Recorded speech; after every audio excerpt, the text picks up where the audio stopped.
Yes, I know. I'm late. I'm sorry. No match lates in chat, please. I'm sorry. I'm sorry. I'm here now. I'm here now.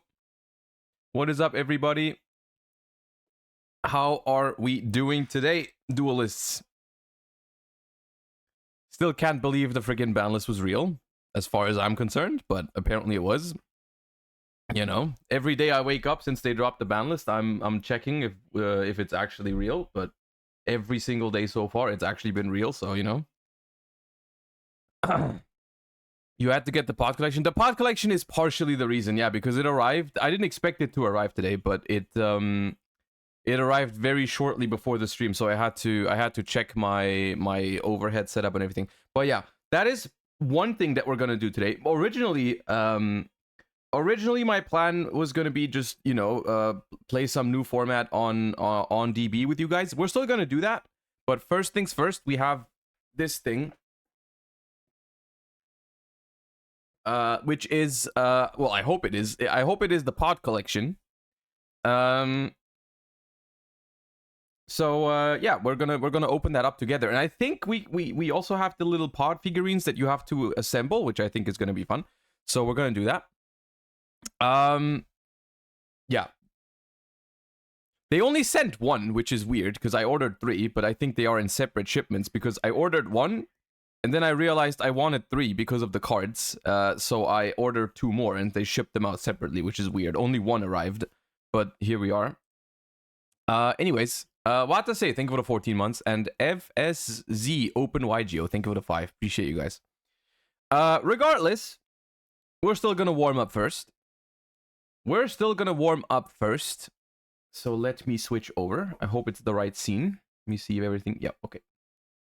Let me move this aside real quick.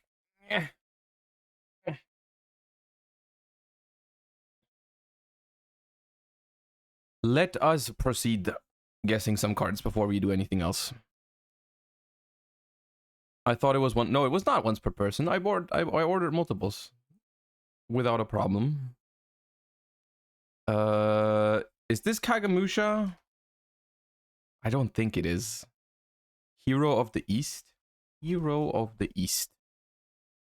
Yep.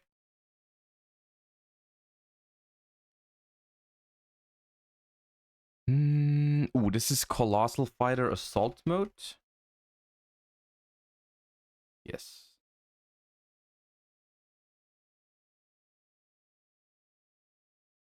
Overworked.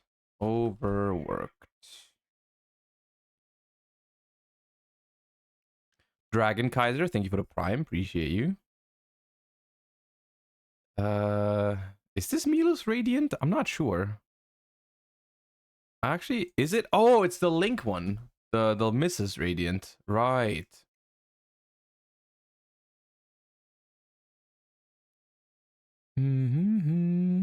Who's that? I don't know. Bumpkin Beast. Don't know what that is. Ooh. This is the swimming dog. What is he called? Something with a Y, I think.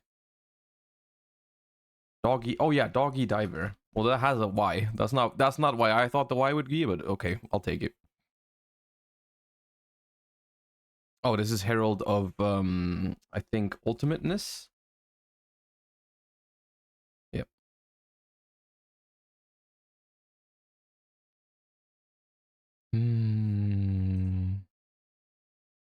Oh, despair from the dark? No. Wait, what else is it? Oh, it's fear from the dark, not despair. Despair is the big one. This is the small one. This is something ultimate insect. I think 7, maybe 5. 5. Itachi, thank you for the prime. Appreciate that. Ooh. Yeah, this is something designator. It's not DD, it's dark designator. Yeah.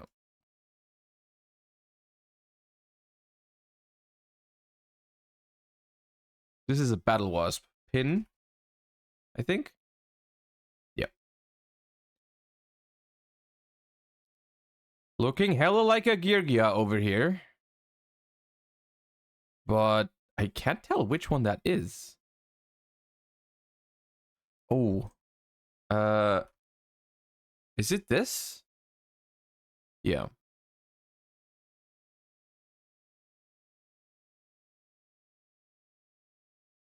Who is that little goofy guy? I don't know what that is.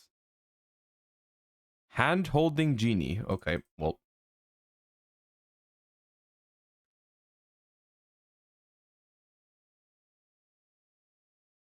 Yep.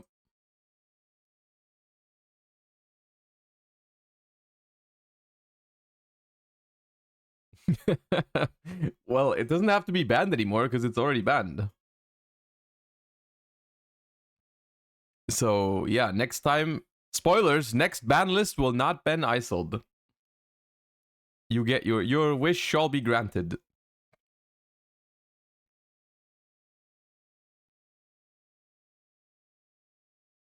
Also, you just call Isold innocent? That's crazy.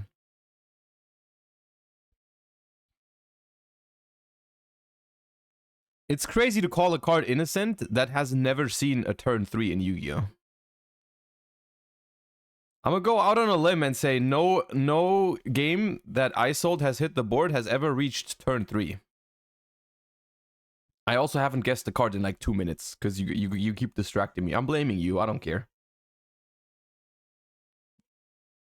This is contract. Dark contract.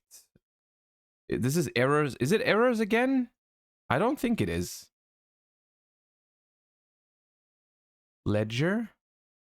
No. It is is it errors? Okay. It is errors. Okay. Well, we've guessed the card. That's the good news. Took us long enough. Okay, this is something different dimension or DD. I don't know what it's called though. I haven't seen this one in a while. Like Tannhauser Gate. Okay, whatever that is.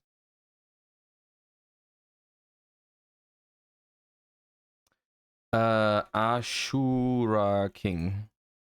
Yeah, the rank 3. That would actually be a good card if it was 2 level 3s, but for some reason it's 3 level 3s. Mask of it's not brutality. Accursed. Yep.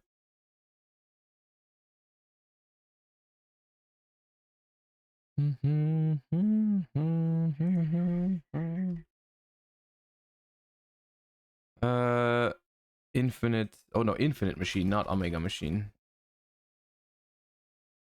Okay, it's part of the infinite machine thingy, but I don't know which one it is. Empty machine. Nah. Well, we got destroyed. Toon mermaid.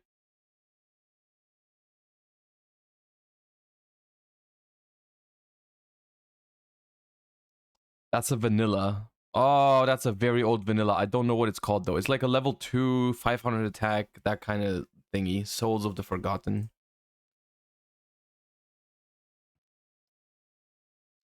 This is Blackluster. I think a ritual monster. Envoy? Is it Envoy of the Evening Twilight? No. Envoy of Chaos? Envoy. Is it just Envoy of Chaos? Oh, okay. Yeah, not a ritual monster then.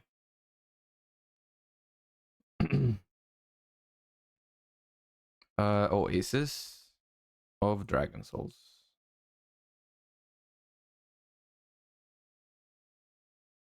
Pump. What is it? Something boo. Oh, Hallow. It's not Pump.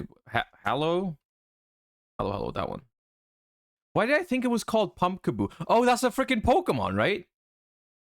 Pumpkaboo is a Pokemon?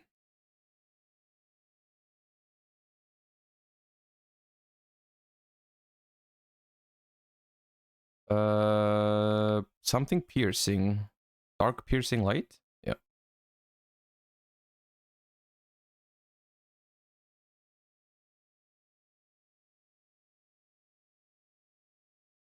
Don't know that one.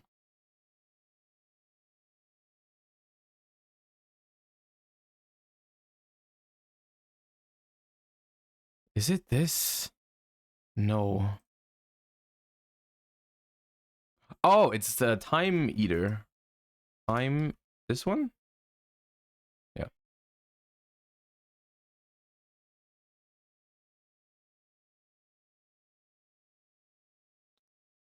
Oh! No, it's Numen Era Testudo. Oh god, the other one.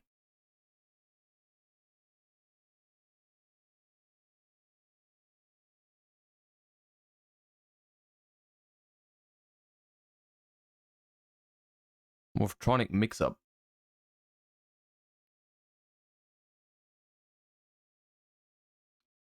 Ooh, that's looking hella cubic, but I don't know the cubics. That's a cubic. Yeah, cubic king.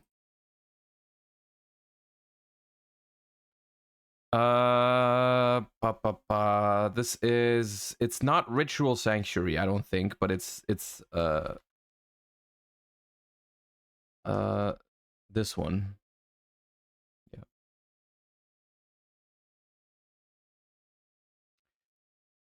That is an evil Heil or Sor, I don't know. I have no idea. I'm skipping it. I know it's an evil, but I that's an evil Zor probably. Yeah, Terios.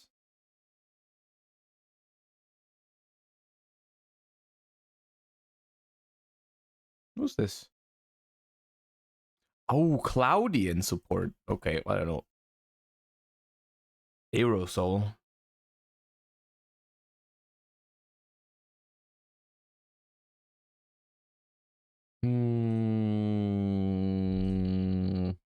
Not looking good today. That's what I get for being late, I guess. All the easy ones happened 15 minutes ago, chat. Is the thing. Is what you need to understand. Had I been on time, this was an easy 1000 points rounds.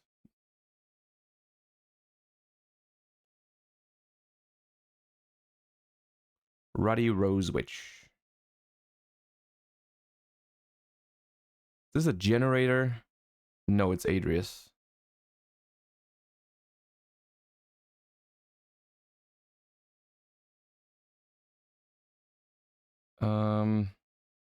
Celtic Guardian. Or Celtic? I don't know.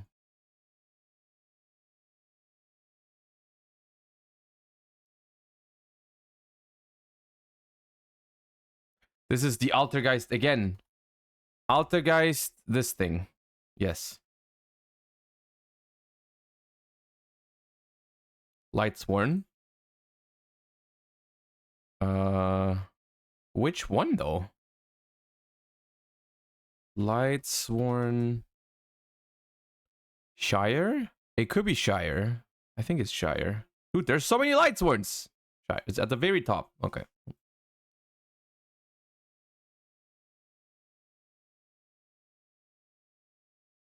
I don't know that one. Numbers Evail. Oh, the Rongo card. Threatening Roar.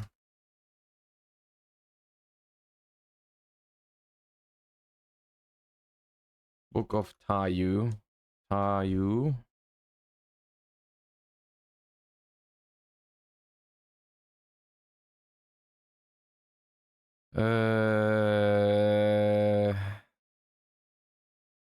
I've seen it. Is it Evil Eye? Oh no, it's not. It's Elphobia. Elphobia, right?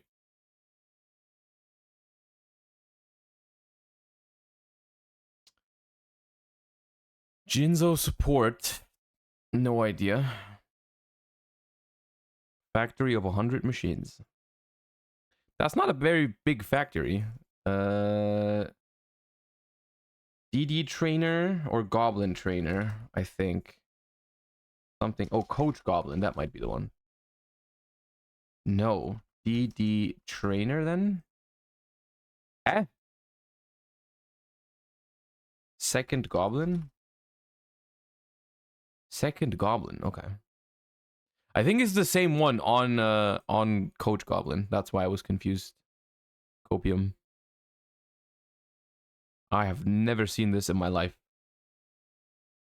Oh, does this belong to like the... Is this a synchro? That's Cyber's gadget. Oh, it's a tuner. Okay, it's part of that arc, that thingy, that lore. Ojama King.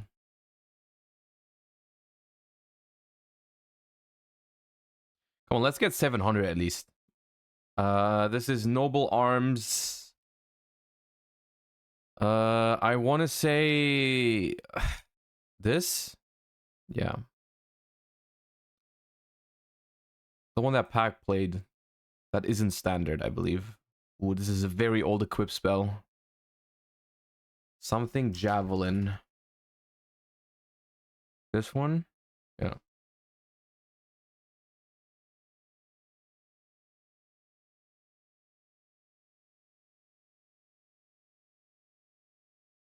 That's also very old. I have no idea what it's called, though. Soul Hunter. Okay.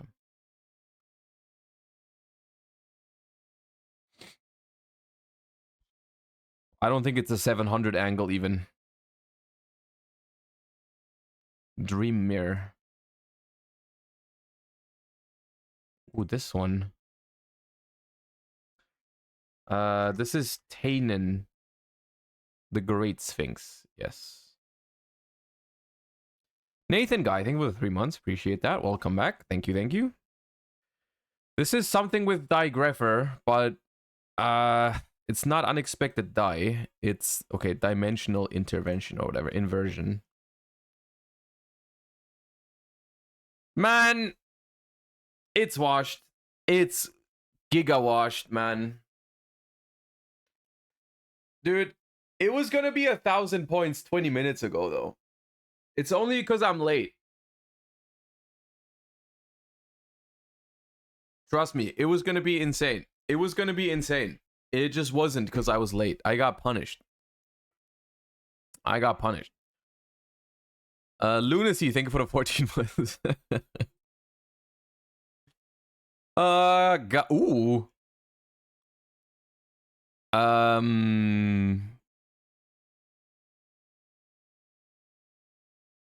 Ah.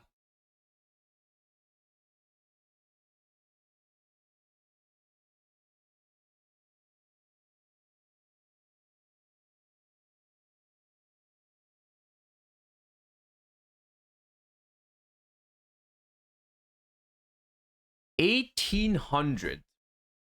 Light Warrior. There's a Satellar Knight. Unuk. Unuk! Easy clap. Easy clap. At least not washed in both games, I suppose. Woof. Woof. That was clean. All right. All right. Now, warm up out of the way. Welcome everybody to the last stream before Christmas. The last stream before Christmas, unfortunately. I know. Very sad, big sad, but it is what it is. I'll be streaming a couple times throughout the holidays, though. I think I haven't really planned it out yet, but I'm available on some of the days, so I will be streaming whenever I can. But today, for now, is going to be the last stream before the holidays, so you know, it is what it is. Will you look at the top 100 decks from the Duelist Cup? Maybe if there's like a good source for it, if there's like a cool like one link I can look at and you have it ready, I don't mind looking at it for a couple minutes. No problem. But anyways, I have a package here. I have a package here which contains, well, I hope it does contain the pod collection. So we're gonna open that up and we're gonna build the little figures together. And believe it or not, there's also something in this thing for you guys, because I have decided to have a little. I'm gonna have a little bit of a Christmas giveaway. Not today, but during Christmas, of course. And I'm gonna give away a couple things, including the figurines from the pod collection, because I bought it mostly for the cards, and I bought 3, so I have playsets of the cards, so I don't need all those figurines. So I'm gonna give some of them away. I'm gonna keep some for myself, but like some of them I'm gonna give away, as well as I'm gonna give away the hold up, where is it? I'm gonna give away the Switch that I won at YCS Bologna, because I already have one. I don't need it, so I'm gonna give it back to the community who has been supporting me so amazingly throughout the entire year. So I'm gonna give this away to one of you guys. Uh, I have some Cart Market vouchers that they gave me. I think it's 100 euros or something like that that you guys can also have. So a lot of good stuff that I'm gonna give away to you guys at some point during the holidays. I haven't exactly decided how I'm gonna do it yet. Maybe I'm gonna do it over on Twitter. Maybe I'm gonna do it on my Discord. Maybe I'll go live for it. I'll work out the specifics just so that you already know. You know, I'm gonna give away a lot of stuff and give back to the community who's been supporting me throughout the entire year. It's gonna be glorious. I'm gonna be Santa Claus for Christmas this year. All right. Let me see how well this is gonna work. The thing, it fits into the thing. EU only for the Switch. Well, it is. I believe. I believe there is regional differences between the thingies. I'm not. It's a European Switch. That's all I know. Like with the adapter and everything. So I don't know if it would make sense to ship it to the US, because you know, like I don't know, like I think it's region locked anyways. I don't know, but I think I might have to keep the Switch EU only, simply because I don't know the shipping stuff to the US, and then you have to fill out like what's it called, custom declaration and stuff like that, and then the Switch is going to be the EU version or anything. I don't know, man. I'll let you guys know the specifics when the thing happens on the 24th. Okay, I'll work it out. I'll work it out, and if possible, I'll make it available to everybody. If it's easy, right? If it's easy, then everyone can win it.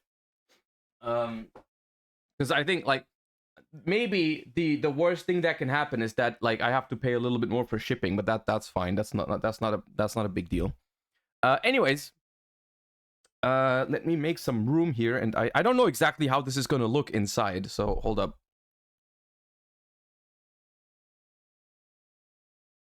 I should have brought scissors. I do not have scissors, so hold up.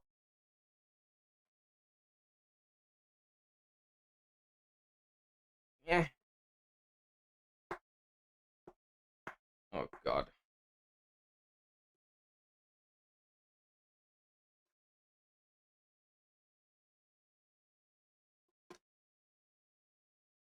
I'm getting scissors. I'm giving up.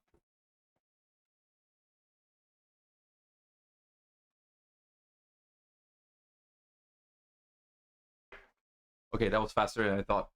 That was faster than I thought. I just found them on the thingy. Okay. Yeah.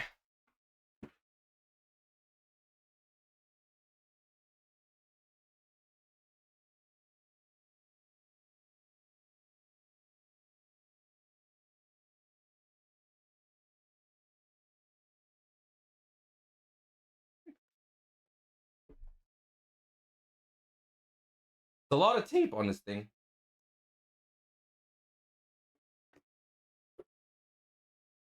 Ooh, here we go. Okay.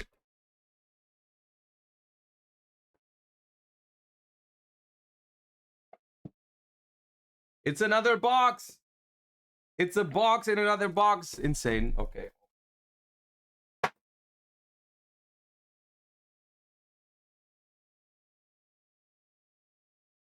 There it is. Why did I put away the scissors, man?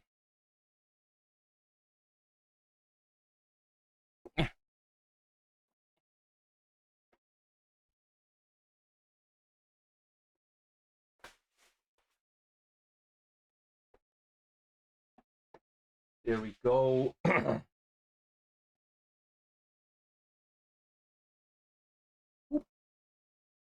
pod collection. I hope you guys can see it well. I'm excited. I'm mostly excited for the cards. Like I said, that's the reason why I bought it. Because it comes with I don't even know what the rarity is called. Or I don't want to destroy the box with the scissors. It comes with nice rarity versions of all the pod cards, which is actually really nice because, of course, I mean, some of the pod cards are really, really playable. For modern, of course, mostly prosperity, extravagance, and desires. Oh my god, the final sticker is the end boss. Okay, here we go. And I have ruined the box successfully. Phenomenal.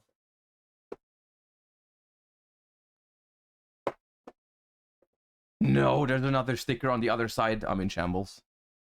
I mean, dude, now it doesn't matter anymore. I already ruined the other side.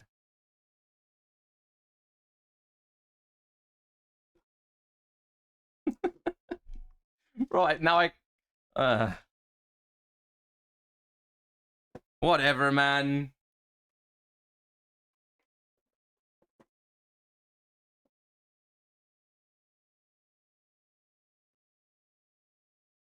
Here we are.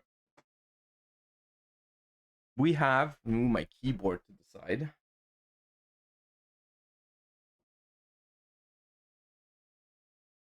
We have a fat pack of cards that we're gonna look at in a moment. And we have all the pot. That's a lot of plastic. That probably could have gotten away with less of that, but all right, well. Let me open the cards first, because that is the main reason why I got this thing.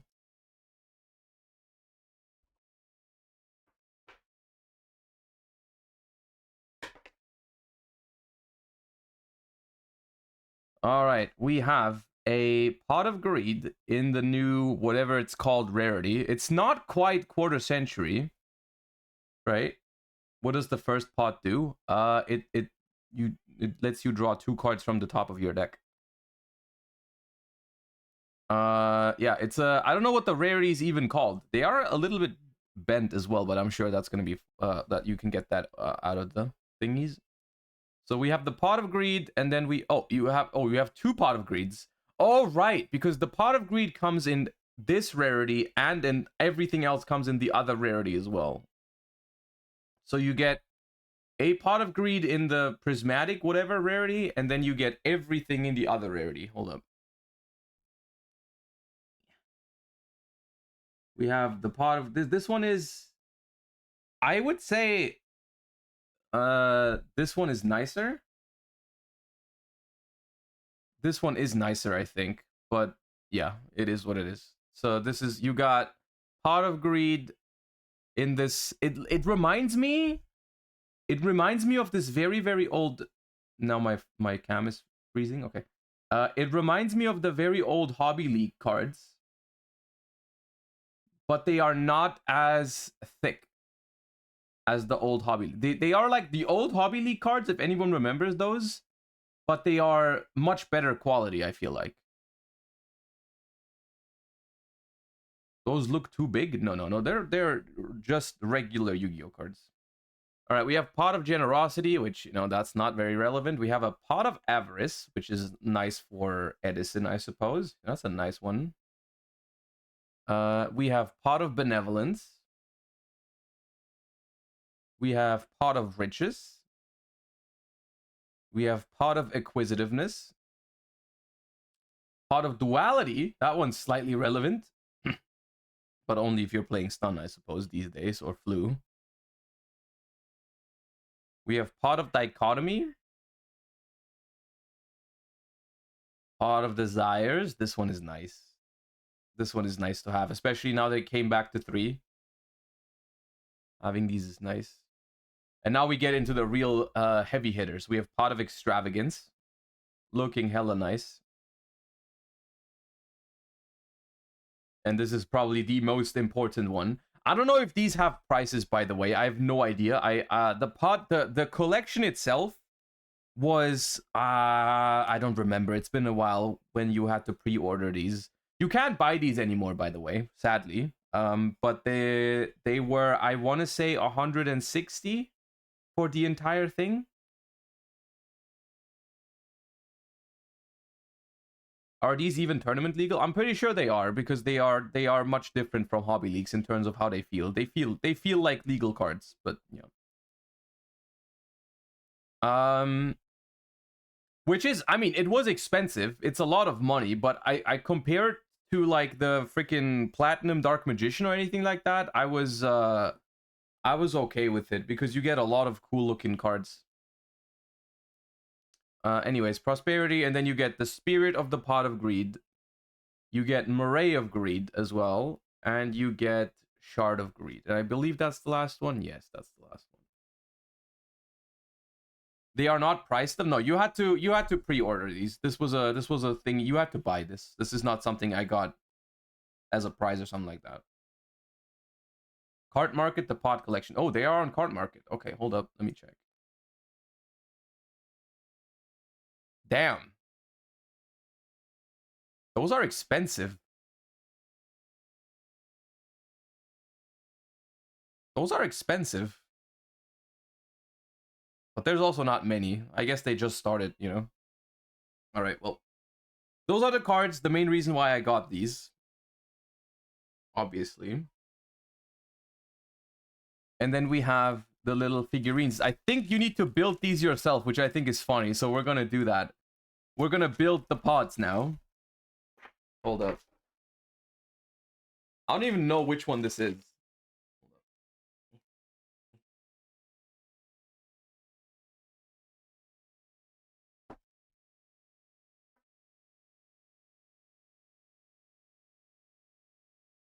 And I will not look at any instructions. I will just build these, you know, surely we can do it without looking. I mean, they don't look particularly hard to build, to be fair. You open this thing. God damn.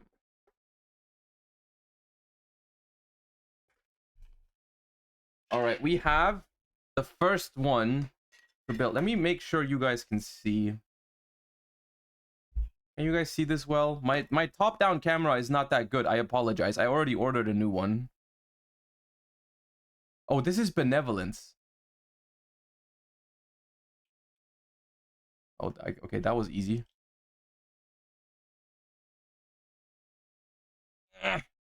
Bro.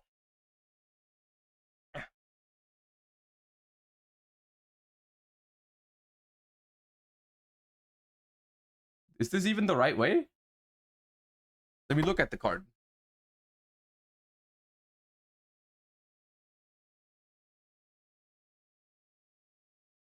Yeah, I think I did. I think we did it. I think we did it. Phenomenal. There we go. Pot of Benevolence has been assembled. Set it aside.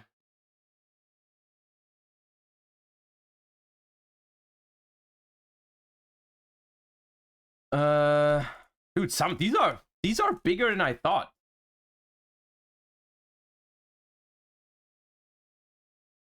Wrong side. Wait, what?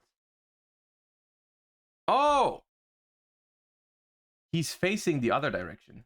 Right.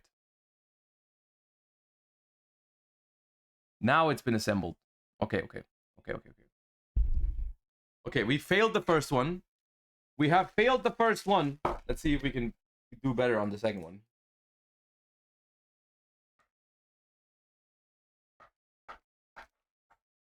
I believe this is Pot of Riches.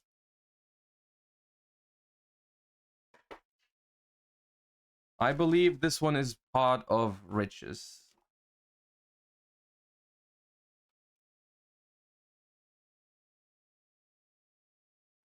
You know what? I'll just get out the card first.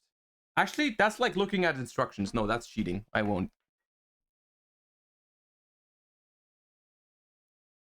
I changed my mind.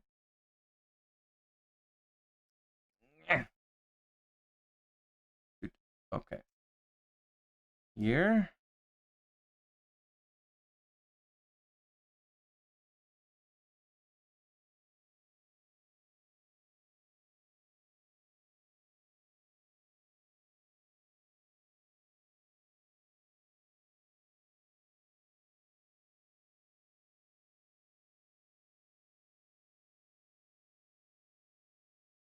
Hold up. I believe we've done it.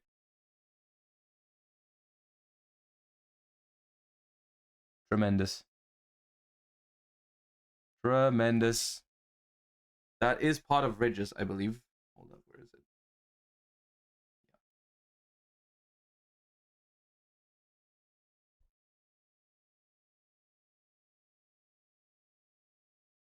It's been assembled. I'll probably have these somewhere in the streaming background. I think they are kind of cool. And once again, because I ordered 3, I'll say it again. I ordered 3 of these. I'm going to keep the cards because I wanted the playsets. But 2 of these boxes with the figurines, I'll give away. I'll keep 1 set for myself, and I'll give 2 away on Christmas. So be on the lookout for that. I think this is acquisitiveness. I believe that is acquisitiveness.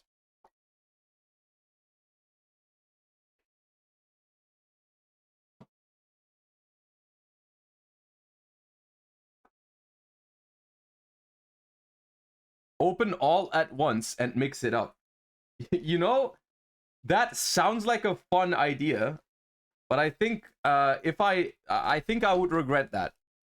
I think I would regret that shit if I did that. It's a funny idea though, but no.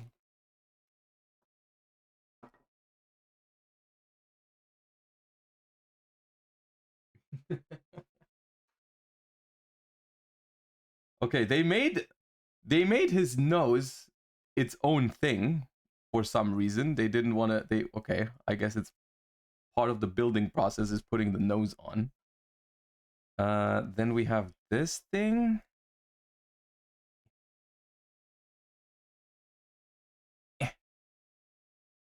Okay, that's.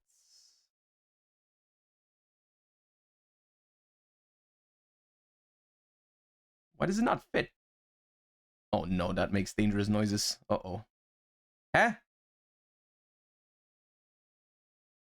Look, this has to go in here, no?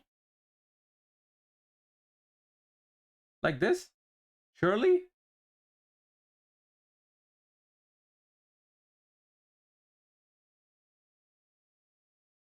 Okay. Okay, all that was needed was a little violence.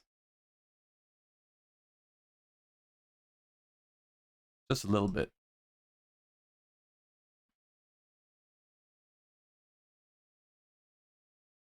I believe that's acquisitiveness. Hold up. Let me see if I was right. Yes.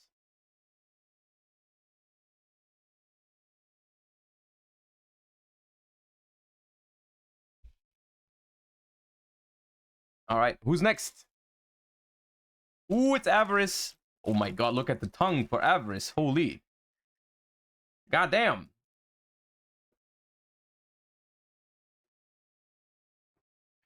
That's not what I meant. When I said no, violence usually does not solve problems unless you have specifically problems with the pod figurines. I would suggest not using violence as your first means of solving a problem. All right, this one sounds easy enough. You just put the tongue in. You put the tongue into the pod and then yep. And then this.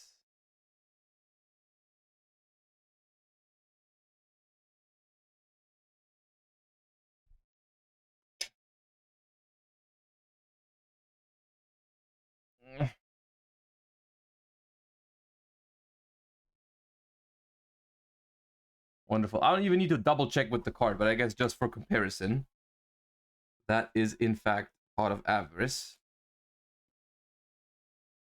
Probably my favorite pot. What's your favorite pot, chat? Mine is probably Pot of Avarice. Not from the looks, but like from the nostalgia and so on and so forth. Duality is also a good one. Well, back in the day. Today, Duality is a troll despair card, but you know.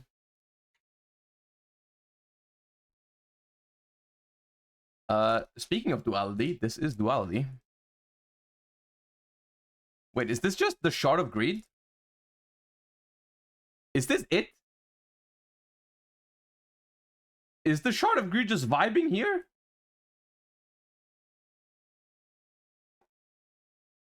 That is so... Okay, they did not need to do... Hold up. Is that Shard of Greed? You look at Shard of Greed. Where's Shard of Greed? I think that's just Shard of Greed vibing over here. That's funny. Oh, man.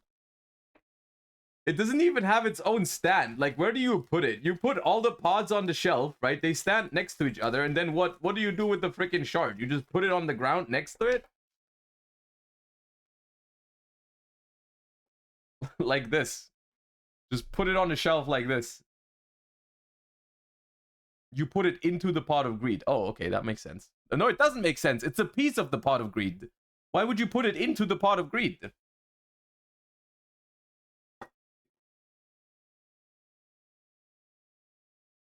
I will say they are incredibly easy to assemble.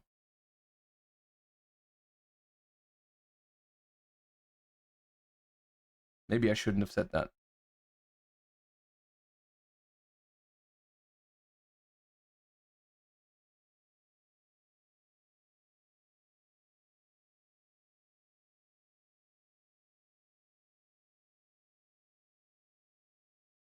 All right. The hole at the bottom is very tight. I thought of a different way of saying it, but I couldn't think of one. It's very hard to put the thing in. I even took the time. Look, I even took the time to think of a different way to say that, but like, there's no other way of saying it. I'm sorry. It is what it is. The truth.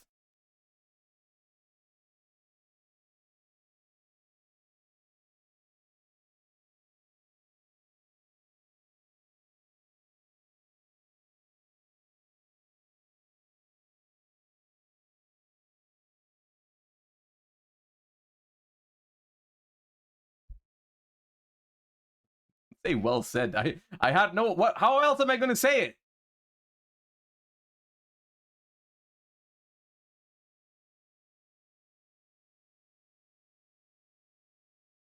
Ooh. This is dichotomy, I believe.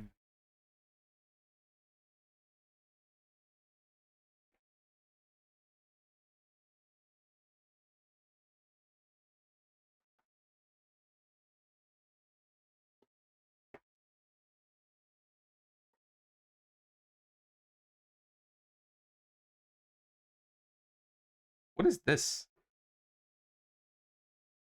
Eh? What does this mean?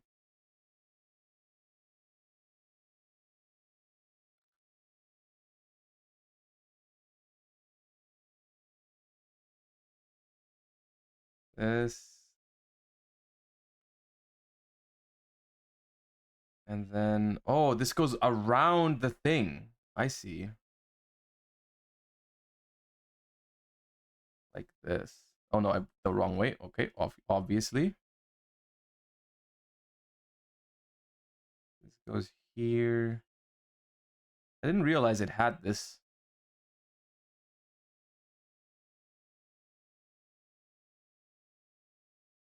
Which one is that? Is that dichotomy? Yeah. Oh, right. It does have that thingy. Here.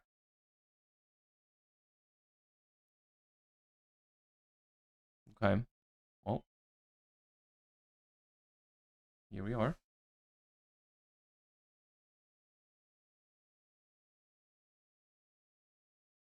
We have... Oh, that's prosperity, I think.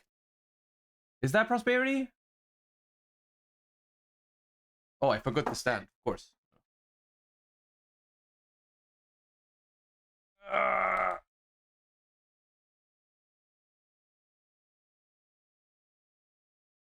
we go. Extrav? Is it extrav? Maybe.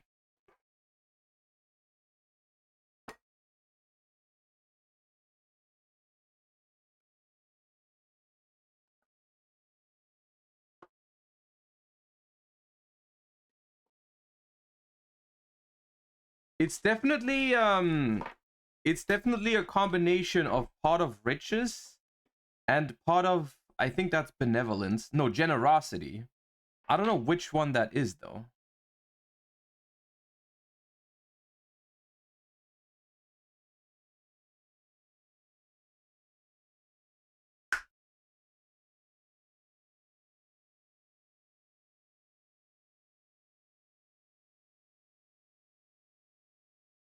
It is prosperity? Yeah, that's what I thought. That's what I said. Then you guys made me question myself. Hold up.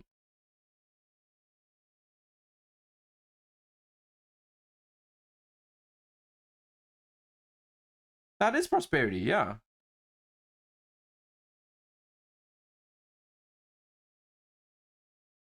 It's definitely prosperity.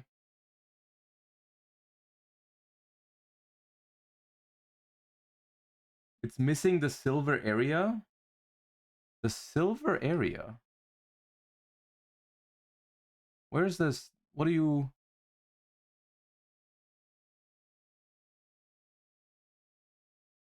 They didn't finish to paint it? Where? Between the pots?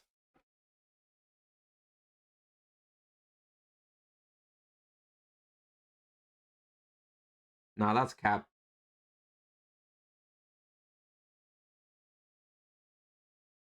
It's exactly like it's on the card. There's no silver area between the cards. Between the pots on the card. Around the blue face? No, there is a thing around the face. It has a slightly different color. You can't really see it on the cam right now.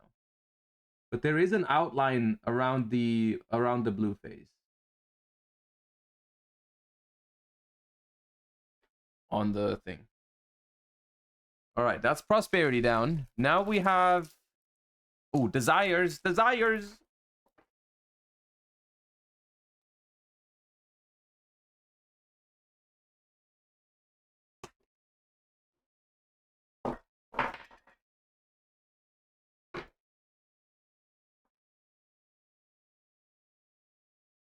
Once again, we need to put the tongue in. And then the thing on top.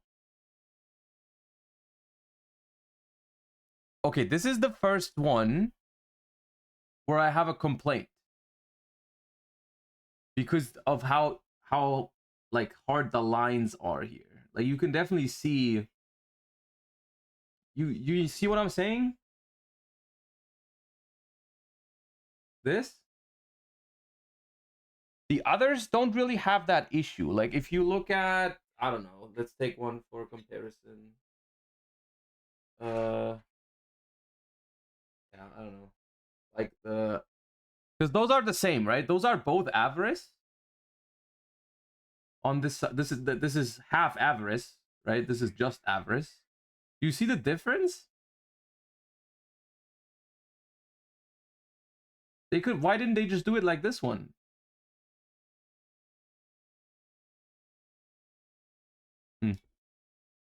Well, the thing is, it's not a huge issue for me because once again, I bought it mainly for the cards.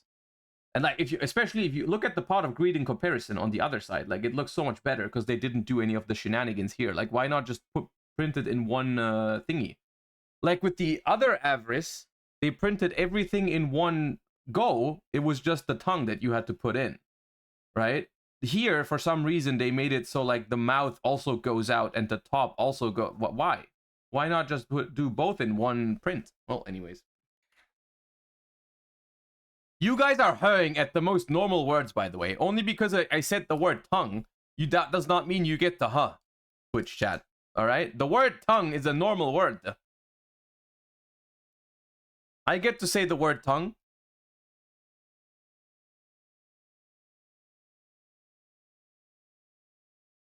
Alright, I guess it's fine because it's gonna be like, I mean, you can't tell if I put it here. Well, you can't see it anyways. You guys can't see that shit anyways back here. Well, it is what it is. Here we got generosity. Oh no, I didn't do the comparison.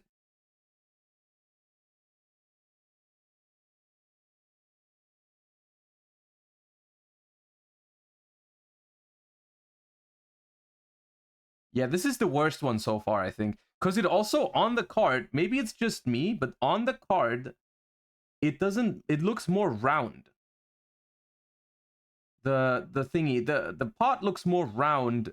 And this one is more like, it's, I don't know what the word is. But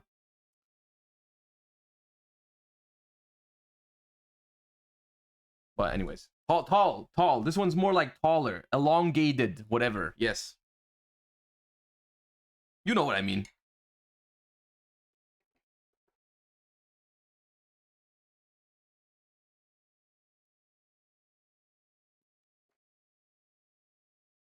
All right, well, this one looks simple enough. It is a lot of plastic. I don't like that.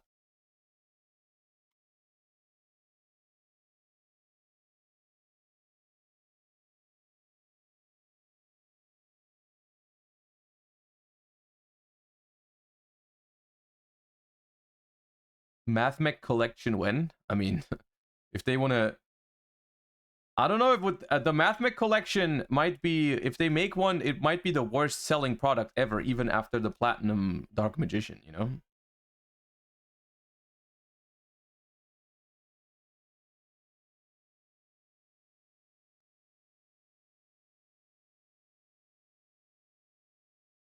There we go, Pot of Generosity. This one looks very clean. This one's well made because, I mean, who would have guessed if they print the thing, if they print the main part in one thingy, it looks good.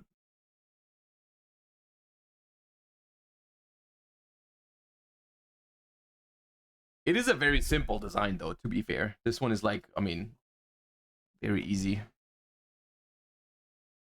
There you go.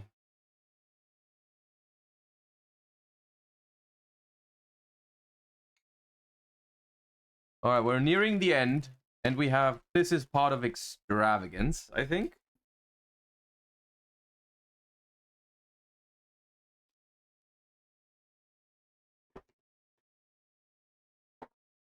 Which is a combination of Pot of Riches and Pot of Greed.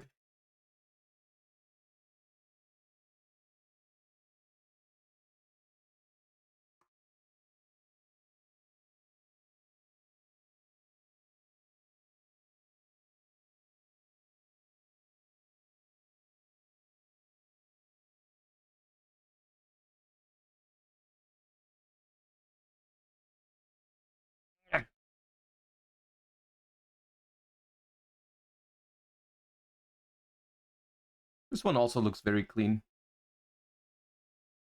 Very nice. This is more the dimensions that I would have expected the desires to be, by the way. The more like, instead of being so elongated, I was expecting it more to be like this one. But this one's really nice. Pot of Extravagance. There we go.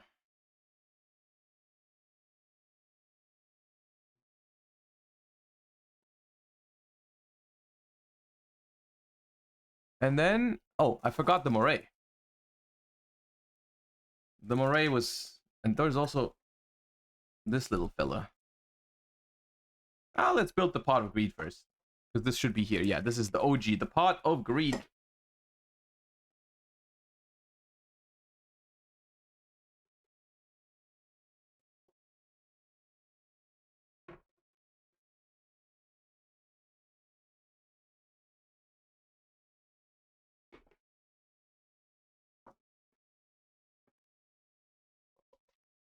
All right.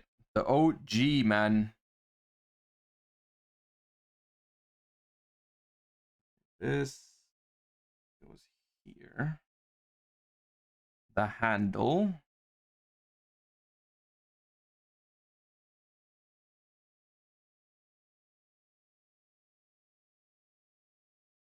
A little bit of violence necessary for the handle, and then this.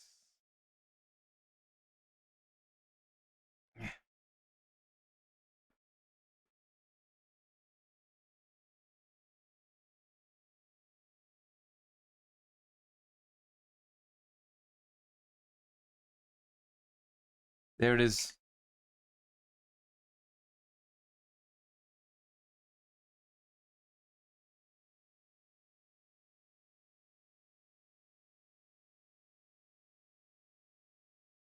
Very cool. I never noticed that Pot of Greed only has a handle on one side. I don't know. I never noticed that, but it does.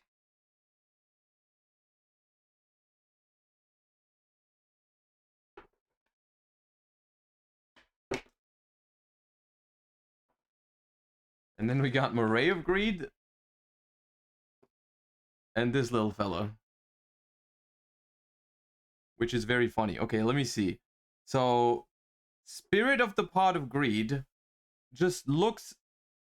It just vibes inside the pot. Does this thing hold? Can I? You can! Okay, that's nice. Oh. I guess it doesn't... If I put it sideways, it doesn't really... But if I put it up, it stays in there. Look at him go. Look at him go.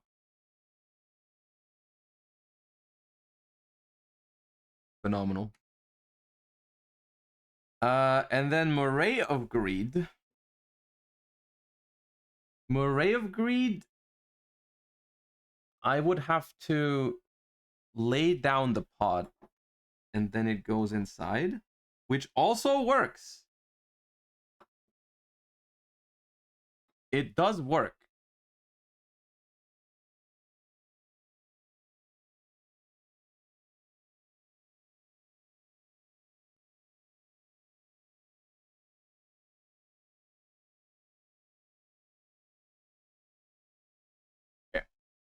Well, these three are just nice bonuses, right? You get all the pots. I guess let's bring them all back.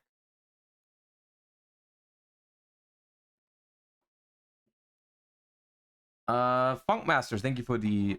Let's put them down.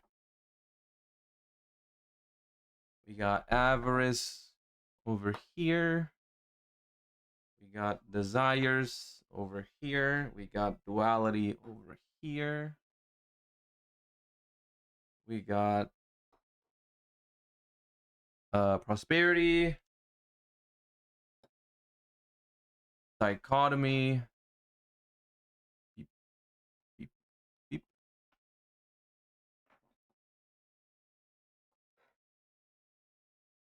Benevolence, Riches, and Acquisitiveness. There we go. We've assembled them all. And obviously you have all the cards.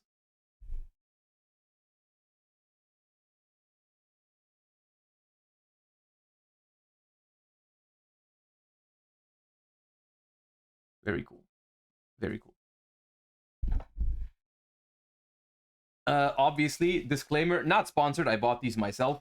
Also, unfortunately, I guess the unfortunate news is that even if you like these a lot, you can't buy them anymore because this was a pre-order kind of thing. This was a pre-order kind of thing, and you can't get them anymore, as far as I know, unless they do a rerun of it. Unless they do a rerun, there's no opportunity to get these still. The good news, though, is like I said earlier, I have bought 3 of this because I wanted playsets of the cards. You know, I wanted playsets of the cards because there's some really playable ones here. So I bought 3, and I don't need 3 of the figures each. I'm gonna keep 1 set of the figurines for myself. And I will give away 2 sets of the figurines on Christmas, alongside some other stuff. including my Nintendo Switch that I won at YCS Bologna, I will give away to my community during Christmas, during the holidays. So you can still get, if you get lucky, you can get the figurines during that. Oh no, I broke Prosperity. Well, Prosperity's already broken. All right. All right, that was fun. I like these. That's cool. It just feels like, even though $160 is a lot of money, no doubt, and I feel very, of course, I feel very fortunate being able to afford it. It still feels like there's a world of difference between this and like the Platinum Dark Magician or the Silver Dark Magician or whatever, and the stainless steel God cards for like $400. I feel like there's a difference when you get like I don't know. It feels much better. Because the freaking cards are useful, right? The Pot of Prosperity in a special rarity, that just feels like you're getting something with value.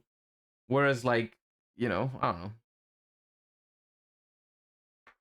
But anyways, different topic for a different day. In theory, if you sell all the cards with Card Market, you make plus right now. Well, yeah, I won't do that, but theoretically, you're right. Yeah, theoretically, I mean, I don't know how good of an indicator this is, because there's like, look at how many are available. There's not many. There's not many available for each, but like Prosperity apparently is like $50. Are people actually buying them? I have no idea. We don't have enough data to draw a price chart. That probably tells you there's not that much going on. But one did sell for 50. One did sell for 50, so whatever. I mean, I don't care about this. This is not the this was not my intention. I'm not gonna sell these whatsoever.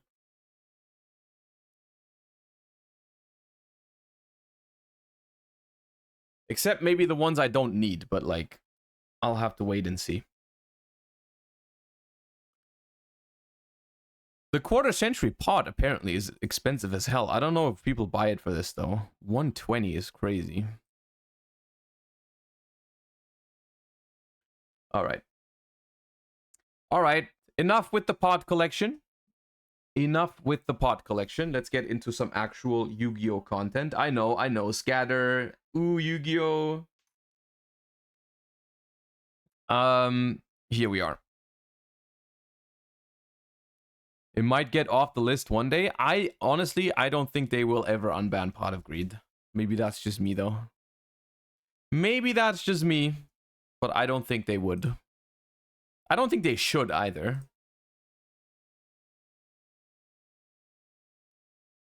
I don't think they should either. We have a new card before we hop into some new format testing and new format discussion. We have a new card that we can look at really quick, which is a funny one. It is Lord of the White Sworn, which is a funny name. It's also a funny little looking card. I think it's Skull Servant support, so we're not going to spend too much time on it.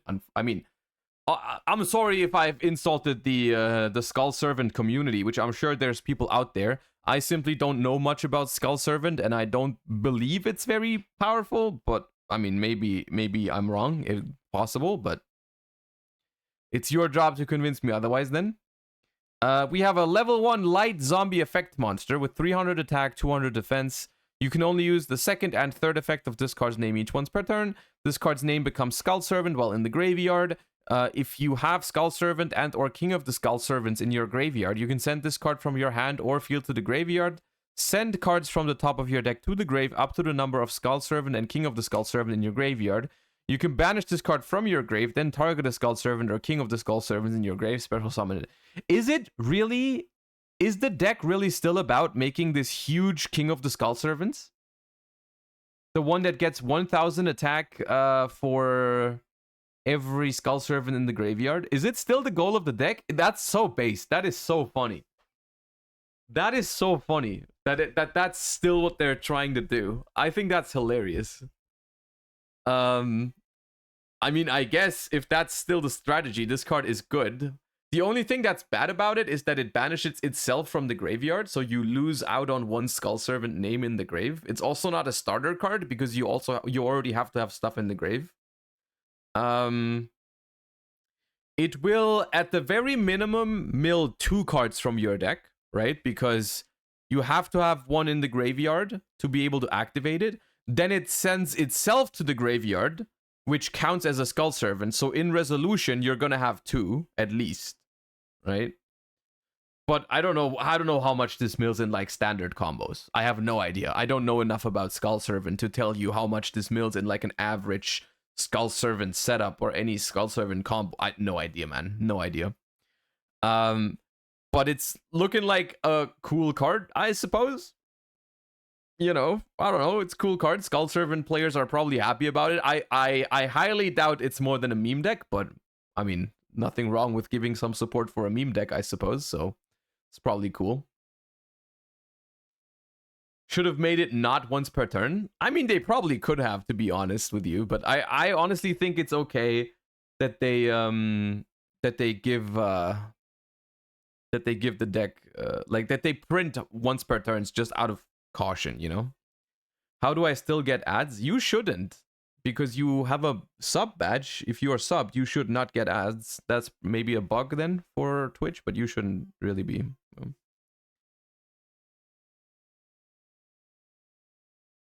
All right.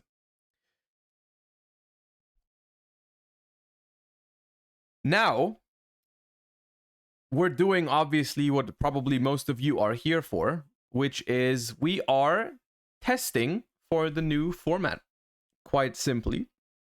And also discussing the new format. So the thing that I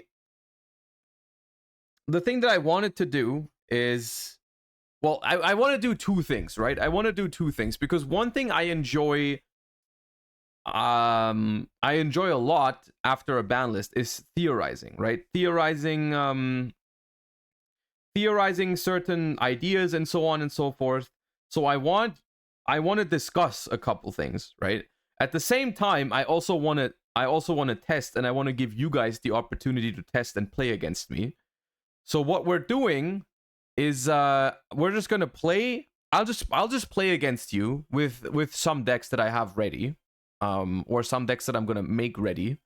And in the meantime, while we play, we just discuss about certain things in a new format where you guys you guys can ask, you guys can basically, you can pick my brain about an idea you had or any certain question you had about the new format, and we'll have a little bit of a back and forth discussion while we just play a little bit of Yu-Gi-Oh in the back, right? So basically the same thing that we always do when we play Master Duel, but instead we play new TCG ban list format. The thing is, for now, please keep it before Phantom Nightmare and before what's it called? Maze of Millennia or anything like that. Just currently legal cards, right? Currently legal cards, new ban list, just a little bit of good old play testing, and then we just have a little bit of a discussion about the new format in the meantime. The decks I'm going to be playing, I just quickly need to update my lists for them. I'm going to be playing a little bit of Vanadium. I'm going to be playing a little bit of Bestial Runic, which I want to update the list a little bit to include Ecclesia. And I'm also going to be playing a little bit of maybe Labyrinth, which I think I can just use the old list from the last format. It's fine.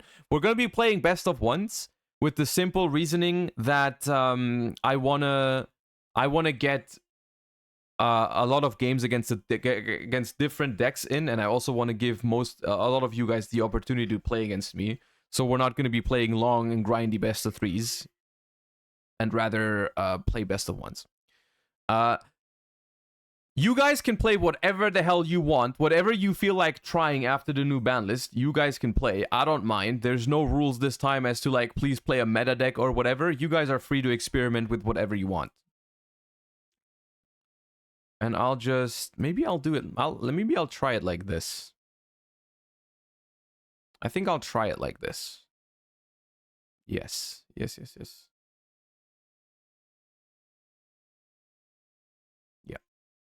This, then we have We could build a Pearly deck, new band. We already have that. Let me finish the extra deck. Little Knight. Anima. 2 Zeus. Downard. What else do you play these days? Sylvan? Maybe. You probably don't play 2 of this. You play like Slacker. Could play Azalea. It doesn't need to be perfect. It's okay.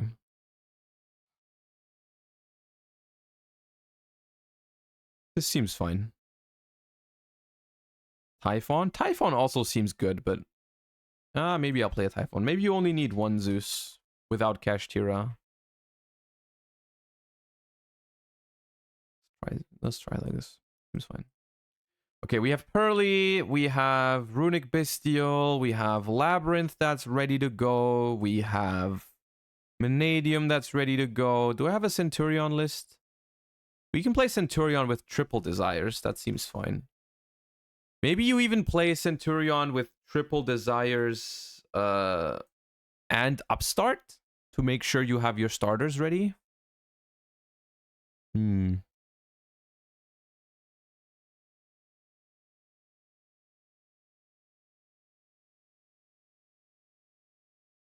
What do I cut even? Oh, I just cut the Talons. So Centurion I could theoretically play. What is this? Vanquish Soul? Do I need to change anything about Vanquish Soul? We could play some Vanquish Soul. Yeah, sure. Alright, let's just hop in. I will, like I said, I will host single games. The dual password, as always, is just going to be Josh. You guys join, and in the meantime, we just talk about the game a little bit. How does that sound? I think that sounds good. Alright, let us begin. I've lost the coin flip with Vanadium, which is Troll Despair. Put Pancratops in your Vanquish Soul deck. I don't think Pancratops is a main deck card, though. Like, only because Pancratops went from 1 to 2 doesn't mean you should be maining it now instead of siding it. I believe Pancratops still very much remains a side deck card. Also, King Boohoo, thank you so much for the 5 gifties. I almost forgot about that because I was in the middle of talking, but appreciate that so much. Thank you. Also, Lottie Lufa, thank you for the Prime. Appreciate that. What do you think about the Life Twin package now that Unchained will be significantly less present? I believe there's a real chance you can play Life Twin Runic Sprite. Yeah, you could. What was that question? I missed it. Are you gonna play... I can't read it. Sprites. I wasn't really planning on playing Sprite right now. Like, that's the weird thing. Even though you would think I would be very excited about playing Sprites, but I'm not that excited about Sprites. Alright, we go standby. In standby, stuff is happening. Onyx back, Barong. This setup is incredibly strong. This setup is incredibly strong because... Oh, they already have Kirin in hand, I think. Oof. You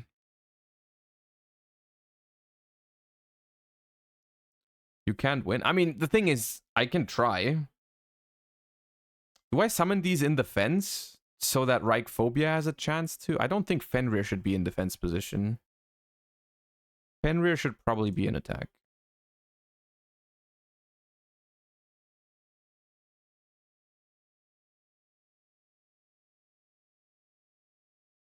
Is enemy better than Imperm? Don't pay too much attention to my Vanadium list because I simply don't have much experience with Vanadium. We just threw it together. We threw it together yesterday on stream. There's nothing special about it or like super worked out about it. I believe we grab Scareclaw Cash here. The enemy was insane right there, by the way. Just saying. The enemy was kind of... The enemy went hard. Even though... I suppose... We already have Reichphobia, so getting into the bobblehead is not as important, but we still want to do it, right? I think we go with this.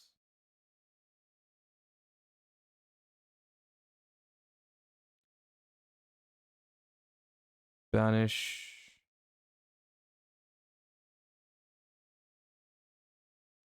Not Mathmech Circular. Thank you for the tier 1. It's a very undercover name. You're very under the radar. I like it.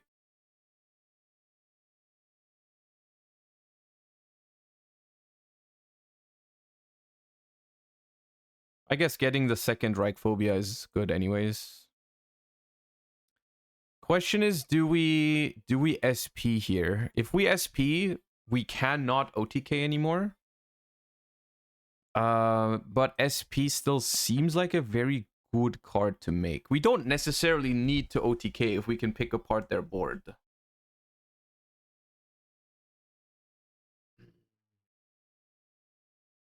But if I... Let me do this first. I need to keep the thingy on the board to be able to special this, right? But do I want... I kind of want Starfrost. If I get Rykard, I can't get Starfrost, can I?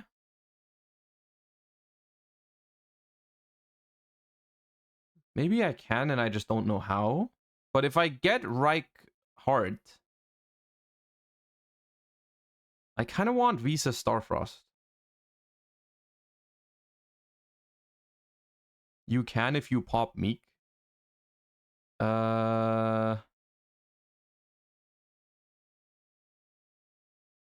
Armatara will get you another.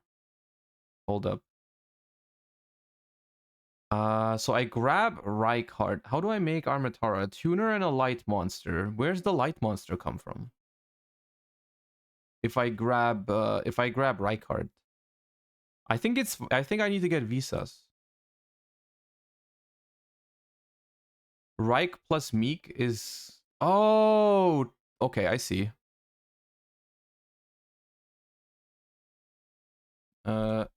Never mind. That's better. I think that's better.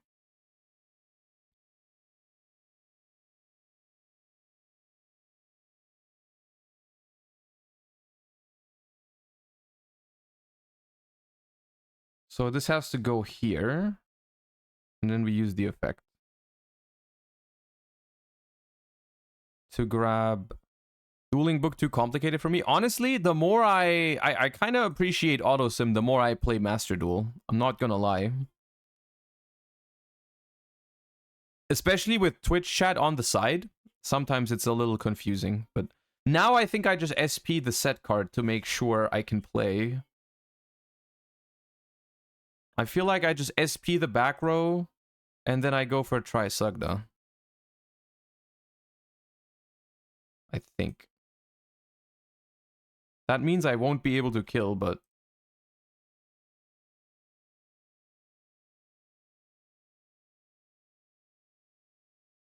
That, ladies and gentlemen, is a disaster.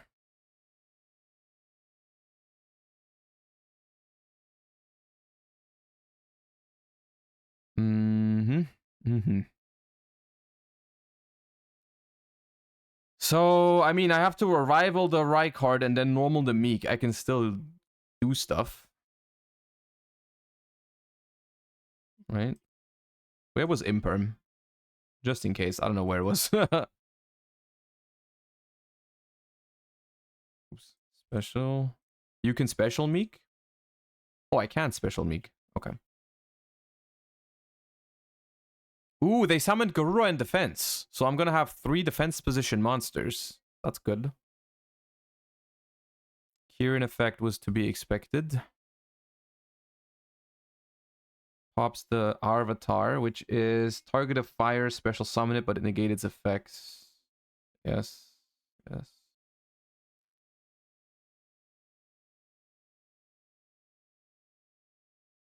Okay, they summon everything in attack. This... So this allows them to Exceed summon a fire monster. I probably have to keep Droplet for... I have to keep Droplet for the... For the Exceed, so I have to let this one slide. I don't know what this sends. I think it's fine to let this...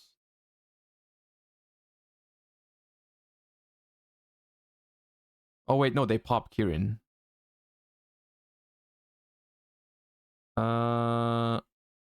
That's fine. Is it fine?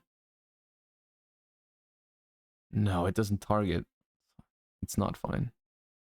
But if I Droplet this, I also lose.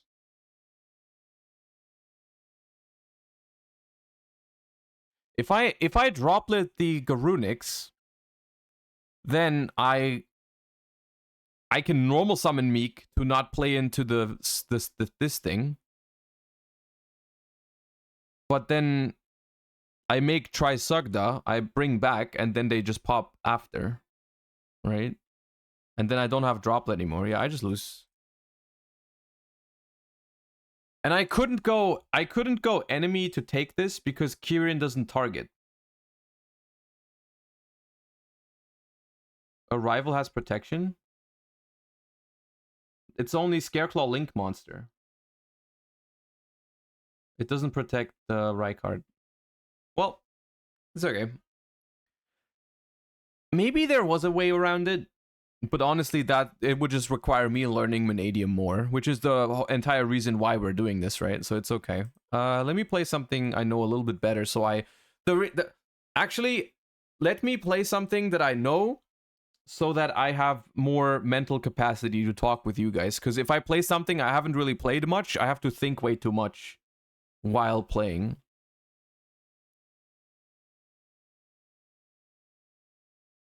Unlimited, so people can play new balance. Oh, right, that's a good point. Wonderful. I believe with this hand, it might be worth going main phase to force a Veiler. Or like to not force a Veiler, but induce a Veiler. If they have it.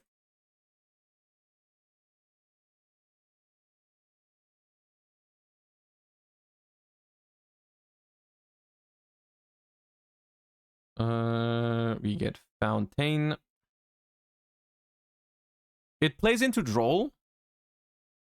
If they have Droll. Oh, okay. That's fucked up. It's fine though.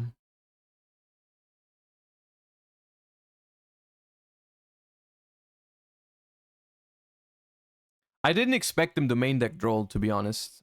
Because I don't think Droll is very good next format, but it's fine. It happens.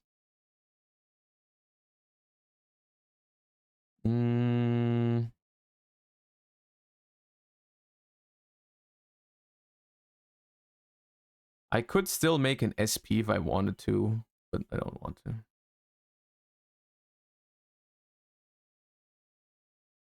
I'm not sure why you play Droll right now, but it's fine. I decided not to play around it, so I could have played around it.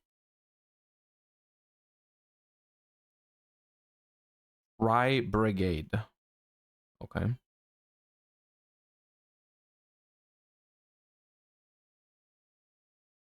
It is good against Fire King. Yeah, it is good against Fire King. That is true.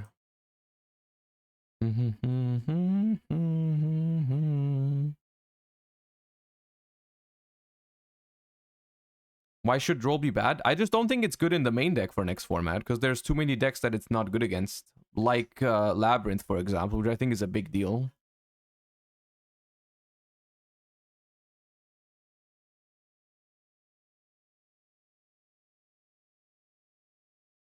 It's also not good against Centurion, which is also something that's to be expected, I think.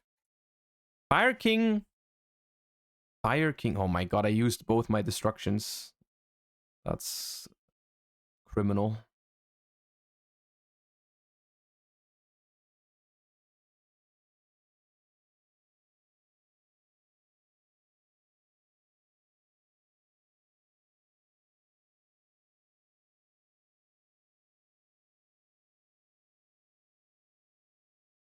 Onyx. The problem is if I freezing curses the Ponix, it doesn't really do anything, but if they play the Cerulean Fire or whatever, it's pretty good. I'll freezing curses it. They have Kirin, I can chain Slumber.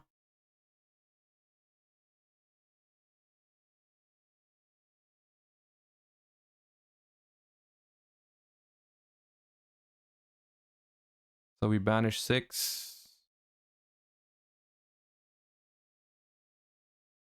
Ooh, the one of Barong. Maybe one of Circle. Maybe one of Revolt. Okay.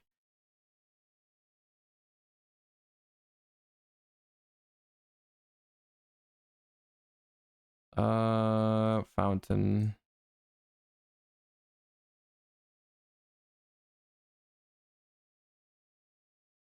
They have Ash too, we get cooked. If they have Droll, Ash... I mean, Droll, Ash, Fractal, Ponix, Sanctuary, probably a winning hand. Plus Kirin.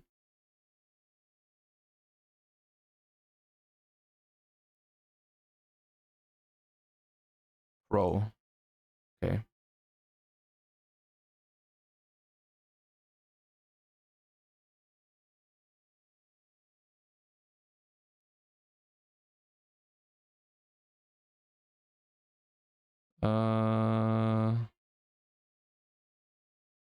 Used it.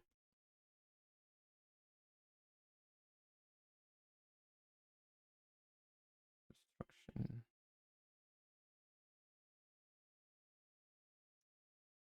Banish 1.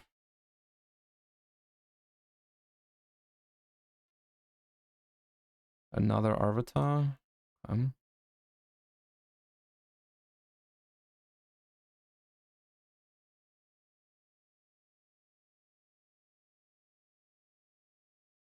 The problem is that if I try to destruction, maybe I shouldn't have searched destruction, because I just realized Sanctuary protects island. I kind of needed destruction earlier. Yeah, I can't do anything about this. Oh, their hand is Keras plus Kirin. Right. I should have grabbed Dispelling, I think. Probably.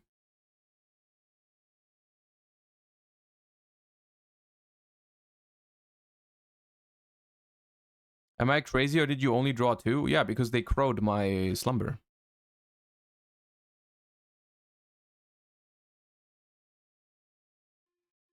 Yeah, I searched the wrong runic card for sure.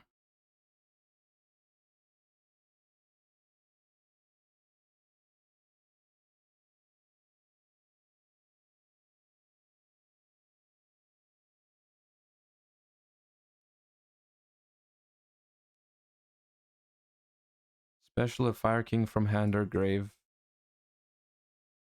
Okay.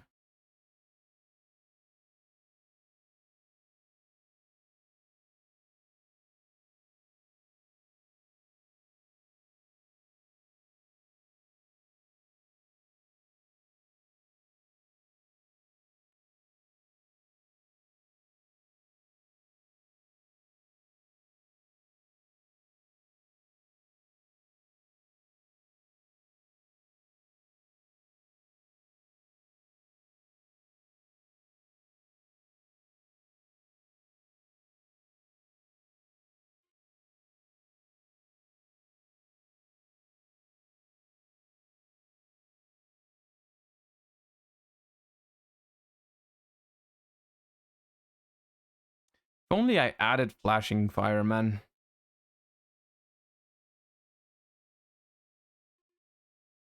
Destroy the set. Destroys my duality. I don't really mind that. If I banish Hugin instead... No, that's fine.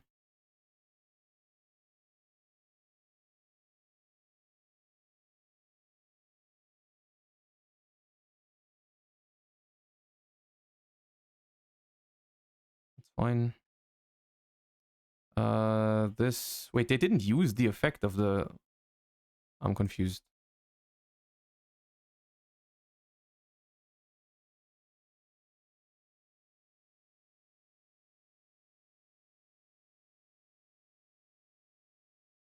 I mean, it's just gonna be... It's just gonna be SP, though. That's all, right? They only have SP and pass. No... No recursion right now.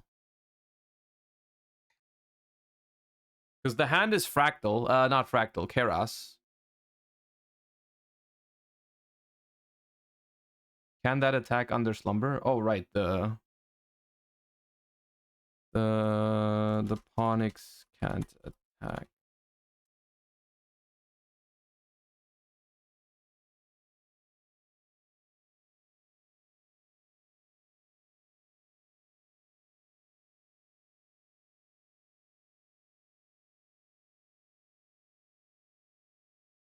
Wait, you pass.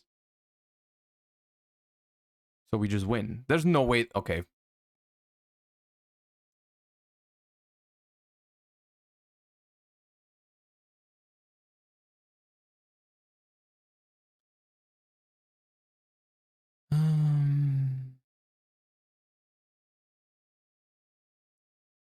Don't know if that was the move, but I'll take it. And we use destruction. I'm playing without SP because... Oh, okay. You're playing like you would IRL. That makes more sense. That's fair. Destruction to special guarantees Chaos Angel. But I think I want to get rid of this card.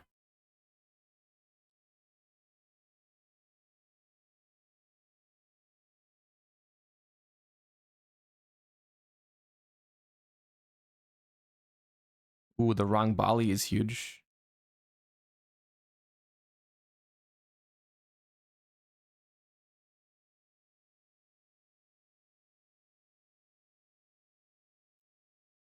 Okay, not a runic that I can't use, but it's fine. Special Ecclesia effect.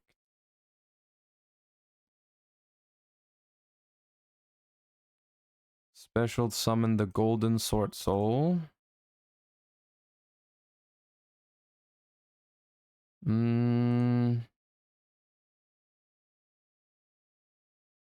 By special Baldrake,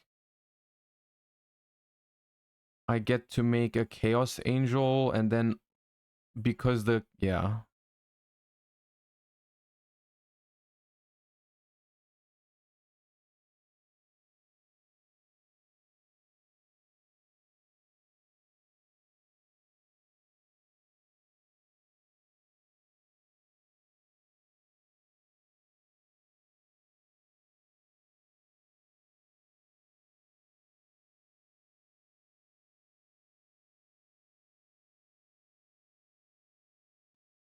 Now I can make Chaos Angel. Make Chaos Angel banish. Triggers Golden Sword Soul to bring back Ecclesia. And then I can make SP. I think that's the one. Chaos Angel effect. Banish the Garunix. Declare this. Okay, I haven't played with this yet. Let me make sure this is legal. If a monster is banished face up, except during the damage step, banish this card from field or grave. Special a light spellcaster from hand or grave. Yeah, okay, this brings this back. And then this just makes... This makes SP, and then I can duality to draw a card. Yeah.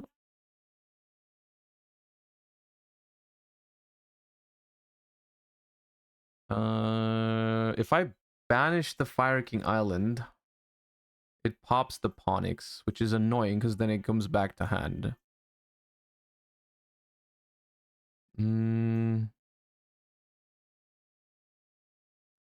Target.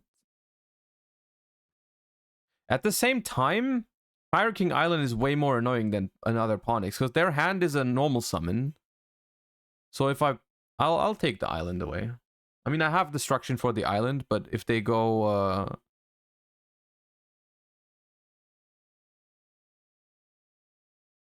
hold up. I can chain SP to the island. Yeah. Chain SP to banish Onyx.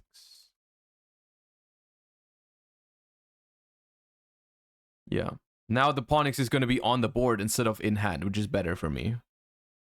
And then I go banish duality, put this back, shuffle, draw, skip battle,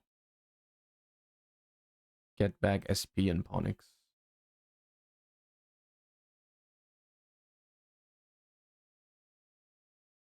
Doesn't work? SP illegal? What do you mean? What are you talking about?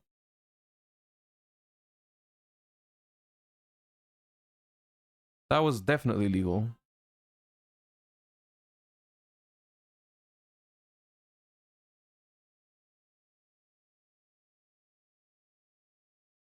SP is only on monster effects? What? Have you ever read SP Little Knight? When your opponent activates a card or effect.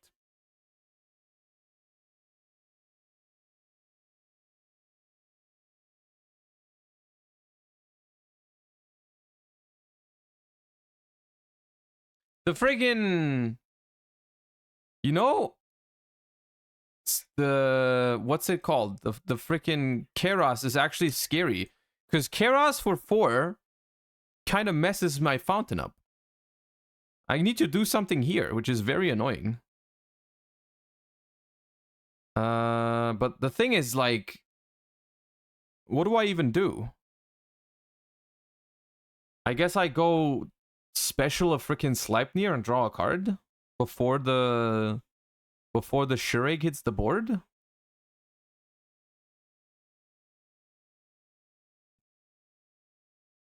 Sleipnir and banish the carry. Sleipnir can't do that. Sleipnir can only banish in your opponent's battle phase. It's like your main phase or your opponent's battle phase. You can't do that.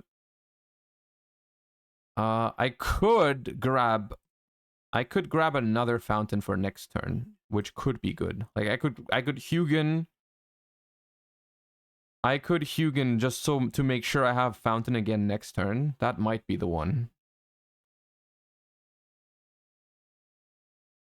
Let's do that. And then we go we could go greedy. We could go chainlink 1 Hugin, chainlink 2 fountain, draw 2. That loses to Ash. No, let's just go chainlink 1 fountain, chainlink 2 Hugin.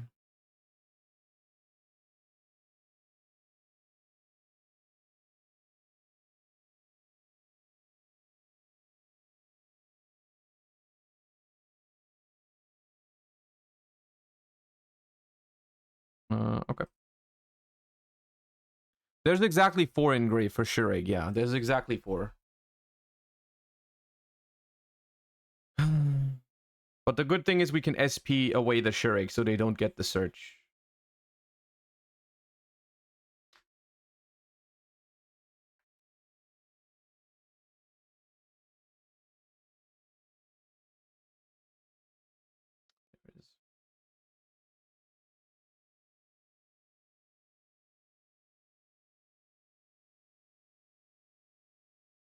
Oh, right. Shureg doesn't target. So I guess I'll just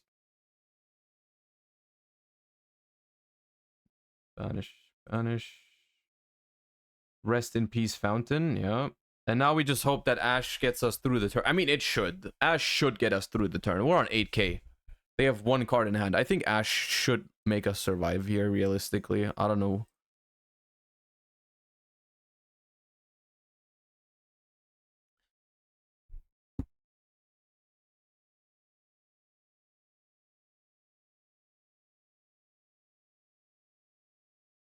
And we have a backup fountain for next turn. SP comes back. I think we're ahead.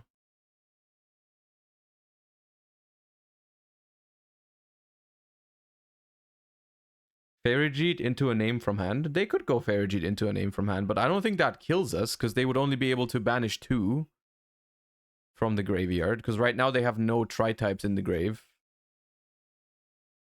So I don't know where this goes.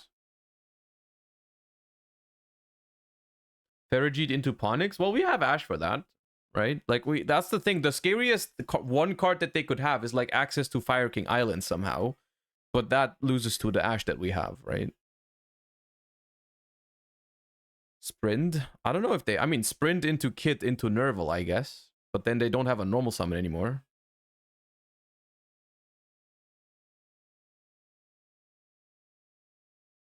Just battle phase. Okay. Oops.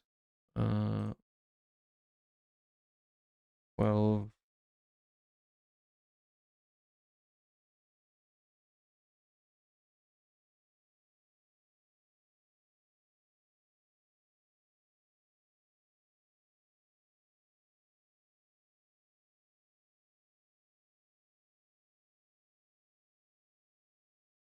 Yeah, I took out Cartesia. I took out Cartesia completely because, yeah.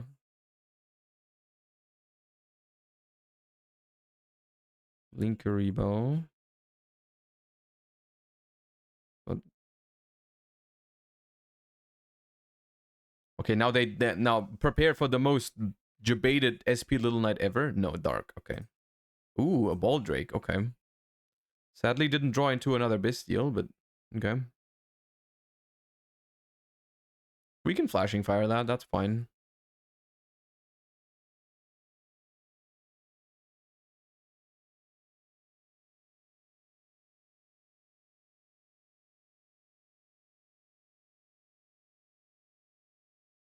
He can't link. Oh, right.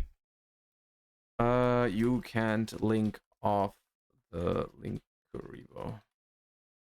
Plus Tri-Brigade restriction. Right. Cheeto.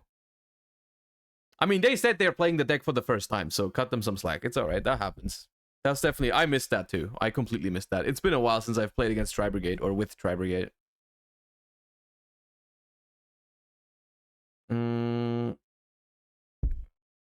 Oh, good. Oh, finally branded Regained, man. I waited for this for so long. Alright, how do we go about this?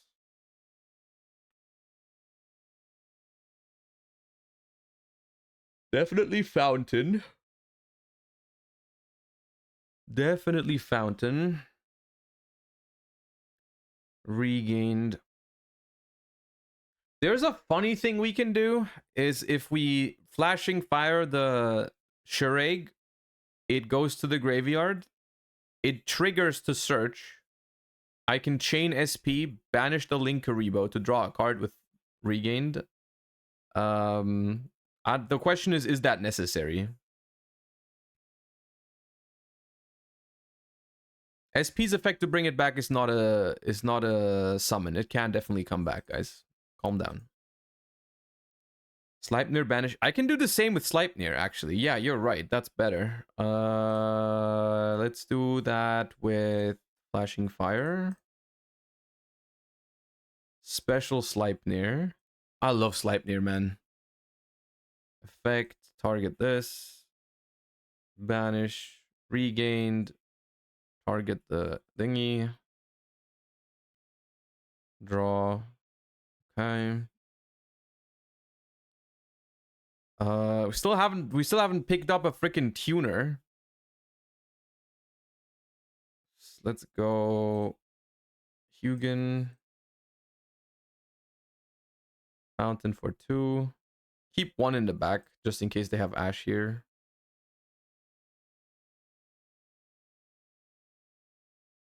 That is a tuner.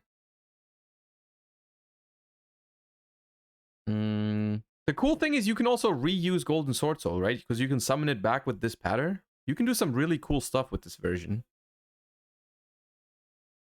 Like, I can normal summon Aluber, use this on my own Baldrake, special.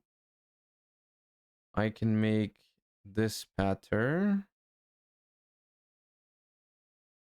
use Druis to send the Linkaribo, use this to bring back the Golden Sword Soul, make a Coral Dragon, slumber the special Gary,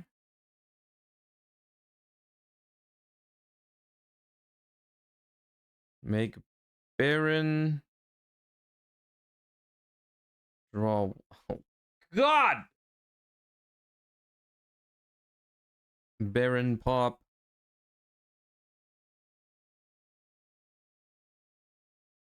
And now if Tip banishes a monster, oh no, I don't have the Ecclesia. Where did the Ecclesia go? Oh, I dualityed it back. I dualityed it back, right? I'll just grab Freezing Curses. Skip battle and pass. And I get back Sleipnir.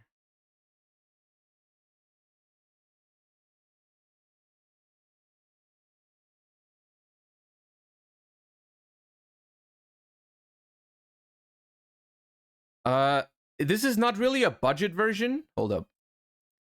It's not really a budget version because it still plays Quem, but I have replaced the Cartesia and one Serenir with one Ecclesia and one Golden Sortrel, which I think is better. I think this version is better. Like, basically, this is not trying to change a whole lot from my Bologna list, but I do think it is strictly better. Well, I mean, you have one less Bestial, which is worse in some matchups, but I think Ecclesia is better than Cartesia, with the one copy of Golden Sword Soul mixed in. Do you think 2 duality is better now with Unicore? To be honest, the main reason to play duality was never summoning Unicore. Unicore was just a option that came up like 2 or 3 times during the YCS. Literally 99% of the time, duality is used to summon Alvain or just as a discard for Hugin. And I still like it because of that. Like, the most important part for duality in this deck is not the summon something fancy from the extra deck. It's just that it recycles your cards, which is really important. Recycling these guys, because you don't always have Regained. You don't always have access to Regained. Being able to recycle Gary and Hugin is super, super crucial. Does Regained have to be at 2? It doesn't have to be. I cited out one Regained a lot. Like, a lot. And I thought about cutting one. But I do think... Like, the thing that I realized is that during the YCS, most of the time, when I drew Regained, I was happy about it. Because it was so easy to get the draw off of it, and then you just have it for free, right? Like in that last game, right? Like when I drew the Regained and it was just a good card, right? So I don't know if I would cut it. Will you play back mutation in this deck with Phantom Nightmare? Not in this version, I don't think. Not in this version, I don't think. Maybe there's a Runic Sprite version that's good with it. Let me change to unlimited so you guys can play like triple desires and stuff like that.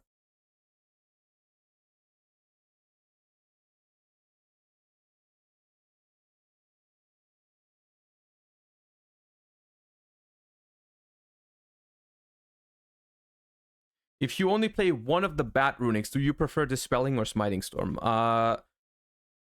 It depends a little bit on what you value more. Like, Dispelling is the better card because it has actual defensive capabilities. But Smiting Storm can always be activated pretty much. I mean, not always, but in back and forth games, you can always activate Smiting Storm. You can't always summon use Dispelling. I don't think there's a clear answer. I think both have their pros and cons. I think it's up to you what you think is more important. Smiting is better for decking out, which is sometimes a win condition, but relatively rarely.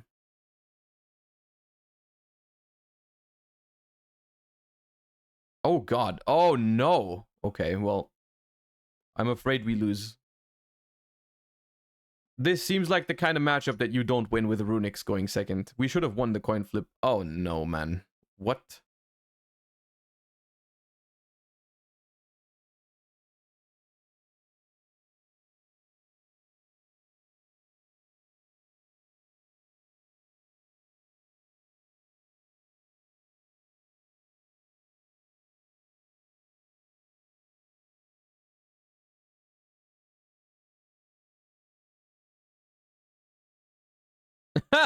That's funny. You're making Ib now? Yep. That seems like a very complicated way to get a level 5 synchro with one card. You could have just played, like, I don't know, Deep Sea Diva or anything. Oh, World Legacy Monstrosity. Okay, it's actual generators. But where's your level 9 come from? I guess you summon a level 8 synchro? Okay.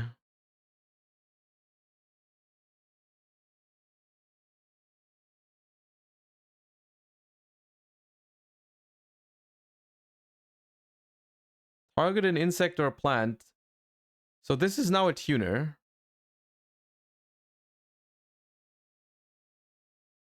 Tell them to minus 1000. I doubt it matters. Oh no, this sends an insect or plant up to the number of tuners. Okay, it sends another Mardell. Specials World Chalice Guard Dragon. Now you make it a tuner.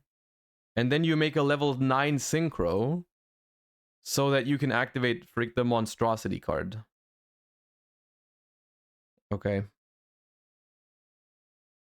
And this is summon a normal monster. Oh, you can bring this back because it was properly summoned. Yeah, it does count as a fusion summon. Target a level 9, special summon it. Okay. I'm pretty sure we lost, but I'm gonna let them finish regardless. Mardell. If this card is normal or special, add a generator card or a plant monster from your deck to your hand. Okay. Okay, man.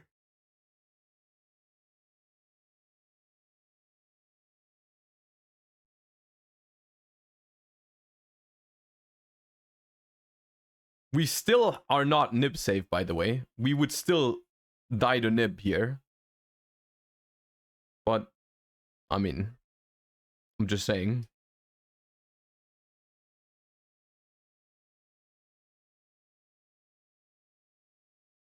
Did you see the generator runic with Ib? Yeah, I have seen it. I've seen it.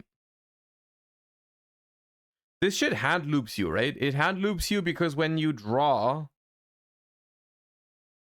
if your opponent adds a card, you can make your opponent send a monster from their hand or field to the... Yeah. It's like a hand loop kind of thing. Banish a random card from your opponent's hand. Okay, you go, king. Yep. No, not my Quem, not my Quem! Oh, man.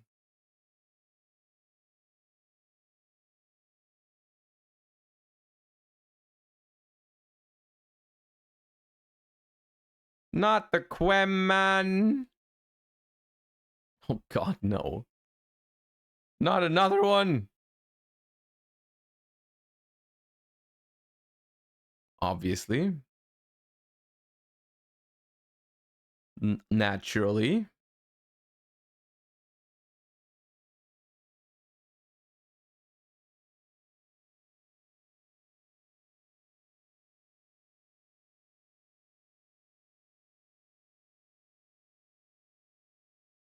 Okay. Ooh, you make Draco Future, right? It's 2 rank 9s.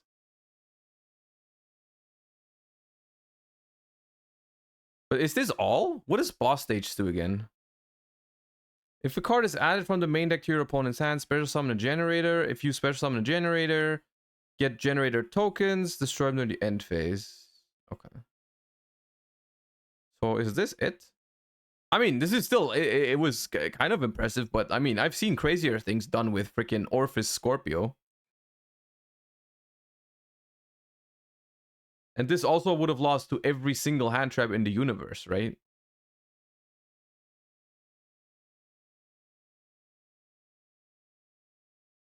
If you have another generator in hand, you also make Levitin. Okay. Well.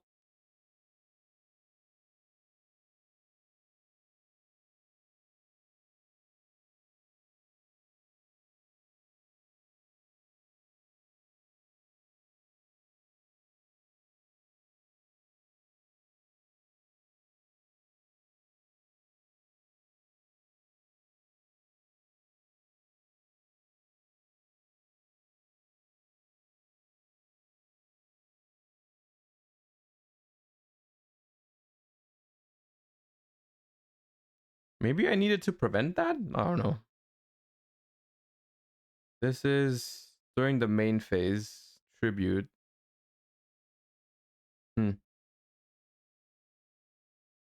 How? I mean, I could have used tip in response to the effect, and then I search destruction, and then when it tries to make tokens, I can destruction the thing. But yeah, I don't know.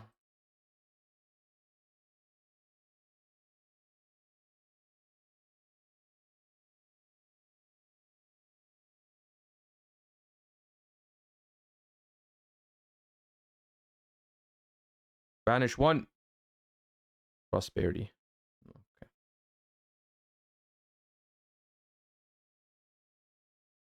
Lopter. Tribute a generator monster. Yeah.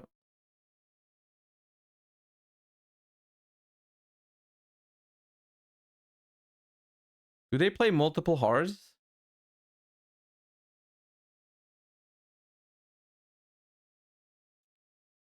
They do. That is a problem.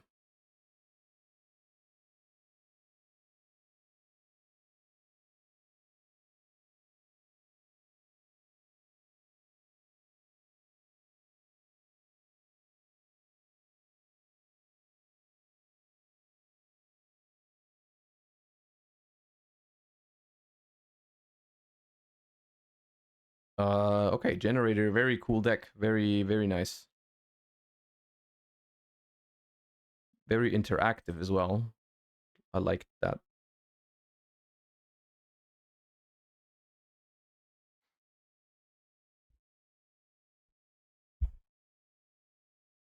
It's funny because if I have better runics, I probably still win. Like if I have like a freezing curses for the Har, I can probably win. Can I stop losing every coin flip against your copium combo decks?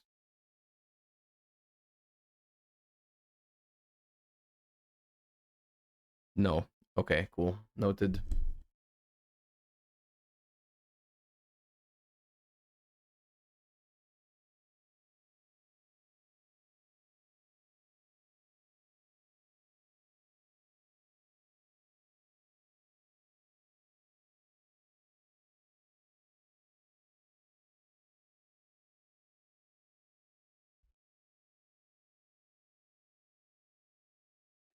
If you make junk speeder, I'm quitting immediately. I'll let you know. I'm letting you know if you summon junk speeder, I'm leaving.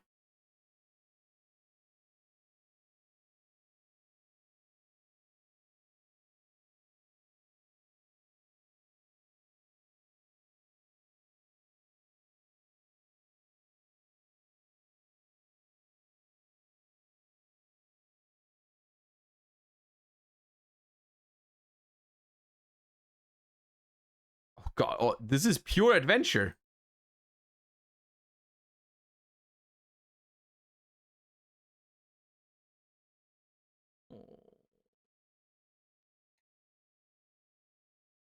Why are you not putting Griffin up? Xrova, thank you for the 6 months. Merry Christmas to you as well. Thank you. But why are we not summoning Griffin?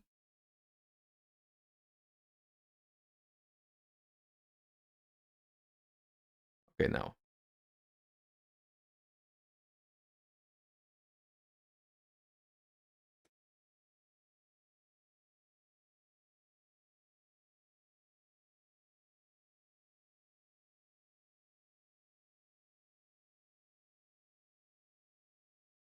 Oh, you messed up the zones. Okay, okay. Yeah. Just move it. Just move it. It's whatever.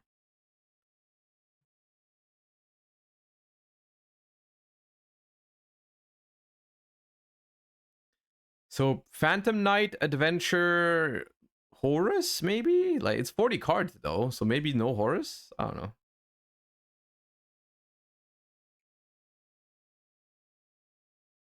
I don't know what this makes. I don't know what the goal is. I'm sure it's going to end on at least, like, Bardiche plus SP or IP, something like that. If it's, like, pure Phantom Knights. But we can break that, maybe. We have, we can dodge Fogblade on Hugin, which is good. With duality.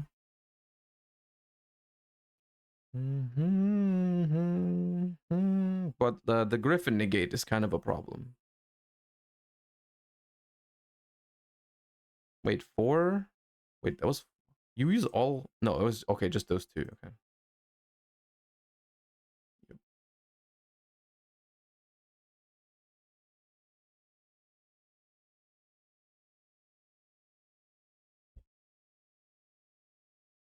Okay, there's Torn Scales.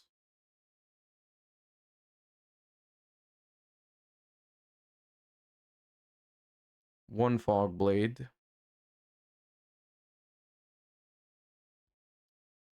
So far... So good. So far, it seems breakable, but it depends. I mean, obviously, they're probably going to do more than that.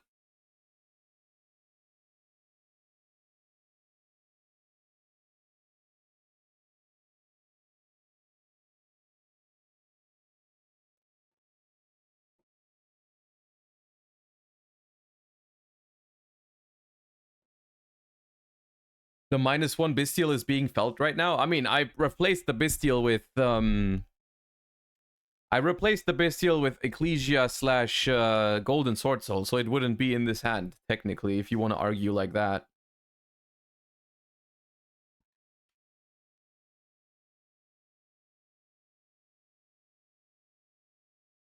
But, I mean, they had an Omni Negate for a Bestial anyways, right? So...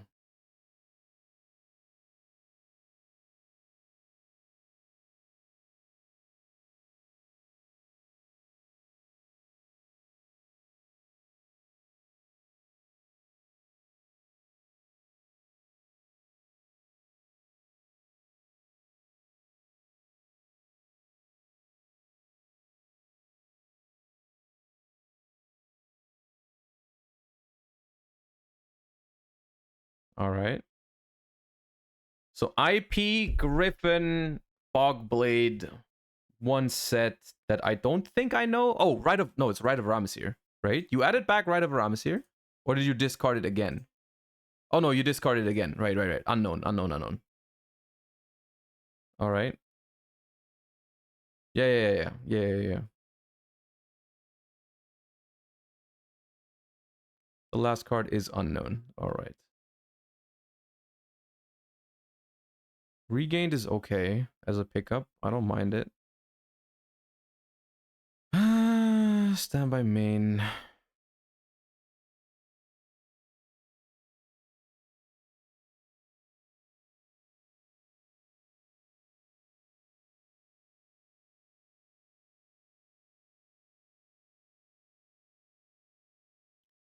If a Dark Exceed is special summoned, you can target a card on the field destroyed. This works with... They can use this to bring back the Break Sword to pop a card, right? Yeah. So this pops a card, this negates, this is SP basically. This is Fogblade, one unknown. It's tough. It's a lot of stuff that they have. Let's start with Regained.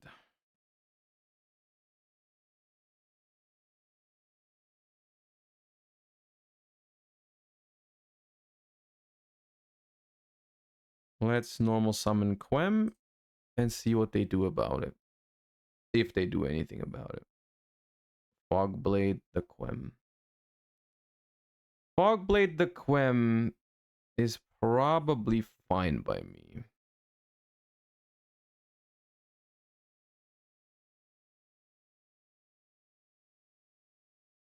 I could try to destruction it. I could try to destruction it, but then...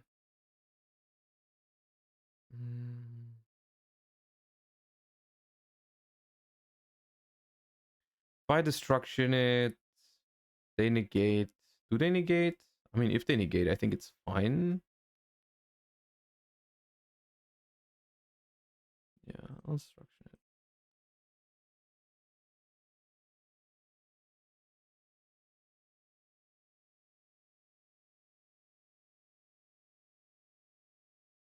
Okay.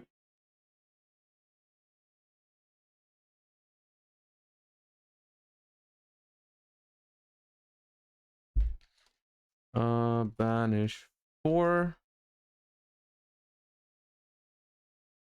We hit 2 one of Horus monsters, which is funny. I'll use this, target the silent boost to draw 1.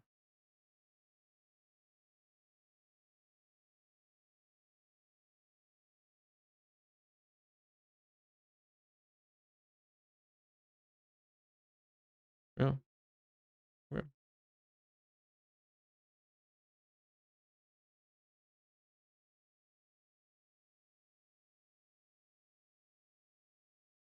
Freezing curses. Bottom. Yeah. Okay, now the duality is kind of useless because they played around it. Maybe I should have started with a runic to summon. I was just afraid they would use Griffin on it. Yeah, we go with this special. I'm pretty sure if I draw one Bestial, I'm pretty sure I play through this entire thing because like they have less on the board. I have a target for regained in the grave once they go with IP into SP. Like one Bestial I think cooks them completely, but I've drawn, well, Aluber doesn't count. Aluber doesn't count, dude. Um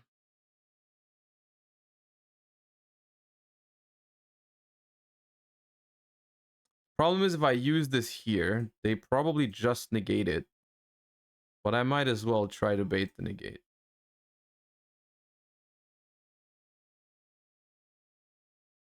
I can use curses. They can't really dodge it with IP.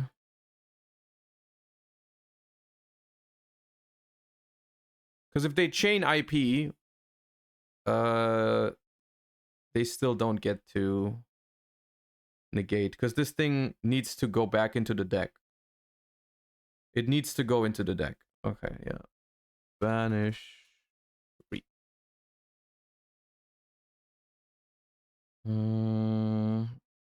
Okay, Fountain is acquired.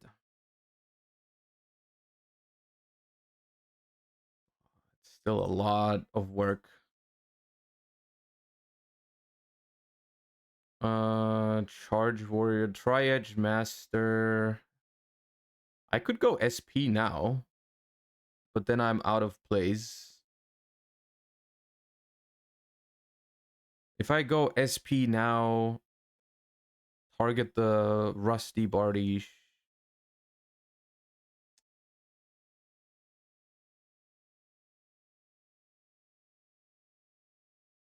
Do I live a turn? Probably not. Tri-Edge draw. The problem is even if Tri-Edge draws a runic, what does it do here?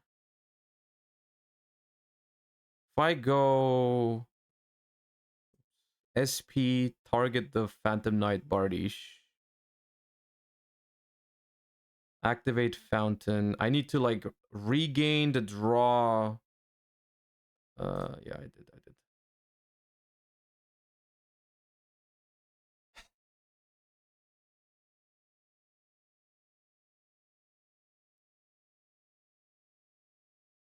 It has to be Tri-Edge.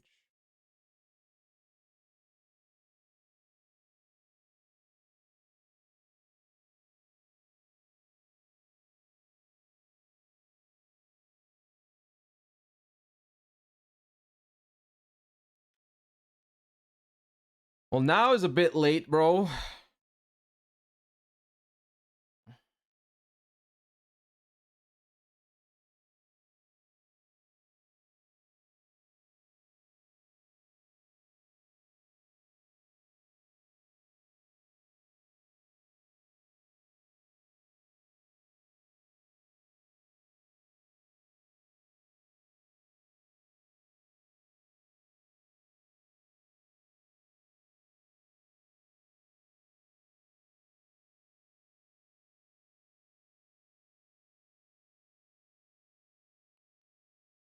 Serenir.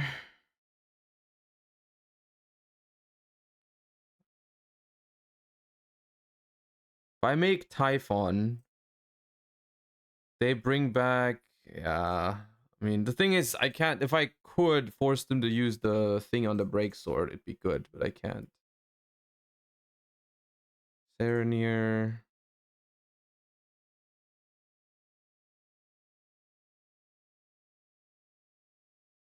Target the Cherubini.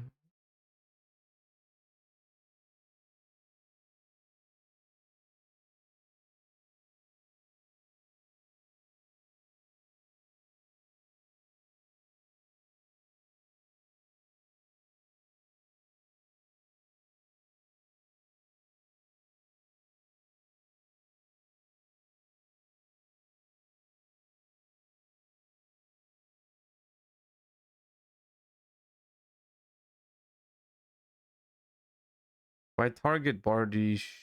No, I target this. I target Griffin. And I go effect of Serenir.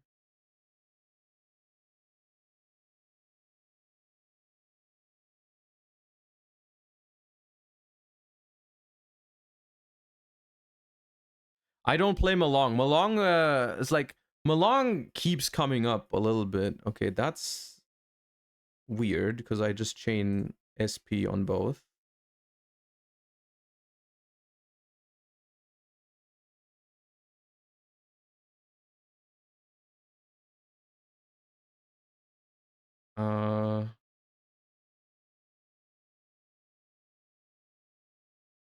Honestly, I could have also let this happen, but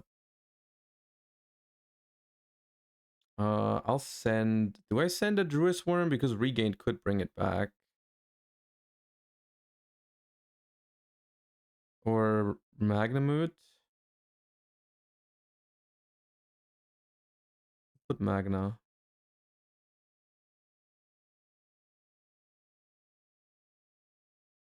Put Magna. Activate Fountain. Here, it's a little bit weird that they've been watching the stream, right? They know that Duality is in my hand, because if the last card in my hand is a Runic and they don't know about it, they lose right here. The game is over, right? But they know it's not. Also, Griffin is banished. SP banished.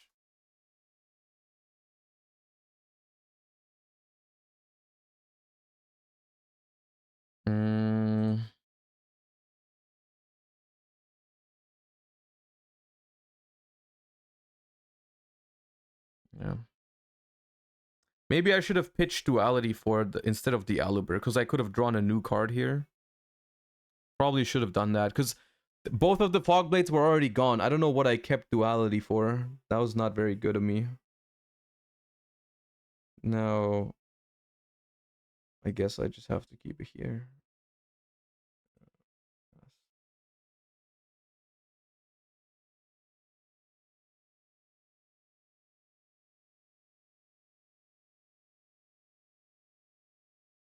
Is Duality really that good? Had I discarded it for Hugin, it would have been huge here. SP is during the end phase. I just played it wrong this turn. It would have been very good here if I did it right, but I did mess it up. I should have discarded it. Yep.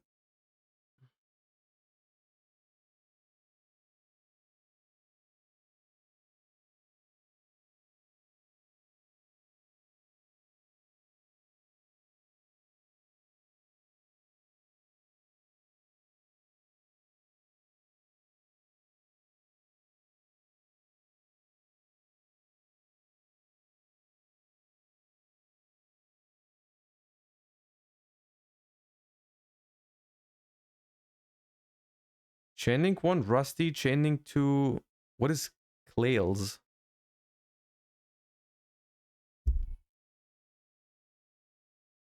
Scales? Torn scales. Oh, okay. Okay, so your target or take. Okay, yeah, yeah, I get it. I get it. I get it.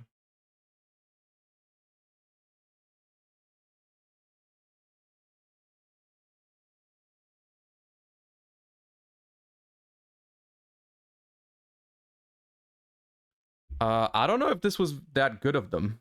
I think they needed to pop my regained, but I'll take it.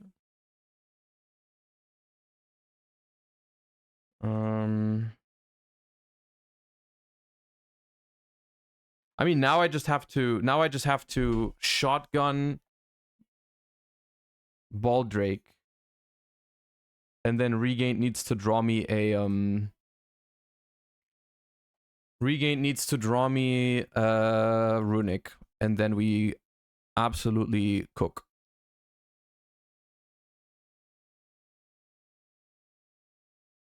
Draw face. Anything? Okay. Declare Baldrake. Probably target my own, because if I target this, they can chain. So I target SP. We draw a Runic, we might be completely in this. Hold up. So banish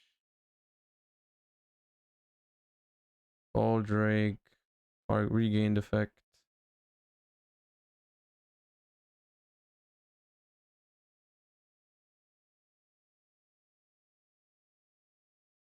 I didn't specify the Runic, man. Oh god, man, why does it always happen like this, man? Oh god, dude. No.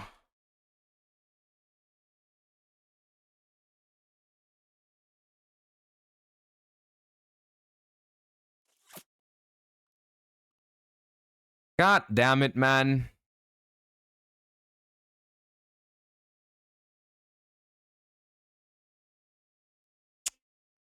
I can't really complain because I think this game was my mistake. I think not discarding duality was a big mistake. I should have discarded it. I just saw that I had two normal summons and I wanted to get rid of one. But yeah, it was Is there a light level 6 dragon target? Yeah, you can play Malong, and it's Malong is good, but I just don't have the room for it. Like, I guess Legacia, I mean, I think it's good though. I think Legacia is good, but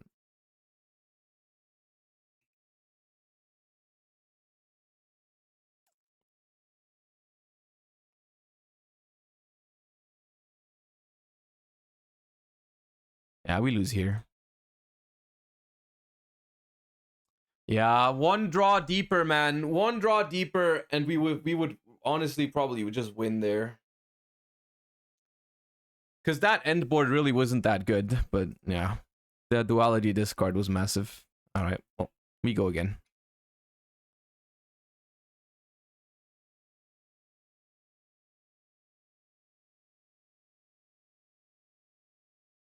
Just can't go first ever today.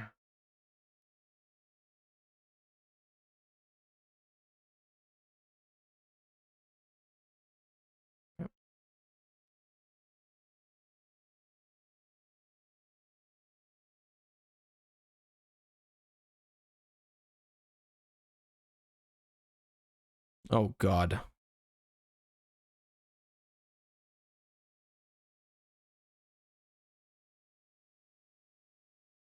Prep. Yeah. What is happening? Oh god, Necros? Porygon prototype. Thank you for the 14 months. Where do you ash Necros? Bryonic? You probably ash Bryonic.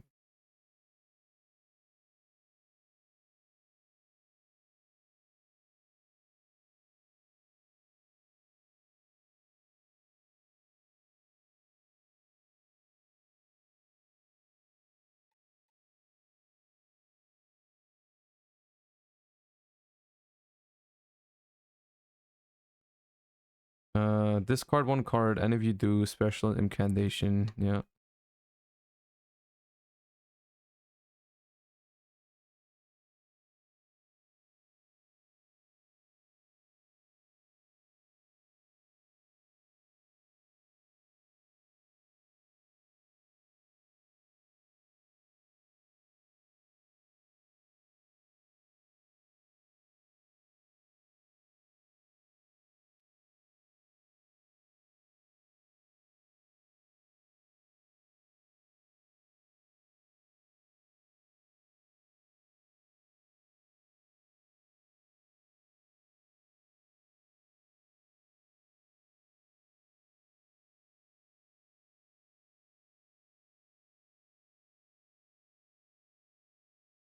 This one searches a monster? Yeah.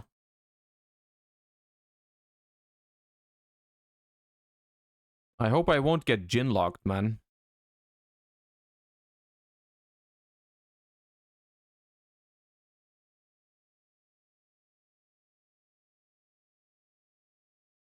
Okay, they have Kaleido Unicorn. Unicorn isn't that bad for this deck. We can run over it with Bystials before we do anything. Kind of works out. Or Flashing Fire, of course, works too.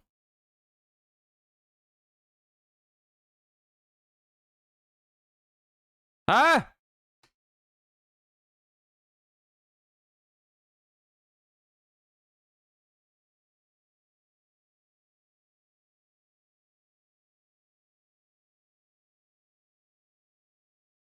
So I have to send 8. I think we lose.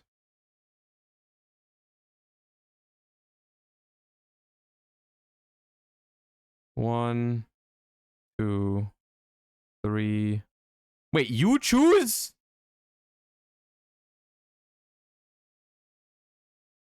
Oh. Yeah, okay. Nice deck.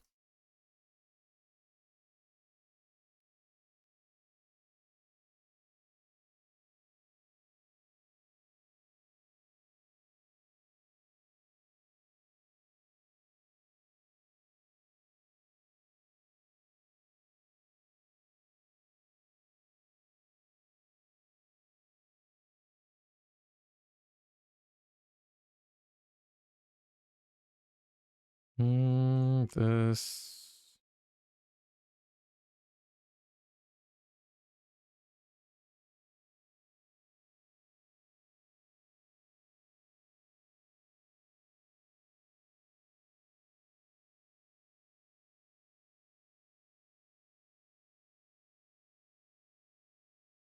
Okay. That is a little bit messed up, but it's somewhat okay. This is the kind of hand that could probably make... I probably just make Legacia. Like, I make a Coral Dragon, use Magna, and then I make Legacia, and I draw 2. I draw 1 with Coral, 1 with Legacia. Yeah, I think that's nice. That's a nice line that I can take. Coral Dragon... Use Magna. Target. Probably banish Quem.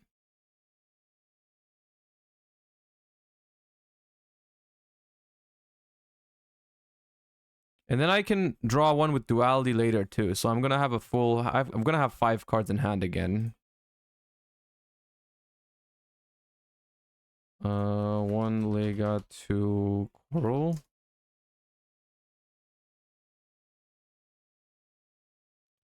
Draw 1, draw 2, pop Serenir.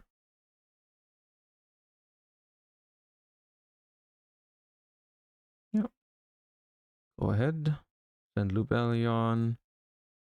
Activate Fountain. Do I draw 1 with duality now?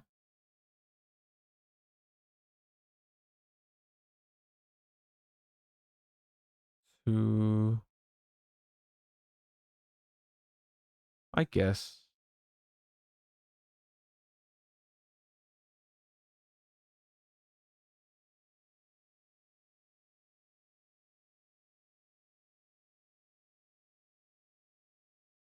Okay.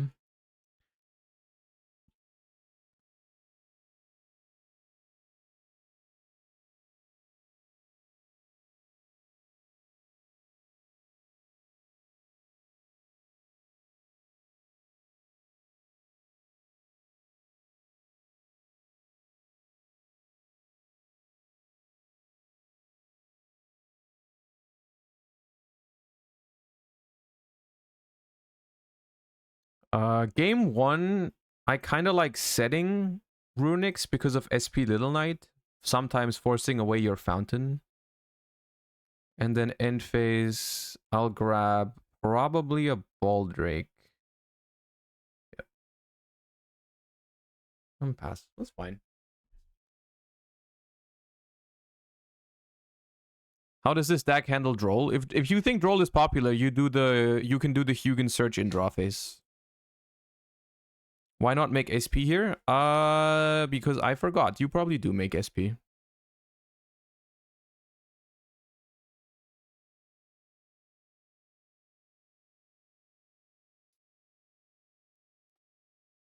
I was gonna say something about how Legacia protects Hugin from being destroyed by battle, and that's cool. So that's why I think that's why I kept it, but it's probably still better to make Oh, it's a based mirror match. Okay. Yep.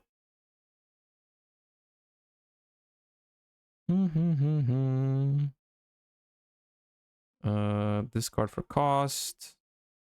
Duality. You ash that.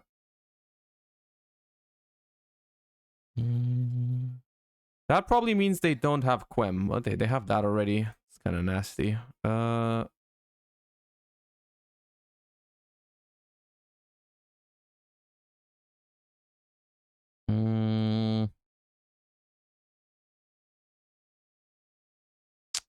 mean, yeah. Lousy, thank you for the 1 gift sub. Appreciate you. Thank you so much for the support. Thank you. Flashing fire on the Legacia. Do I slumber it? I'll slumber it. This way, I don't banish 2, they banish 3. It's good for me, I think. Okay, 2 destruction gone. That's not bad. They're gonna fountain for 2 here. I can't prevent it, so it's fine.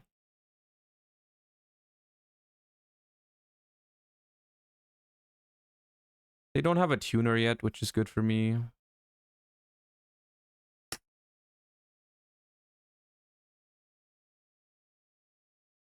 Bestial stops. Hold on. Bestial stops. Bestial stops the complete effect of duality, fortunately, because it says shuffle both. If it can't shuffle both, it doesn't shuffle at all. It's like Pot of Avarice.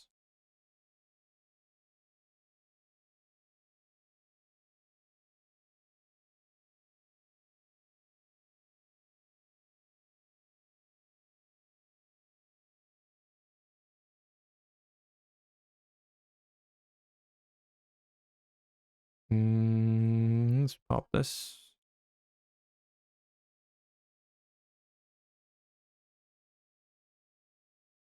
Here's that. Ooh.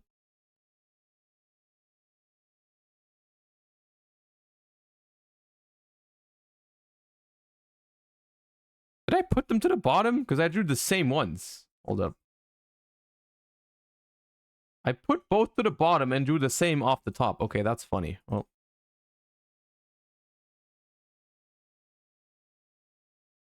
Hi, Josh. Not to be rude, but you often seem quite annoyed by little things on stream like losing RPS. Do you have a different mindset in real tournaments? I am not annoyed right now in the slightest. I don't know where you got that from.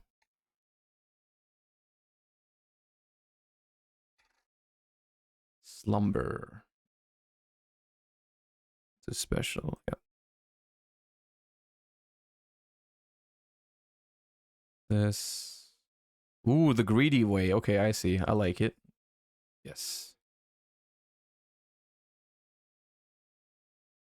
I'm fuming right now, yeah. Didn't even draw fountain, dude. Now I'm actually molding. Or, that was a joke. Just in case. Main phase.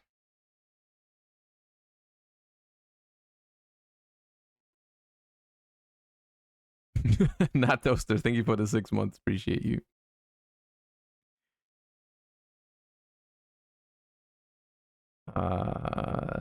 They did bestial my 1 copy of Ecclesia.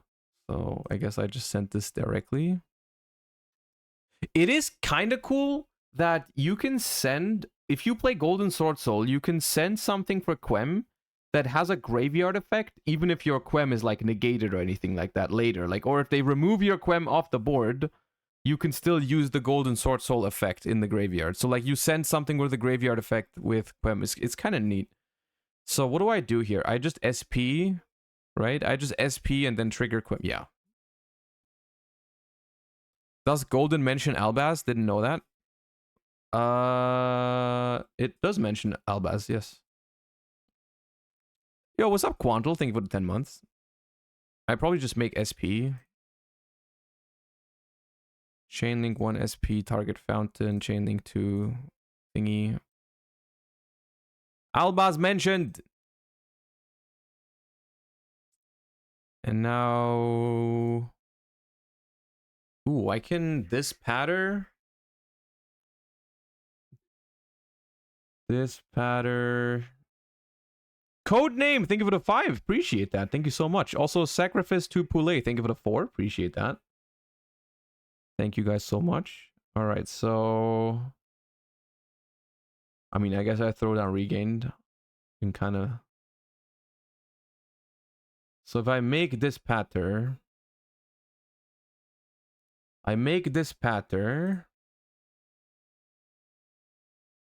I can bring back their Serenir. They get to send another Lubellion. I doubt that matters, though. Probably okay. If I now make... it's... You have a lot of cool things you can do with Golden Sword Soul. I can make Chaos Angel banish their Hugin to trigger my Regained and my Golden Sword Soul to bring back the Quem again. But then I don't have another non-tuner.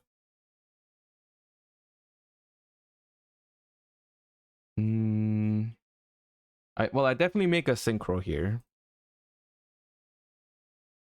I have a funny way to clear up my extra monster zone. Yeah, let's make Baron. If they trigger a Serenir, I can chain... Okay, what? Keep. And this.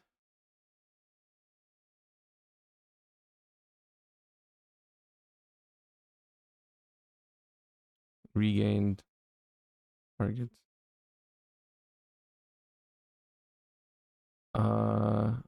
Oh, I forgot to trigger the Golden Sword Soul. Oh, that was the whole that was the whole point. I forgot to trigger the Golden Sword Soul. I'm a bozo. Okay, well. If I trigger Golden... Nah, man, I'm taking back. I'm taking it back. I'm bringing it. I'm doing it.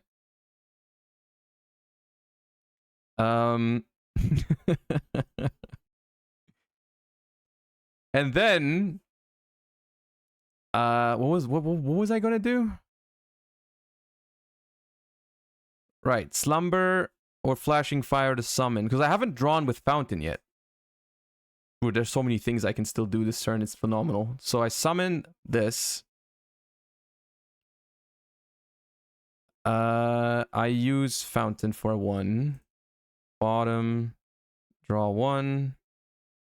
Druid Worm. Does Druid Worm change things? Probably not. We make Tri-Edge Master. Draw 1. We activate Fountain again. We slumber Gary. We go 1, 2. And bottom. Draw. I guess we make a Chaos Angel with no target. Fine. Then we duality. These two back. Draw. Phenomenal.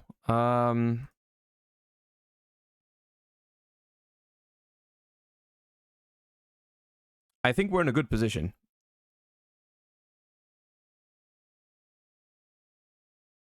Skip.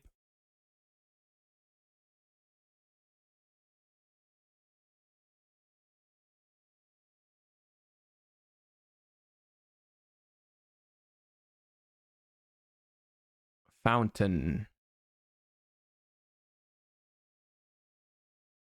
Fountain. Yeah. Yeah. Regained. Yeah. How did you find / build this deck? This is not my invention. This was a deck that's been... I don't know where I saw it first. I believe it was... the first time I remember seeing it, I think was the deck profile that was posted on Stevie's channel. But I don't even think that was the first one that played it. I have no idea who's the actual inventor of this deck. I actually don't know. But there's a couple people who've been playing it.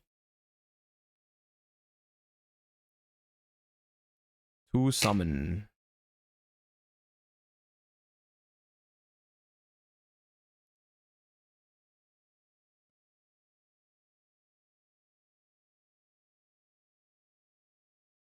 Didn't you say Dinkabui at Worlds? Well, I know Dinkabui played it at Worlds, but I didn't have his list or anything like that. And I also think other people said that there's been people who already played it at the NAWCQ.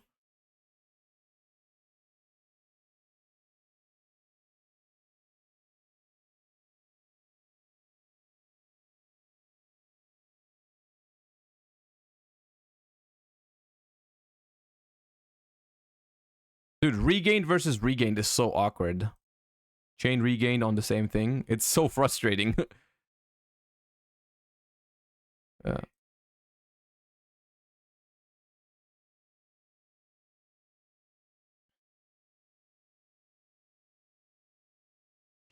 Bella Kalak, thank you for the prime. Appreciate you.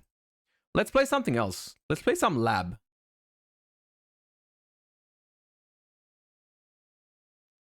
Let's play some lab.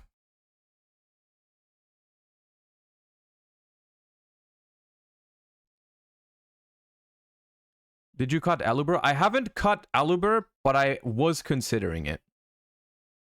I was considering it, even though I don't know. Like, the thing is, I'm scared. I'm just scared of not drawing a tuner. Wonderful.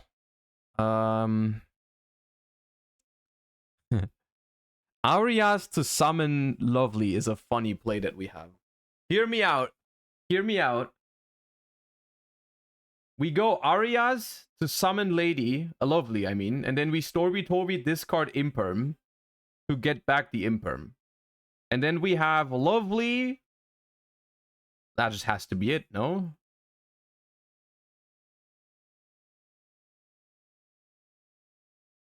Boom. Now we get Gamma on this, imagine. Do I even set big? I mean, I said big welcome, surely. Right? Keep. Target.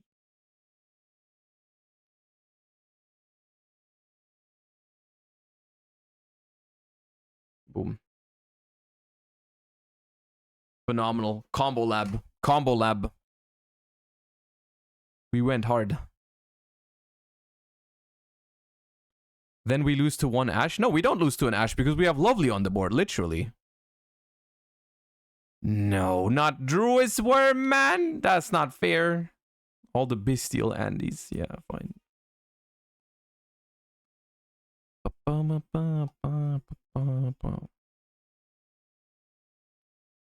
Druid's Worm goes kind of hard here. Main phase 1. I don't think I shotgun here.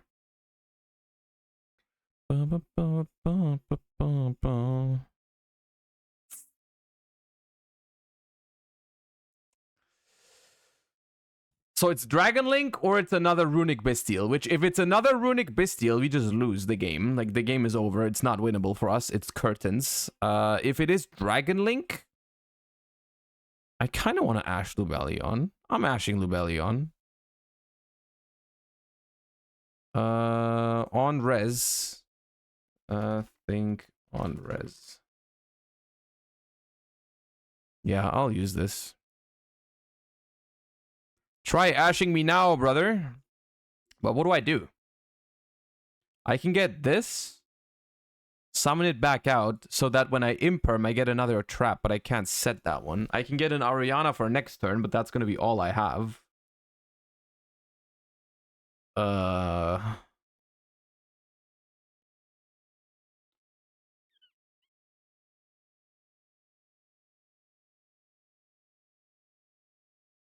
Sarah 420, thank you for the 3 months. Appreciate you. Yeah.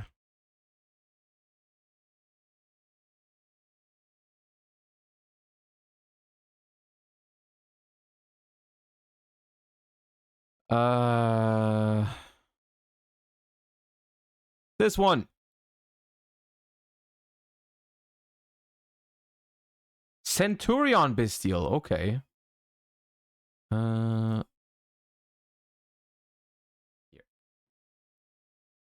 Okay. Well, that was a very bad hit okay. Primera. That's the tuner, man. I'm in shambles. Even if I negate this. I mean, I negate it anyways, dude. Chain. What do I get? Regular. Think. I mean, now they get to Lubellion. Okay. Chaos Angel the back row, I guess.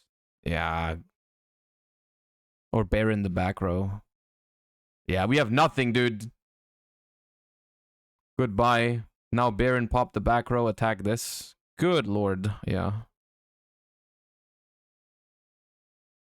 We just need to top deck Ariana, and we're in here.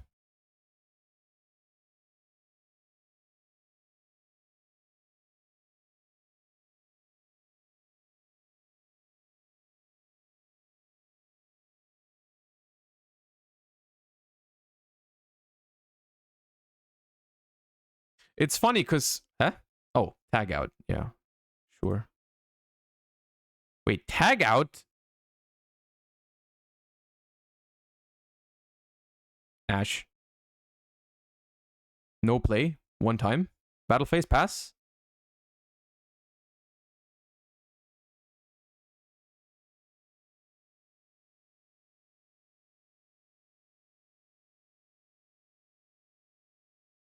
This kind of duel is why I have problems trusting Lab is top 1. I mean, the hand was not very good. It happens with every deck. We have lost the game.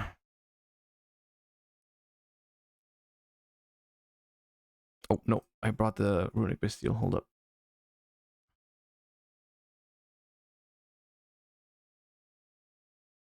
Alright, Vishal, show me what you got. What do you think about DD Crow main next format? I think in general for like tech cards and stuff like that, you need some more time to evaluate what's good and what's not good. Marin says Blue Tang. I don't know where to Ash against Marin says. I'll be honest with you. Marin says the type of deck you can hand trap completely incorrectly and still win.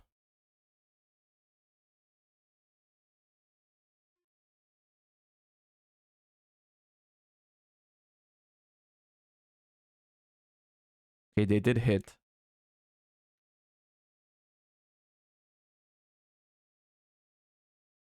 Pretty sure you ashed the field. You ashed the Sea Angel, right? The Link one?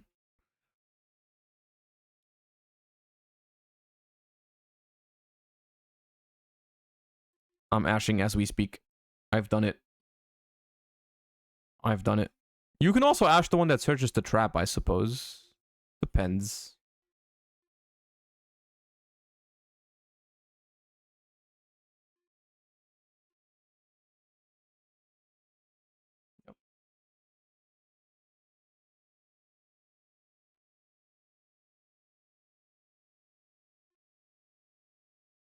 But can't they, if you let them get the field spell, can't they chain block the link monsters anyways? Because the field spell, doesn't the field spell like equip on summon? So wouldn't they go chain link 1 effect, chain link 2 field spell? Oh, the trap surge is ignition. Okay, okay. I didn't know that.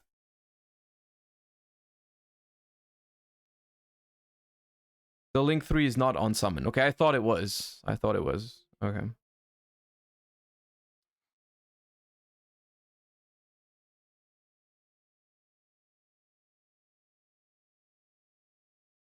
Why not play the Dinka version? Simply because I had this one built on Master Duel, on DB still, and I didn't know Dinka's list by heart, so I'm just using this one for now. It's okay.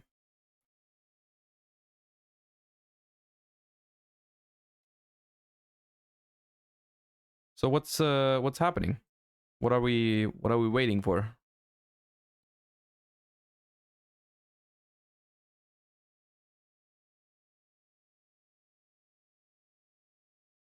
I'm pretty sure Marincess just dies if you have Furniture Kuklok and you just pop their normal summon with Lovely, right? I'm pretty sure they just die to that.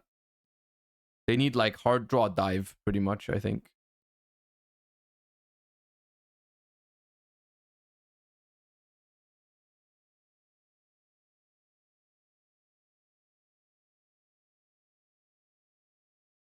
Doesn't the link 4 point up?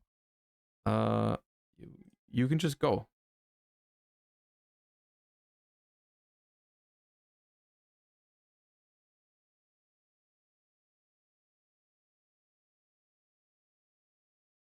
Oh, Bahamut Shark. Okay.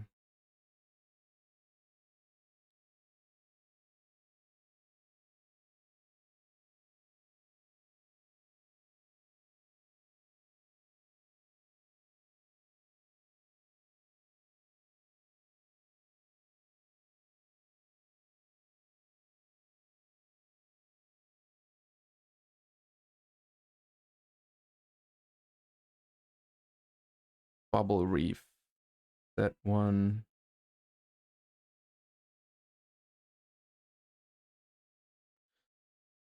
No, you can go.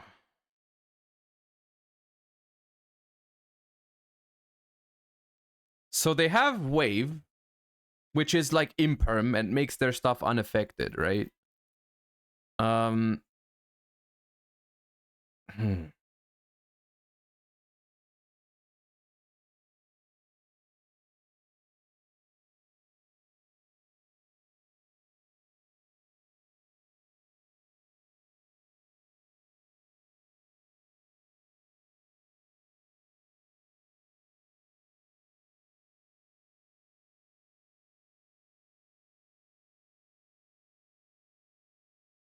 I'm surprised they didn't make the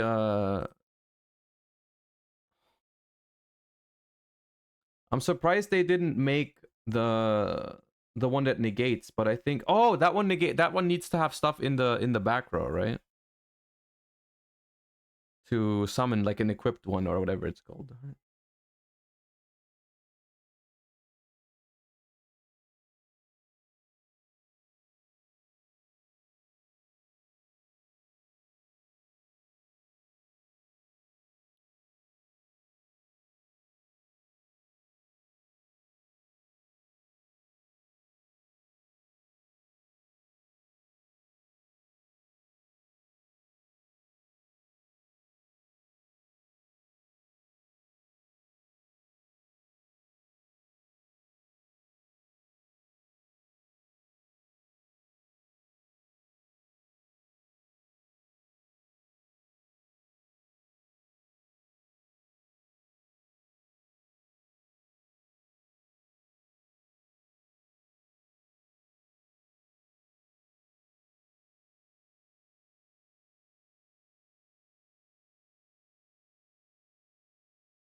All right then.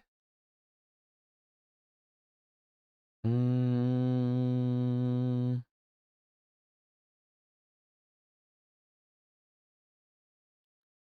furniture.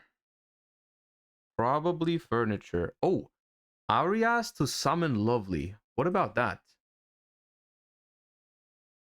Arya summon Lovely, but then they imperm it and we have nothing. Like if they imperm, no, I need to. I don't need to. I can't risk that. It needs to be. I need to get big welcome. Yeah. It's furniture. It's furniture. Keep my stovey. Okay.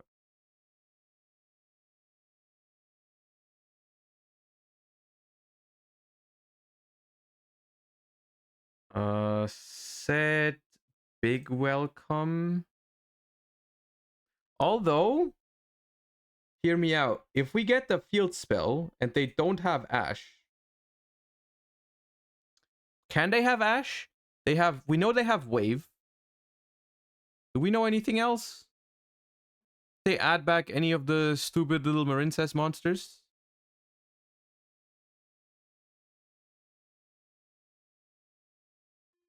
They allowed Extrav? They did allow Extrav. That feels like something they would Ash. I'll be honest with you. Clock trigger? Yeah. I'm gonna trigger clock. That's what I was gonna say. If I grab the field spell, then I can use Welcome Labyrinth with the field spell to pop a monster, get back my furniture, and then with the clock, I can activate Big Welcome anyways next turn. But only if they don't have Ash. Would you ever Ash Extrav if playing against Lab? I mean, if they only have 5 cards in hand and you have a Toad negate, probably. But I'll just get Big Welcome. It's less risky.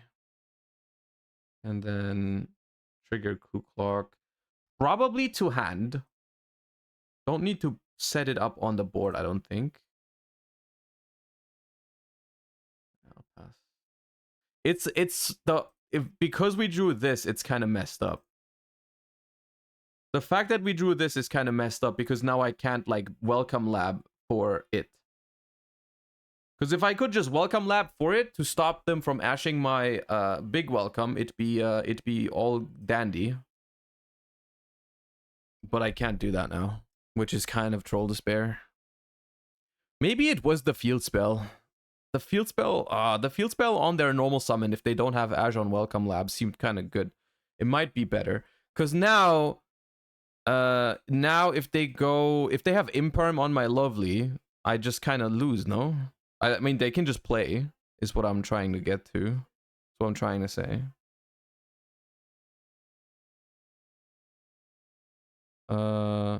Actually... Yeah.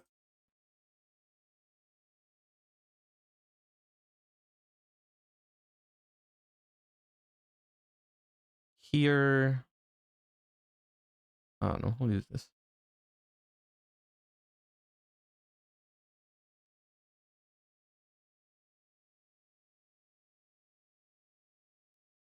Do I summon Ariana in between? Seems like a free body if they don't have an evade to negate it, but they do have ways to negate it. I think I just summoned this.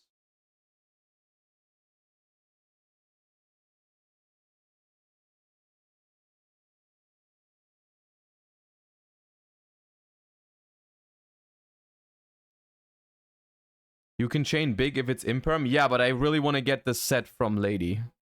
Because I have Coup Clock.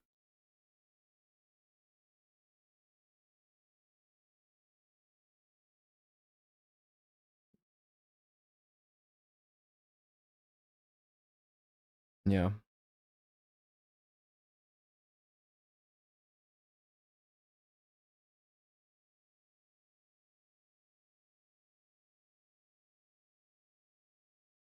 Oh. Oh, you can't target it. You can't target it. Because I have a set card. It's only it's set, I forgot for a second. It's not it's set cards, not set spell and traps. I could grab imperm for their imperm. It doesn't really no, it doesn't make sense. I'll grab IDP.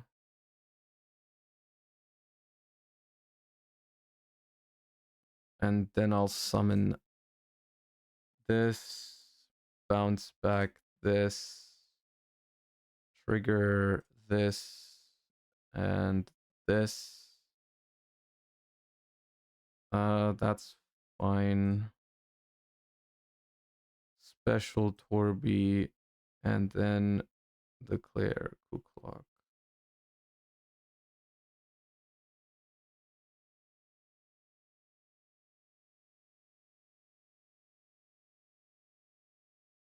I can't help and think that the field spell was better, but I'm not sure. I mean, I still get to use a trap with Clock, so it's fine.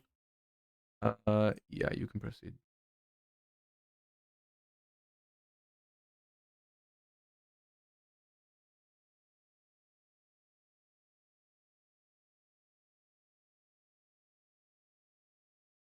Anemone. Wait. What did they target? Pointed at Blue Tang. Should I just IDP that and banish both?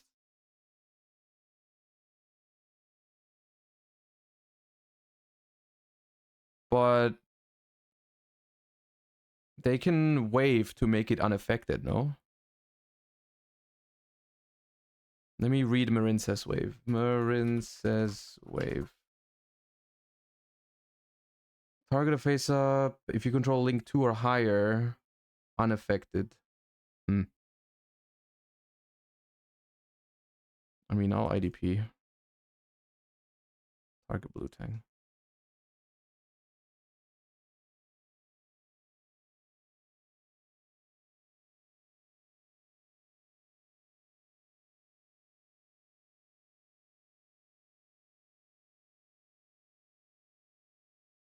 But I still get to summon the Blue Tang. Are you not fiend locked? Just from the extra deck.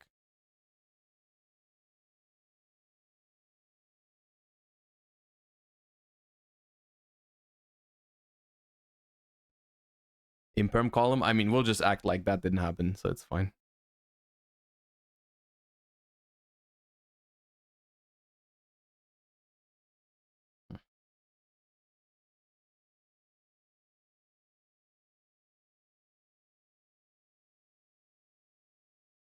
That's a good draw.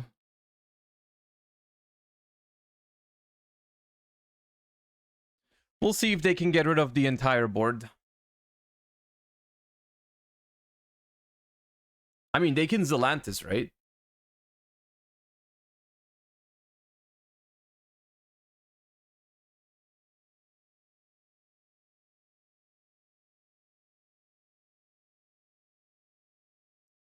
IDP still banishes your summon? No, I just don't use the it's optional.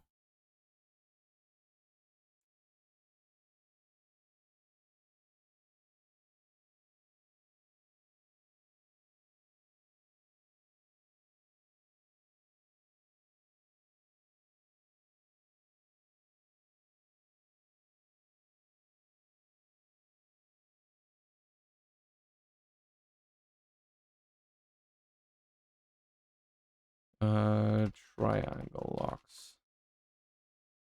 Into water. Yeah, they're waterlocked. Do I chain Stovey to get Ariana out of here? Probably not.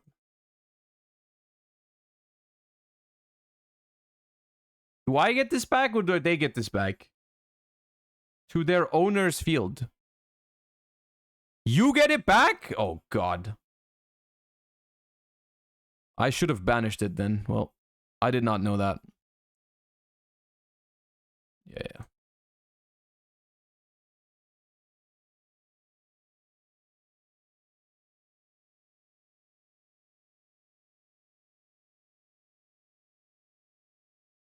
No, the Lantis special summons. That's why this. That's why the whole thing works.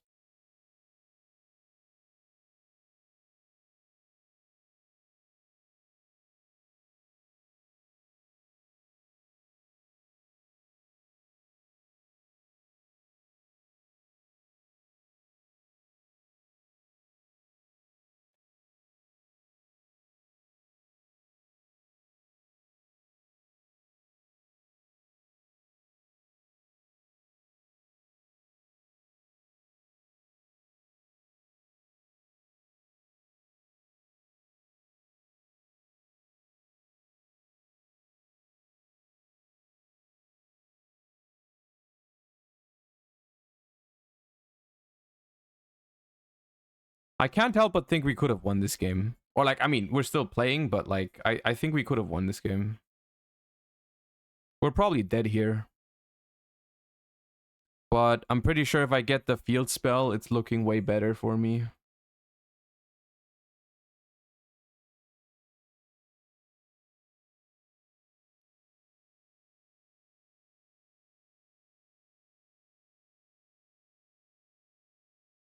That's good. I feel like it had to be the field spell.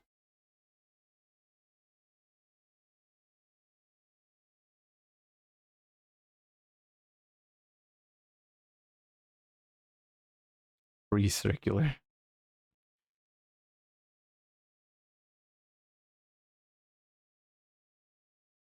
If you Stovey earlier so you can IDP. Honestly, maybe the line was to get the IDP in their draw phase and get the Link 3 out of the graveyard. That maybe was the thing.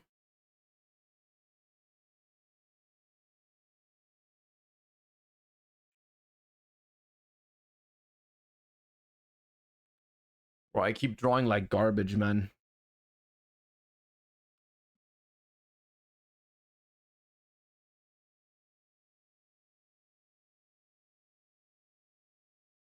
Watch them be named free circular and open double ash.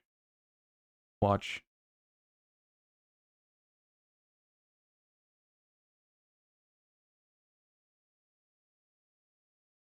You may proceed.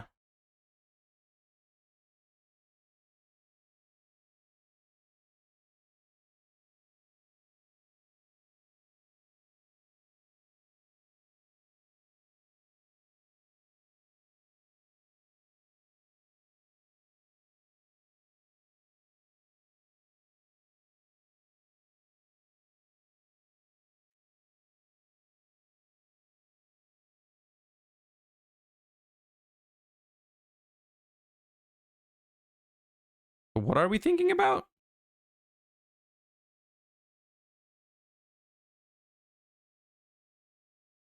Shark Cannon. On Stovey. Phenomenal. Okay.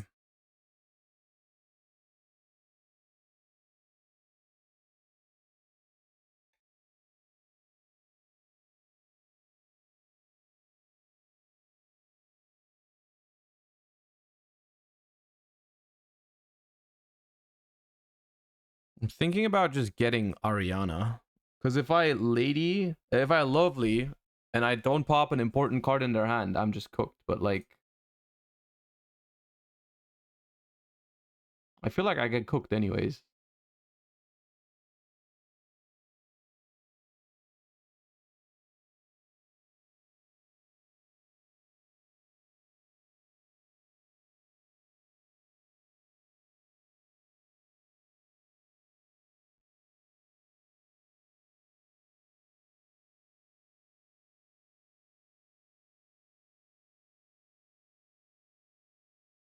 That that makes so much sense.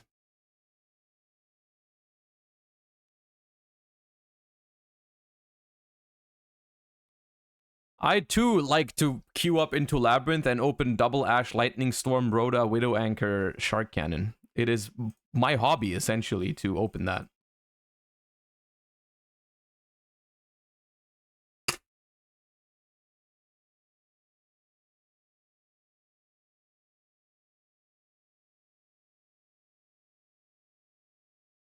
$60 cards, by the way.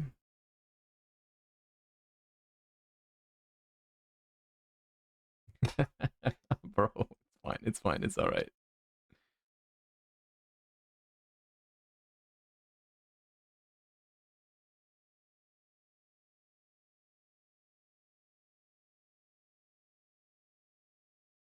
I'm done with Labyrinth, man.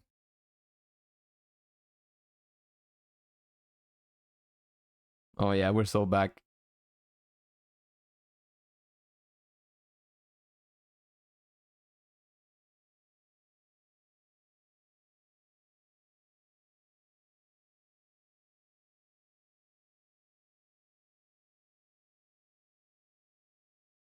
We don't need to get a tuner here. We can grab Magna. Would you still put this as deck in tier 1? Oh, because I got high rolled like a couple games in a row, you think the deck's not good anymore?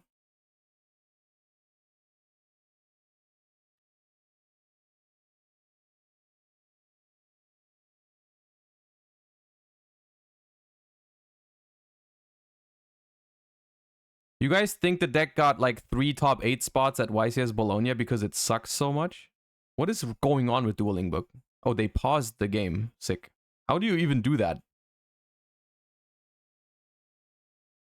I haven't used the effect yet. Well, I was gonna discard this. So, yeah.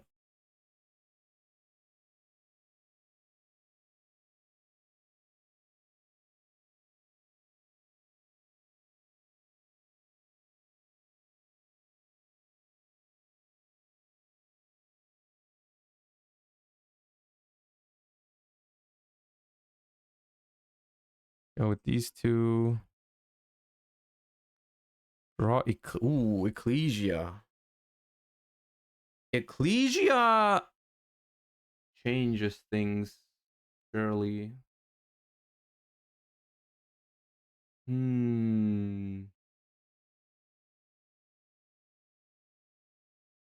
Duality. I mean, I get 1 level 10 synchro plus a draw guaranteed, but does Ecclesia change that? And if so, how? Normal summon, summon Golden Sword Soul. I can make a level 6 synchro. Coral Dragon. I could make Legacia, draw 2 cards. But then I don't...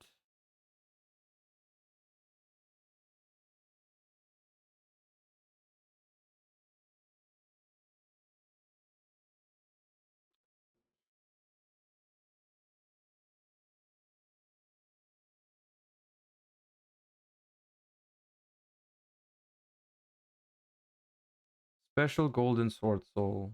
Make Coral Dragon, make Legacia, draw 2 cards. But then I'm not using Duality. Can that really be the line? The other option is bring back Lubellion, get second regained. I could make a Legacia still, draw 1. Then I'm not using Duality. I kind of need to use Duality, no? If I don't use Duality, it seems kind of awkward.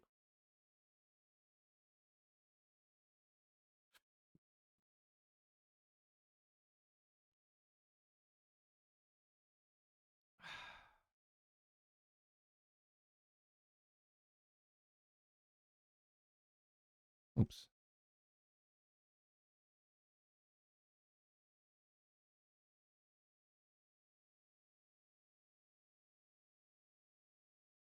I think it's Legacia here.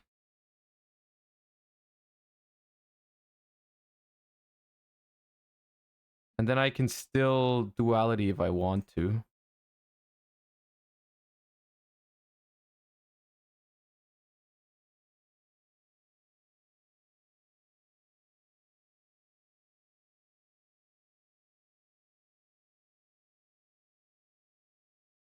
Oops. This here.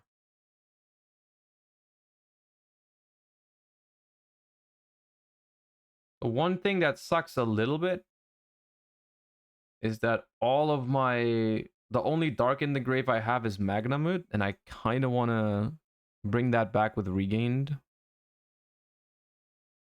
I kind of want to bring that back with Regained. But still, it's fine.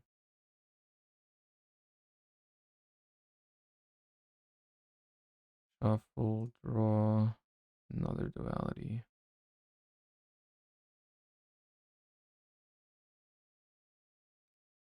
Make SP? I can't make SP!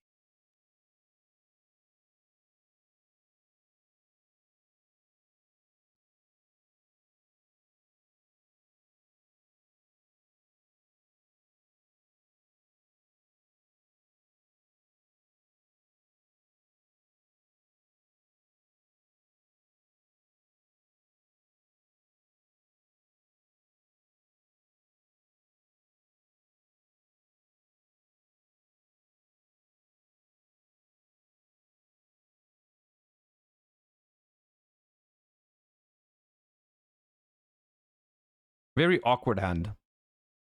And maybe not the ideal line that I took. Maybe not the... Maybe the Coral Dragon into Legacia was better because it would draw 2 cards. But I was kind of worried I wouldn't be able to get... Like, I wanted to get the Lubellion back. Because I didn't want to... I wanted to get the free second regain. But I mean, now I don't have a target to reborn anyway. It's awkward. Oh, God. Yep.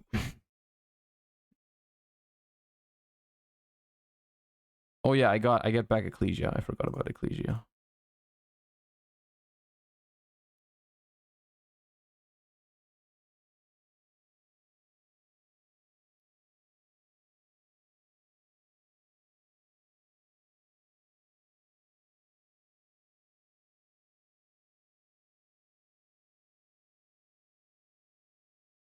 Ecclesia is mandatory? Oh, really? Is it? Oh, you have to. Right. You're right. That's funny. I didn't know that. Is Cartesia mandatory as well? I don't think it is.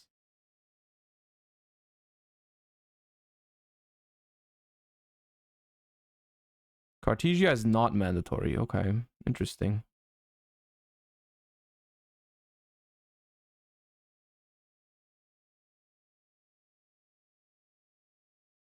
Special. Destruction to special. Okay. Interesting.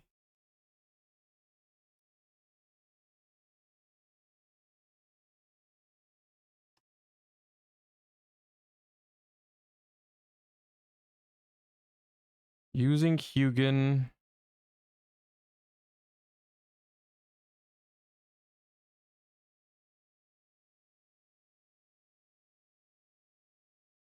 Cost.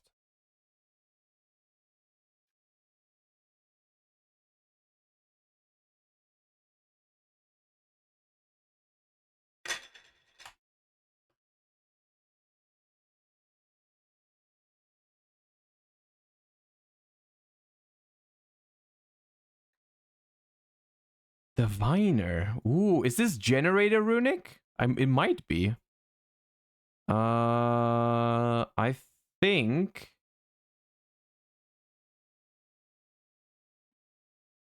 Do I chain my Hugin, my SP here to banish the Hugin? No, it's fine. Oh, all good. Yep. Yep.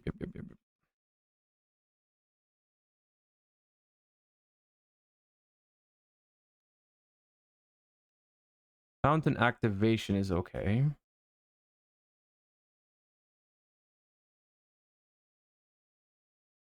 Flashing fire.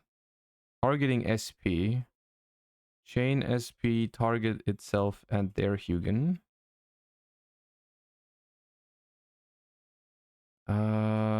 Yep.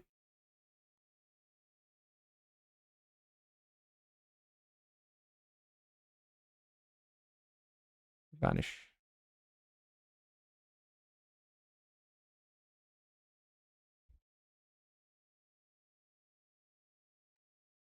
So here it comes down a little bit. Yes. You can activate Fountain. I'll chain Destruction on it and see if you have another. Even if they have another runic, they need... Okay, they don't. That's good. That's probably... I don't know why they use Destruction. They should have... Oh, it is generators. Okay, good. Generator. Okay, pop. Fountain for 3. Target. Target. Target.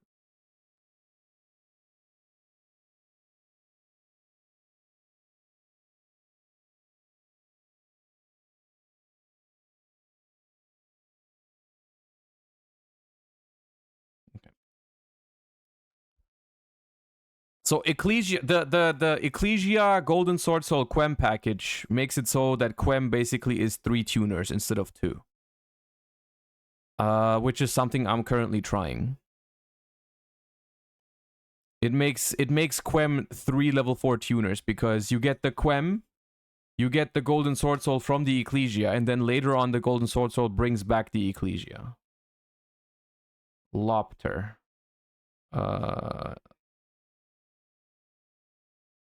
Okay. Okay.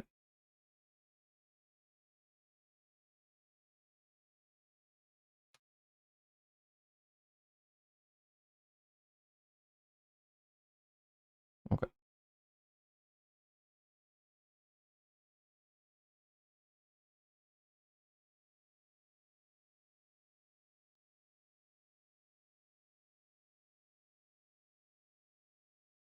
So what happens now? Nothing? Does anything happen? Vala. Special summon a generator from hand or grave. I'm gonna just stop you right here, Chief. I don't know what I don't know what any of this means. I'm happy for you or sad that happened, but I'm freezing cursing that thing.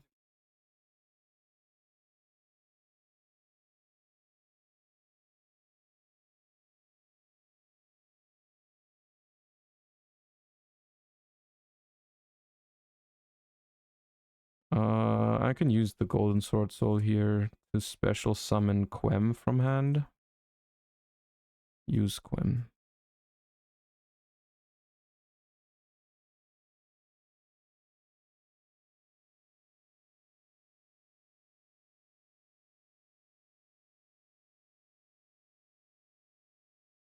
Yep.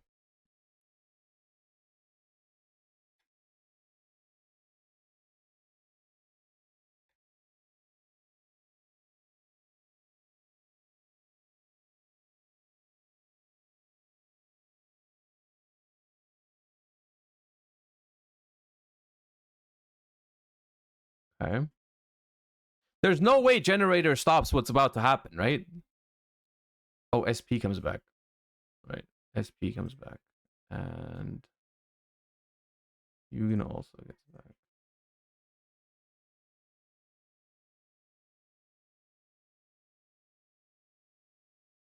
Who the hell is this? Nidhogg. When your opponent would special summon a monster, negate the summon if you do destroy that monster. And this one is nothing. Okay, tokens. Yes.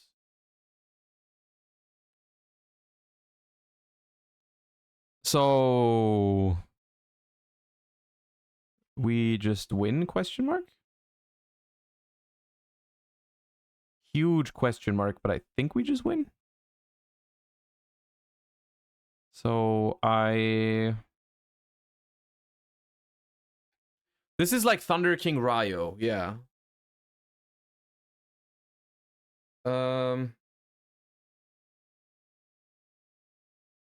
Special.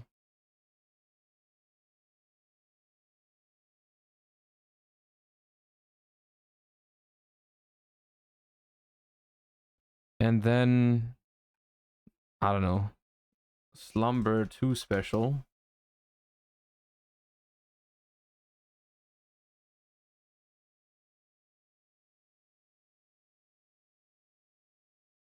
Chainlink 1 fountain.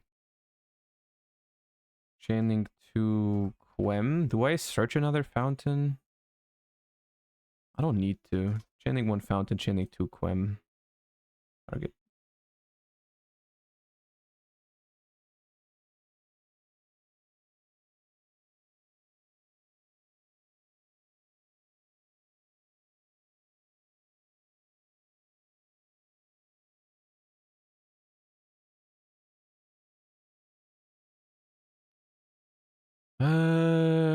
Make try edge.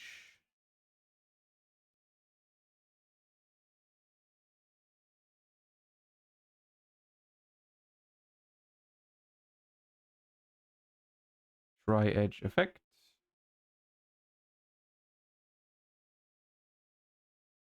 Draw one. Okay. Two grave. Magna. I mean, I just have to make one level 10 synchro. Actually, I can flashing fire to go Sleipnir to banish the Nidhogg. I should have done that way earlier. Special this, and then this one.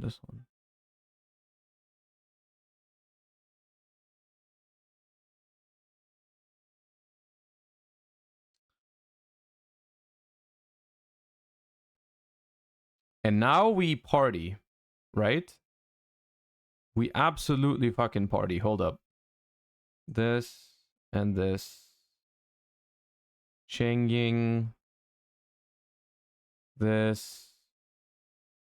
Banish Hugin. Special. Trigger. Magna. Regain. Changing. This goes to extra. We draw one. Chengying banishes. Chengying banishes. Fountain and boss stage.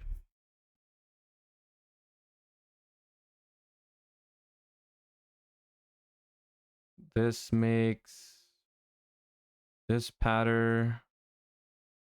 This pattern brings back Golden Sword Soul once more.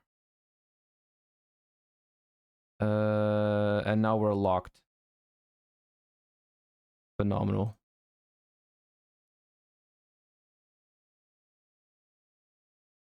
I've cooked too hard. Tribute summon Baldrake. Oh, right, I can tribute summon Baldrake. Genius. Tribute summon Baldrake. Yes, normal summon Baldrake. Because we special summoned the Ecclesia earlier. And then... and then we make Chaos Angel. Yeah. Or Baron. Probably Baron. This. They can protect with Hugin if they want to.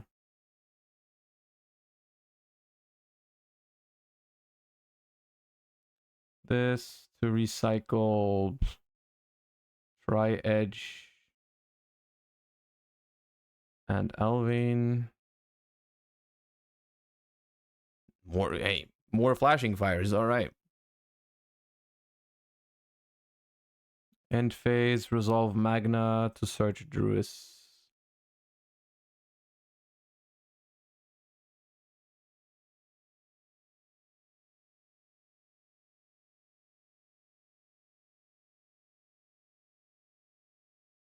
I believe this is game. I'm ashing the terraforming. No way.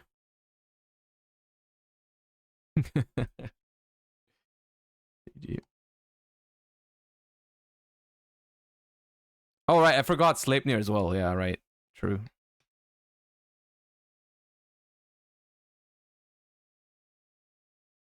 No.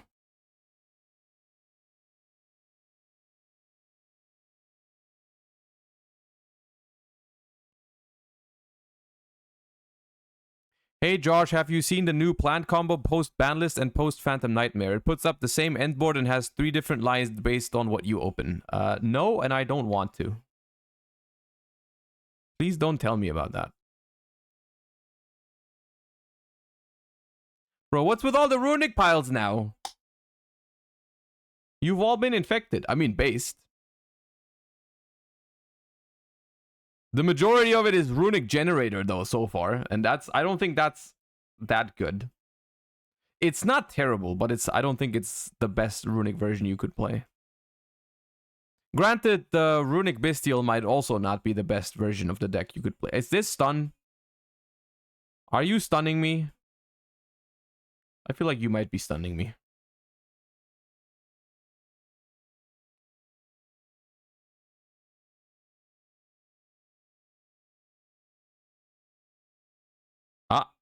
One gone.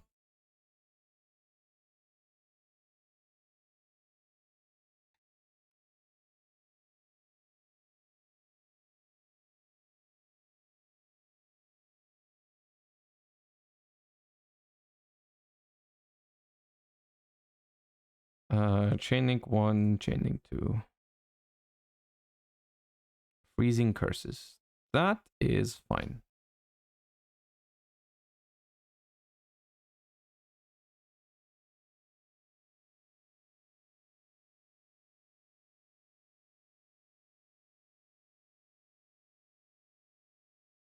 Okay. Good. Normal summon, Golden Sword Soul.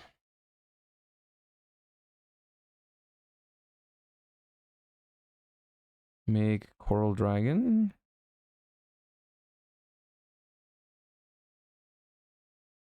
Discard Duality, target the back row. They can Hugin to protect, but then the Hugin is gone.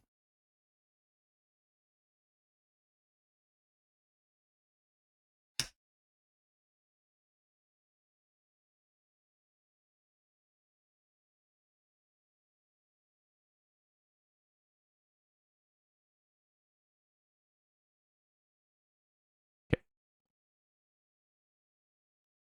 What is it? Flashing Fire? Could be Flashing Fire. I'm not worried because we have Tip. Yeah. You have to pop the Coral Dragon. I banish 1, banish 2. Coral Dragon effect. Okay. Can't use Duality here because no Dark in the graveyard. And we skip and pass.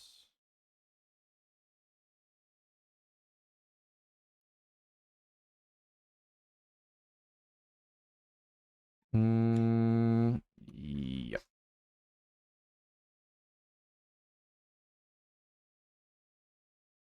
Lubellion effect.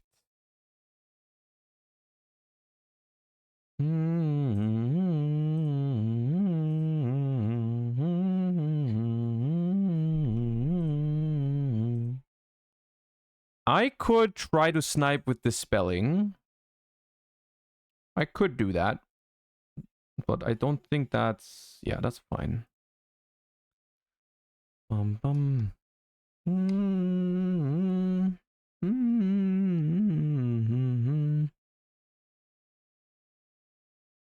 Magna target Golden Sword Soul. That is allowed.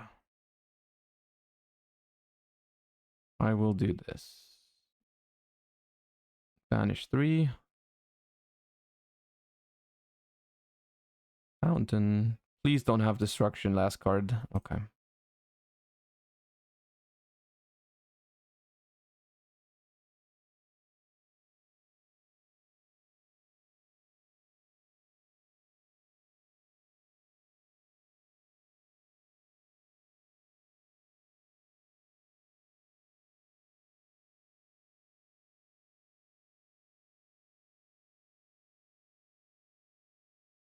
Can I ask a question?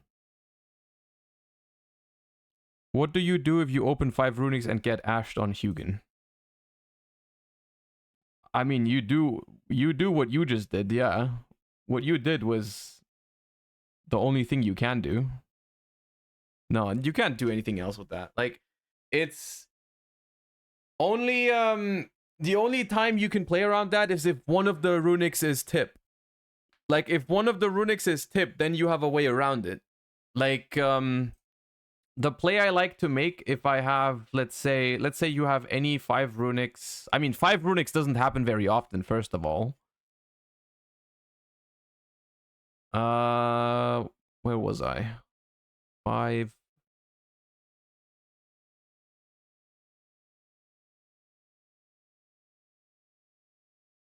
runics. It is an incredibly unlikely thing to happen to open 5 runics, no tip, no fountain, right? That's, first of all, that's the first thing. Very, very rare. But with a hand like this one, actually, usually, it's better if I explain it with Slumber.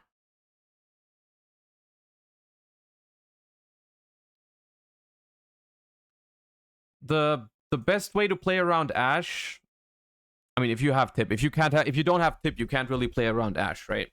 So there's a couple different ways you can play around hand traps with runics depending on how many runics you have, and the lines change depending on how many runics you have.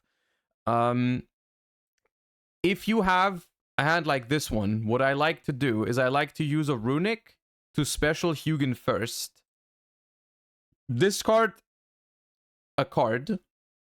This doesn't necessarily need to be a runic, but it could be, you know, like let's say discard a runic. If they hand trap you here, I just go tip for fountain, and then you have more runics to play later, right? This only works if you have at least 3 runics. If you have at least 3 runics, including tip, I like to summon Hugin first. Before going for and then if they hand trap the because Hugin is always the kind of the magnet for hand traps, right? Like the opponent wants to hand trap the Hugin, and you can really punish that if you have tip. You know, if Hugin gets ashed, GG. You think if this Hugin gets ashed, it's GG? You need Slumber? You don't necessarily need Slumber. The other card can be anything. The other card can be a tuner as well. Like, that also works. It can even be a Bestial to tribute summon, right? Like, it can be a lot of cards. It doesn't always... Your hand is usually not 5 runics, right? Imperm Hugin and Ash Tip. Well, Imperm Hugin and Ash Tip is going to be strong here, yeah. But then, like, Imperming Hugin if you have Ash as well is also risky, because what if I have Duality? And then none of it matters if I have a tuner, right? If it's all... I mean, yeah, if your entire hand is runics and they have Imperm and Ash, you're not going to play. What do you want me to tell you? Like, yes, if your opponent's hand completely counters your hand, you're going to lose the game. Congratulations, you figured it out.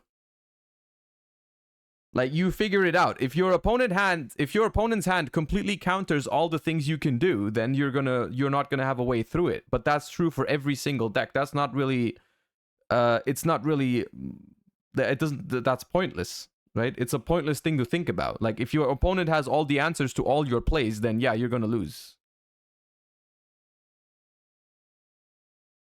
And yes, some hands won't have a way to play around Ash or Imperm. Like, not every hand does that, but most do.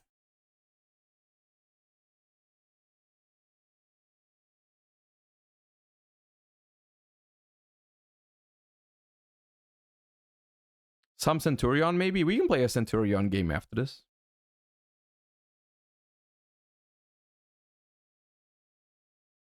I do think the fact that people... Okay. All the runic decks... Alright, yep. Especially... The fact that so many decks... Oh, this is Generator Runic again. Okay. Yes. I'll Ash the Monstrosity.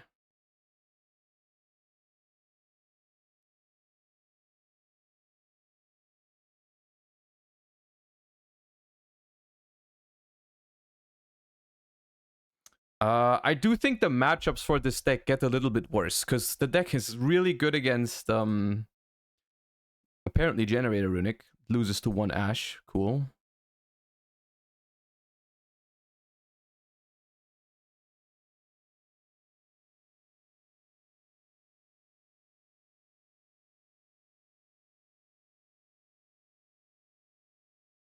Ghost Ogre? No shot.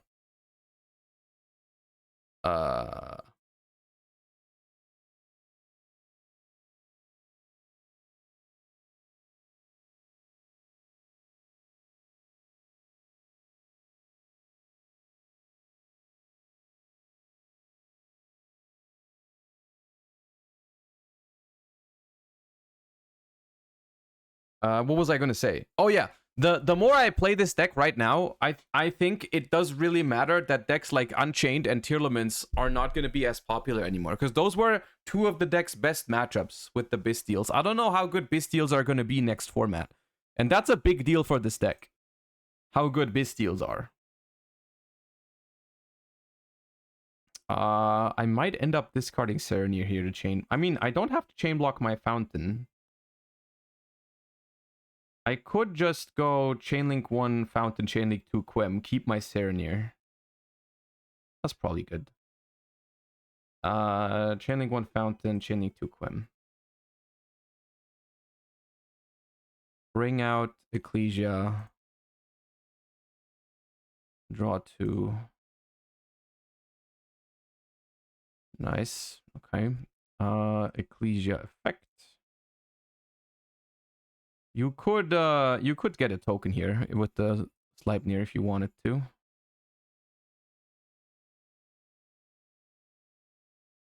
Okay. This is... Oh, this is very nice. Okay, watch this. This is the reason why I wanted to upgrade to Ecclesia Golden Sword Soul. Because if you do the standard Quem plus Runic plus 1 Bestial, it's really nice. Hold up. Draw 1. Best in the game. Draw the tip. Now what you can do is you can make Baron to be safe from something like Nibiru. Now you can go Serenir, target whatever, really. Guess I'll target Tri-Edge. I can also target theirs. I'll target this. And then you can trigger Golden Sword Soul, because the monster was banished face up. You now banish Golden Sword Soul to summon Ecclesia, right? Which is that's how Quem is now 3 tuners, because it gave me the Quem, the Golden Sword Soul as a tuner, and the Ecclesia. And then you make this pattern here. Use the Serenir to get Lubellion. Then you can use the Dispatter. It's oh my god, the synergies just keep coming. Cause now you tribute the Dispatter for the Lubellion. The Golden Sword Soul is back in the graveyard now, so in the next turn you can revive Quem again, right? And then you go Lubellion, place regained. It's phenomenal, dude. I'm in love. And now you can make Legacia to draw and pop as well. On top of all that. And the Golden Sword Soul is back in the graveyard. Oh, man.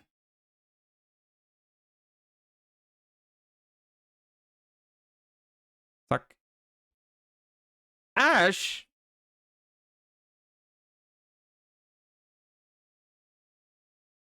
I can't help but wonder if that was the best possible moment for Ash, but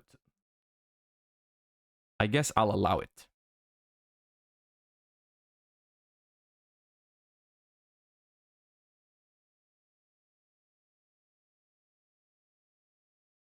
I'll allow it.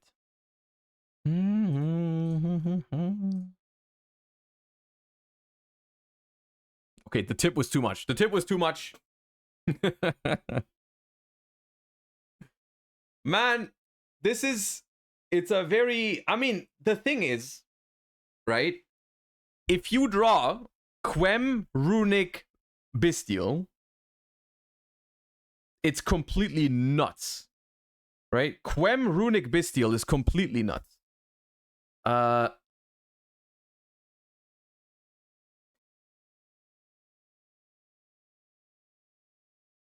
Is it better than Cartesia? I mean, in my YCS list, right? In my YCS list, because my extra deck didn't have fusions for Cartesia, literally, the Cartesia was basically a vanilla. The only effect that mattered was that you can add it back in the end phase.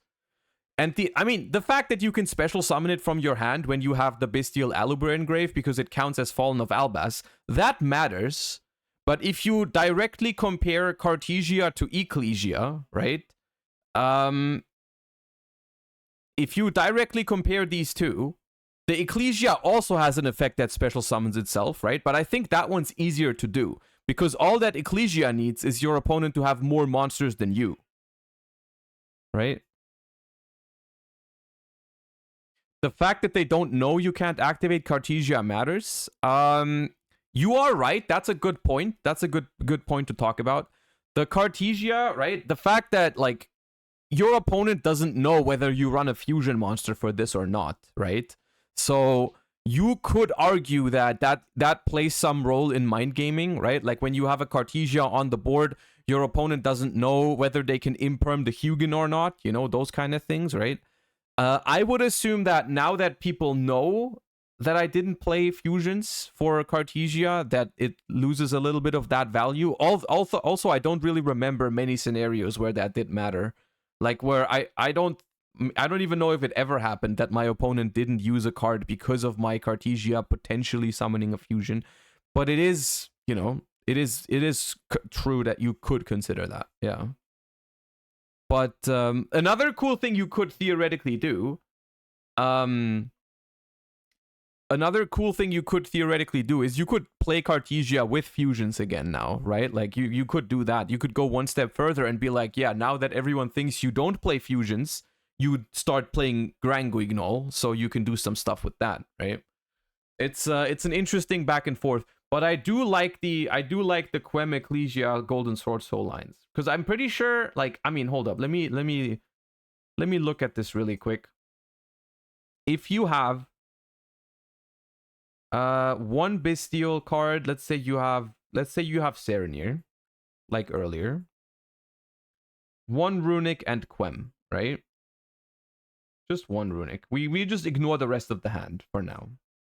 You go Quem, you send Ecclesia, you go Curses, summon Hugin, you chain block your Hugin from Ash by discarding one other card in your hand, right? Then Quem brings back the Ecclesia. You grab Fountain, or not if you don't have anything to discard, right? But theoretically you grab Fountain. You use Ecclesia. You summon Golden Sword Soul. This is summon number 4, which is important because you still, even if they have Nib, hold up, I'll show you. Even if they have Nib, right? You go with this. You summon Tri-Edge. This draws you a card. So cards drawn, you know, 1. If they have Nib, they have to Nib you here, right? And then you can still Serenir and Golden Sword Soul to make a level 10 synchro anyways. But let's say they don't have Nib. Normal line would be summon Baron, and then Serenir banishes, I think, a tuner? No, you don't need to banish it. You probably banish the Tri-Edge. That triggers the Golden Sword Soul because if a monster is banished face up, banish this card from field or grave. Special a light spellcaster from hand or grave whose attack equals its own defense. So you banish this to bring back the Quem or the Ecclesia. You can make another level 10 synchro here, but I would probably say make this pattern, right? Then you trigger the Serenir. Obviously, this is different if this is Magna or if it's Lubellion directly. You can do different things, but let's just assume Serenir for now. This goes to the graveyard. This pattern brings the Golden Sword Soul back into rotation, which I think is really cool. And then you tribute the Dispatter for the Lubellion. Right? This places the Regained.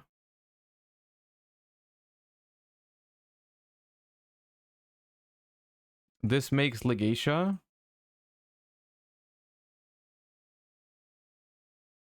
Which draws a card. So we've drawn 2 cards already. We've invested 3, so we still have 4 cards left in hand. And if you have a runic, I mean, it changes if you have a runic, right? It changes if you have a runic card, but I mean, it only gets infinitely better, right? It only gets infinitely better if you have a runic because you get to draw more cards. You get to make like SP. You can make other synchros if you want to. The Regained will bring back the Dispatter as well, right? It is kind of nice. It is kind of nice. This. And then the cool thing on the opponent, like this goes back into your hand, right? But on your opponent's turn, if let's say you activate a runic to banish a monster from their deck, you can use the Golden Sword Soul again to summon back the Quem, and then you can use the Quem on the opponent's turn to send the Bestial Aluber from deck to grave. And if they summon from the extra deck, you get the Bestial Aluber back from the graveyard as well with the Quem. So it's just like a lot of extra bodies from the Golden Sword Soul that they have to deal with, right? Like they have to attack these, otherwise you have infinite tuners next turn. Or let's say you end on SP because you have let's say you draw an extra runic from Legatia. So you summon like another runic from the extra deck, draw 2 with Fountain, and then you end on SP this way. Right? You end on SP. And they go battle phase to force your SP first, right? And then in the main phase 2, they summon from the extra deck, and you just you use Golden Sword Soul, bring back Quem, and suddenly in their main phase 2, you get 2 tuners that if they can't deal with them, they fuck them up, right? And then Regained brings back this pattern. It is very nice. I like it.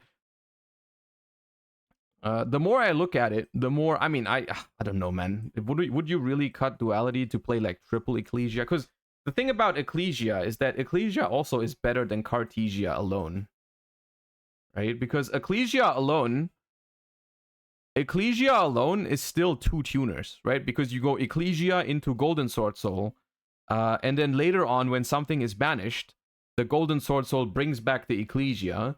So kind of like, if you compare this version to the previous version, in the previous version, we had Quem, that was 2 tuners, Cartesia, which was 1 tuner, that comes back in the end phase, and Bestial Aluber was also just 1 tuner, right? Now we have Quem, which is 3 tuners, Ecclesia, which is 2 tuners, so Ecclesia is like the power level of Quem from before. A little bit more situational, because it's not immediately 2 tuners, it doesn't chain block your Hugin and so on and so forth, but like, Quem is now 3 tuners, Ecclesia is now 2 tuners, Golden Sword Soul is 1 tuner, which isn't great, but it's not worse than what Cartesia did before. And then Bestial Aluber is still vibing, right? But I don't know exactly which number you play all these in, right? I don't know exactly how much, because like I do like duality still. I do like duality still, but it's definitely the most cuttable card from the deck, right? Like if you want to cut something from the deck, it's probably duality or 1 regained. So if you want to fit all of this, some of this stuff would have to go. And I also don't know how I feel about only 4 Bestials. It depends on the format, but I kind of want more. I also don't know if you need Ash, right? I guess if you do cut duality, you can cut Alvain from the extra deck, so you get 1 extra slot, which, I mean, the problem is without duality, you don't need Malong anymore. So I don't even know what you put here. I don't even know what you need if you cut this one. Iris Sword Soul? Iris Sword Soul?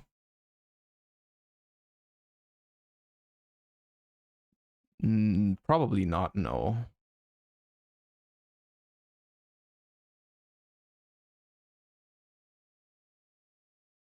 Also don't need Scarlet. I would still play Scarlet without duality, because you can sometimes, like Gary plus level 4 tuner to clear the opponent's board. I summoned this more often in like regular scenarios. Then like people think Scarlet is just for duality or just for time, but I summoned it. I think I really only summoned it mid-game, like in normal game states. Like the effect of like basically Raigekiing the board in a deck that doesn't have a battle phase, I think is relevant. I think it's relevant. Lulu would be cool with Golden Sword Soul. Golden Sword Soul, Lulu Valilith. Hold up. Lulu. I mean, during the main phase, if a monster whose effects are negated is on the field, quick effect, you can special summon this card from your hand. If your opponent special summons a monster, except during the damage step, you can activate one of these effects based on where it was summoned from. If they summon from hand, special summon a monster from your hand. If they summon from the deck, you draw 2 cards. From the extra deck, destroy one of the monsters summoned from the extra deck. You can only use each effect once per turn. I don't know, man.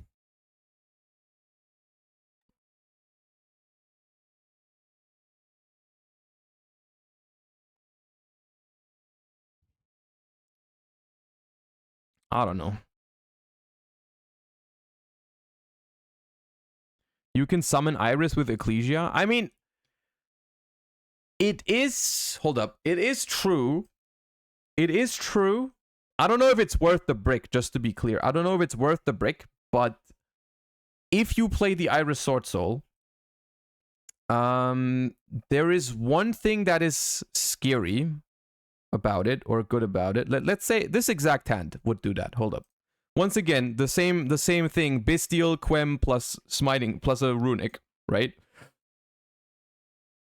You do this. You do this. You do this. You get this back. You may get Fountain, you may not get Fountain, once again, depending on the hand. You do this. You still grab the Golden Sword Soul. I think it doesn't work. Well, it does. It somewhat works. Okay, so you do this. We go try edge, draw one. We go for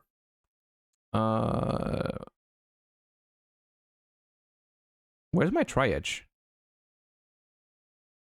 Oh no, I already did. Okay, level 10 now. Level 10. I was confused. So this. In this, I mean, you would have Magna, which is like having Lubellion is definitely the most luxury thing you could do.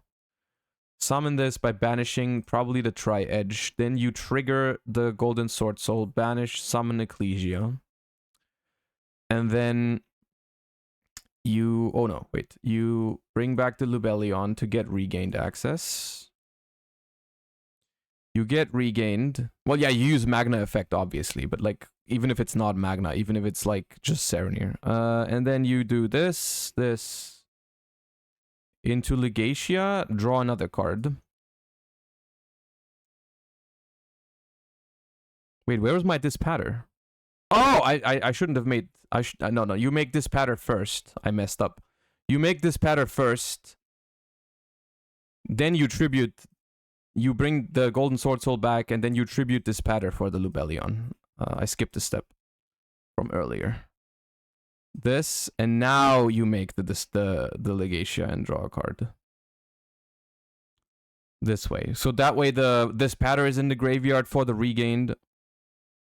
And then you bring back the Golden Sword. So the combo doesn't work with Magma and Druis. Well, the combo doesn't work exactly the same with Magma and Druis. But then you just, with Magma or Druis, you just get a second level 10 instead, which is also fine. You just end on like Baron plus Chengying, which is also okay. What does this have to do with Iris? Okay, watch. Okay, so opponent's turn, right? We have at least like 4. How many cards in that? 4. This goes back to hand.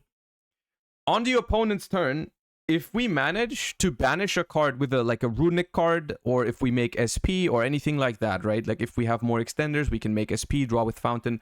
If we banish a monster face up, we can use the Golden Sword Soul to special... We can either special Ecclesia from hand immediately, right? To bring out the Golden Sword Soul.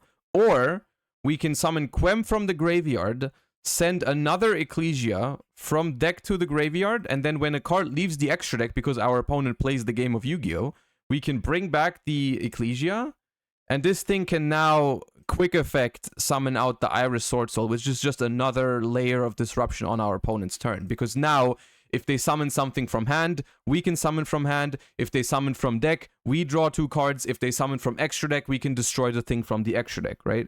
So it's kind of like it's a brick. It's a brick that would make this opening even stronger, right?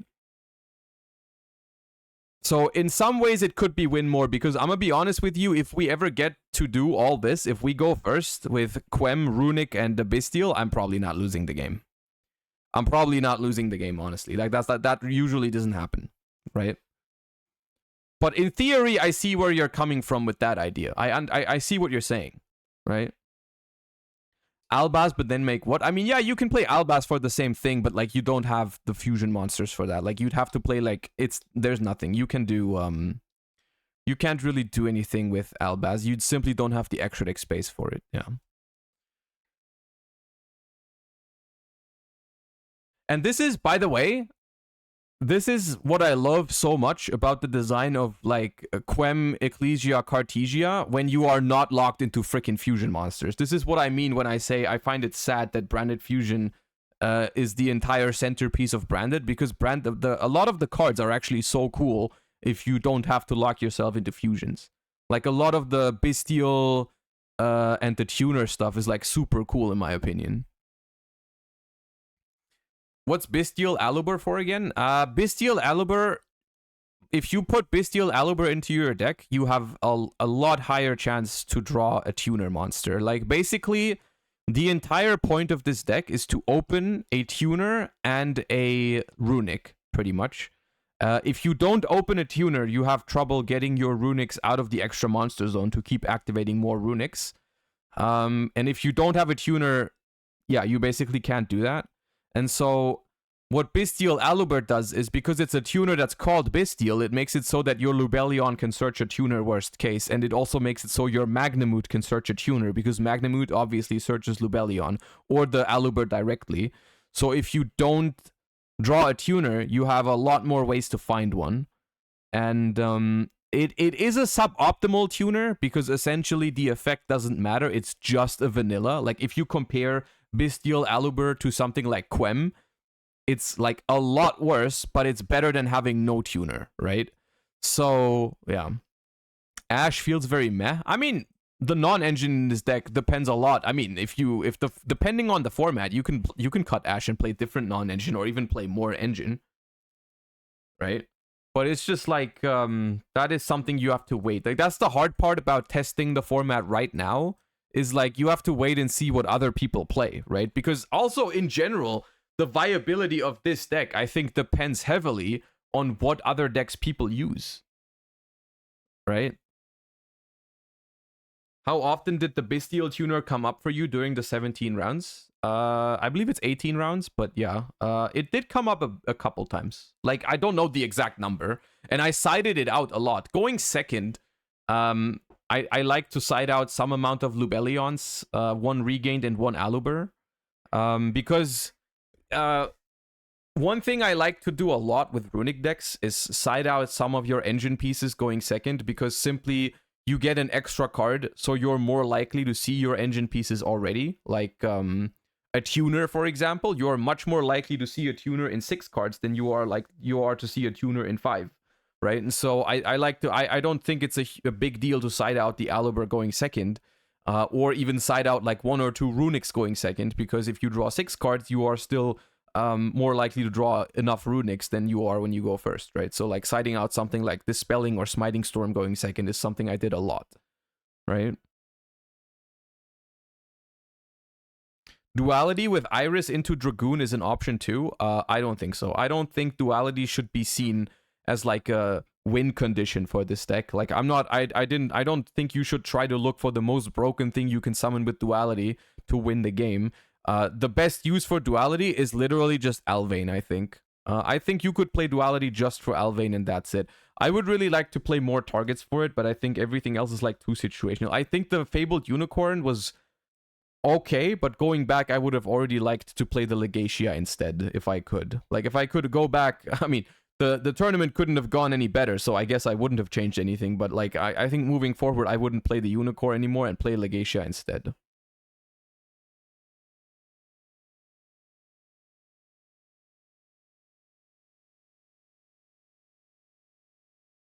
There are versions of Runic where you can still play Fabled Unicorn, but I don't know if it's this one. Like, if you really want to play a version to win with Fabled Unicorn, you can.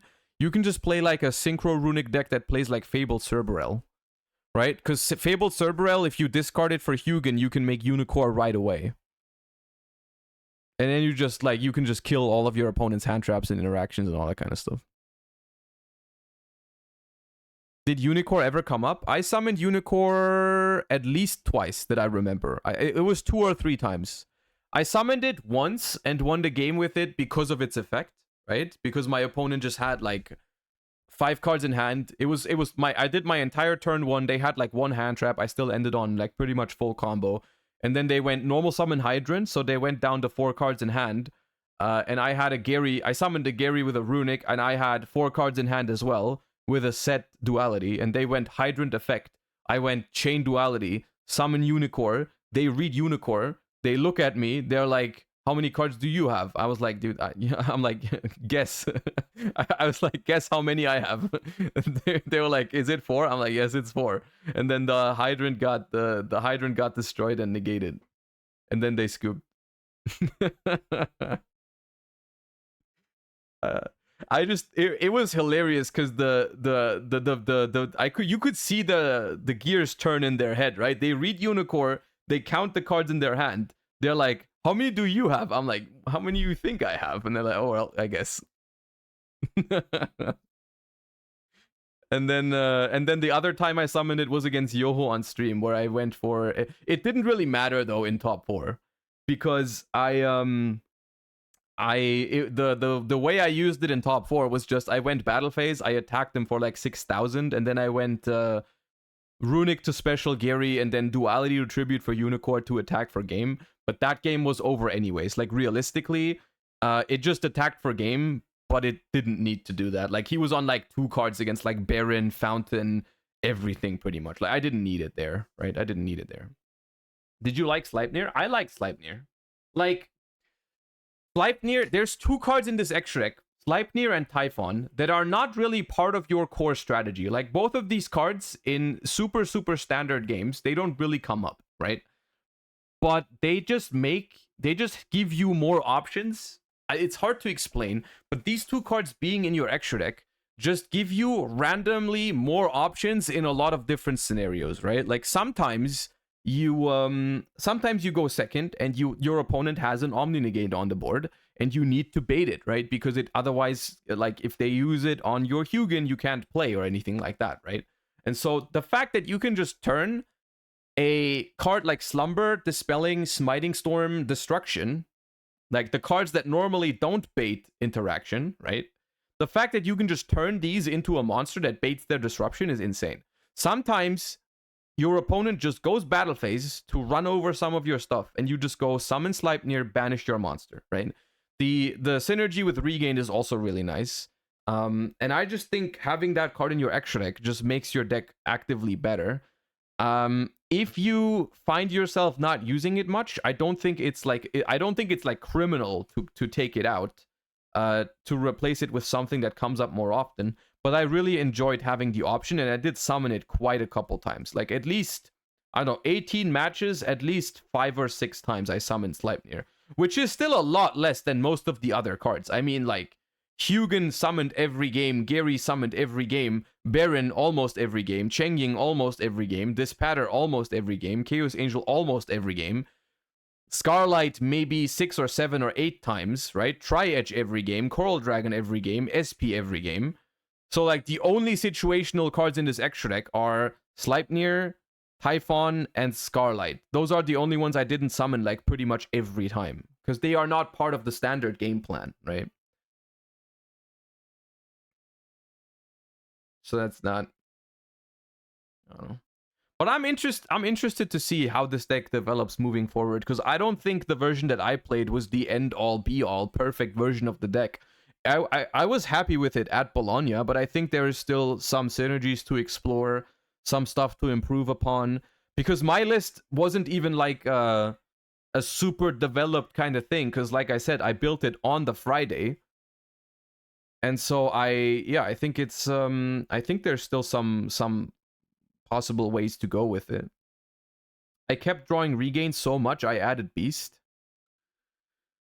Beast is weird, because if you told me, hey, you're never gonna draw the Beast, I would immediately put it into my deck as an option, but drawing that card just feels so bad. What are your thoughts on the Borreload fusion instead of Scarlight? Furious Dragon, right?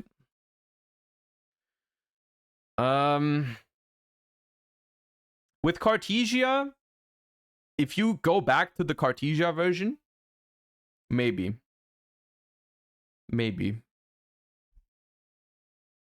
If you don't play Cartesia, obviously not. Like just as a duality target, I don't think it's good enough. But I think it's a cool card.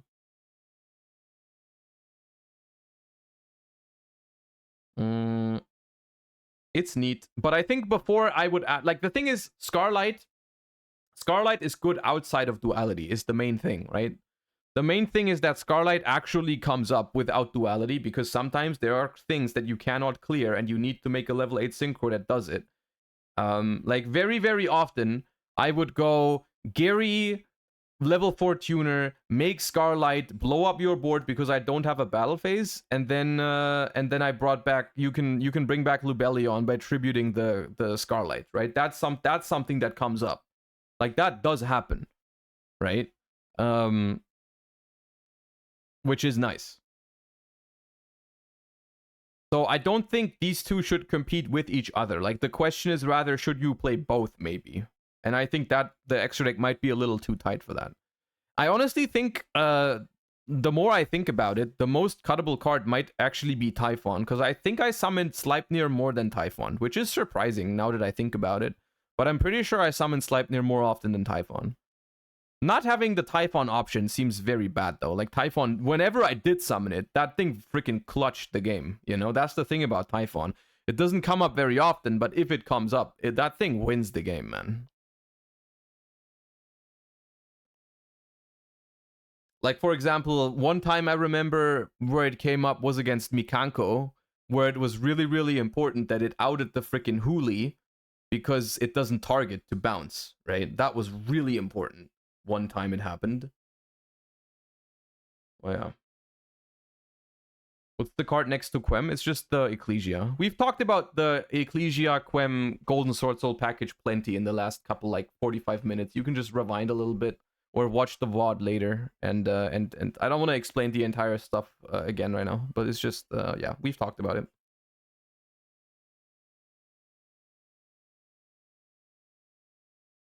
Especially with how much you can play on your opponent's turn with the Runics and Cartesia, the special clause isn't too bad. I mean, yeah, like you just play into your opponent's board, and then if it's not quite enough, you just slap a Typhon on something, bounce the last card on their field, and just pass, and then you just have like Fountain, and you just vibe on their turn. That it's a good card in this deck, right? Do you consider cutting Baldrake? I mean, I think there's a if Bystials are bad, right, in the next format, which is possible, right, with less Unchained and without Tearlaments, or like if Unchained and Tear both are not popular anymore, which is likely. Currently, it's looking likely. If Bystials just are bad, I honestly think it's probably better to simply play a different Runic deck. As weird as it sounds, if the Bystials aren't good, you probably play a different Runic deck, because a different Runic deck is still going to be good against Labyrinth. It doesn't really matter which Runic deck you play. Runic Sprite also demolishes Labyrinth. Runic Naturia, rest in peace Sacred Tree, also demolished Labyrinth. It doesn't really matter which version you play, I think. Well, yeah. Which Runic pile would you recommend when the Bystial Synchro is too expensive? Probably Life Twin Runic Sprite. That deck seems good. That deck seems fine going forward. Like, you can definitely play that, or Furhire if you want to as well. I don't know which one's better between the two. The Life Twin one is more consistent, I think, and it has less bricks in it. So like the Life Twin one is like more like consistent and looks more clean and all that. And the Furhire one, I think, has a little bit more of like higher ceiling, you know, like more gas, draw infinite cards, like, you know, that kind, more dopamine. And honestly, Dinkabui still exists, so who knows, maybe you can come up with more crazy Runic stuff. It is something that I've always wanted to do, like go into the tank and discover some more Runic versions, because I'm gonna be honest, we don't have enough Runic versions out there. We need more. Maybe there's something you can experiment with. If Bystials aren't good, I think this deck loses some of its appeal, right? Because that's the biggest appeal, right? Is like normally Runic decks don't have a lot of non-engine, but if Bystials are good in the format, this deck just has like a good amount of non-engine. Like, I mean, not like 15 non-engine or something like that, but like my Bologna deck against anything where Bystials were good, I had 8 non-engine in my deck pretty much. I had 5 Bystials plus 3 Ash in game 1, which was completely fine. And then after siding, that number went up like by a lot more because of like Phantasme Nib Droll. Alright, so yeah. Do you think this deck is good in Master Duel? Yeah, it's playable. It's not like tier 1, but I made Master 1 with it like 2 days ago. It's definitely it's good, yeah. You can play it. Would you keep Quem in even without Bystials? She's still a cracked normal summon. I mean, you could still play like a Quem Runic kind of deck, like Quem Cartesia Runic or Quem Ecclesia Runic. It's not impossible. I could see it, but I don't know. Yeah, maybe. Can you build Life Twin Runic Sprite real quick? I don't want to build it right now, but you can just go back to the old versions. I don't think anything has changed about the ratios. Like the third starter, you don't play anyways. You still play one, you play one, I mean, I guess we can throw it together, like it's like literally 2 minutes, hold up.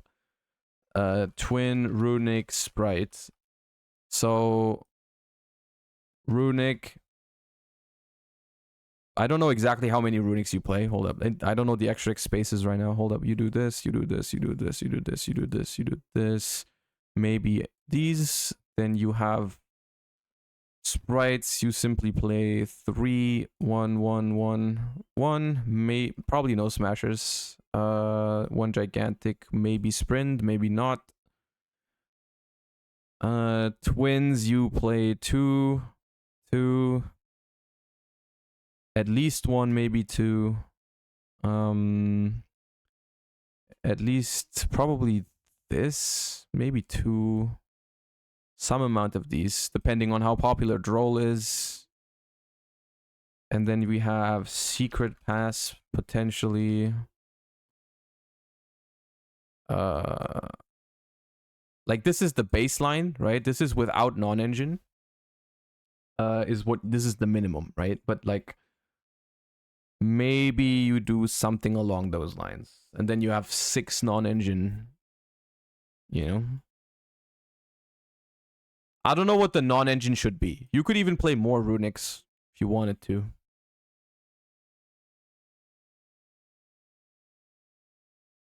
Right? This is roughly what you're looking at.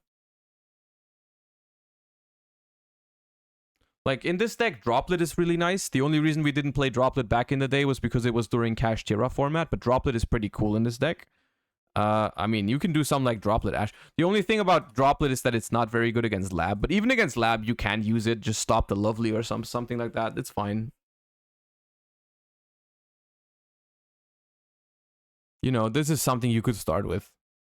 And then you can customize. The cool thing about Life Twin Sprite is that you can really customize the deck a lot in terms of how consistent you want it to be. Like, if you want to have more life twins, you can even play more than these. If you feel like you need less life twins, you can even cut some, right?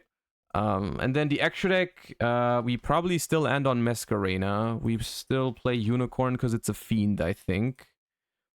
And then I don't know how good Griffin is right now, but you definitely play Little Knight. What else did we play? We played Abomination. I'm not sure if you still play Abomination. Typhon should probably be there because it's a fiend, so you don't care about the fiend lock. Muckraker was also there. What was the extra deck back then? The extra deck back then, we didn't have Sleipnir because it wasn't out yet. And we didn't have SP. So I think this was here.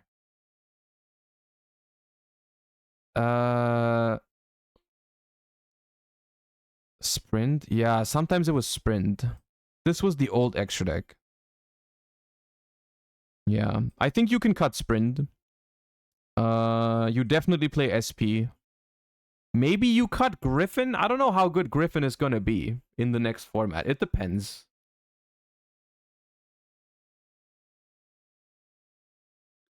Maybe you could also consider Avramax depending on how good it is, depending on the matchups, but like, the extra deck is gonna be tight. I don't think you can play 2 of this anymore.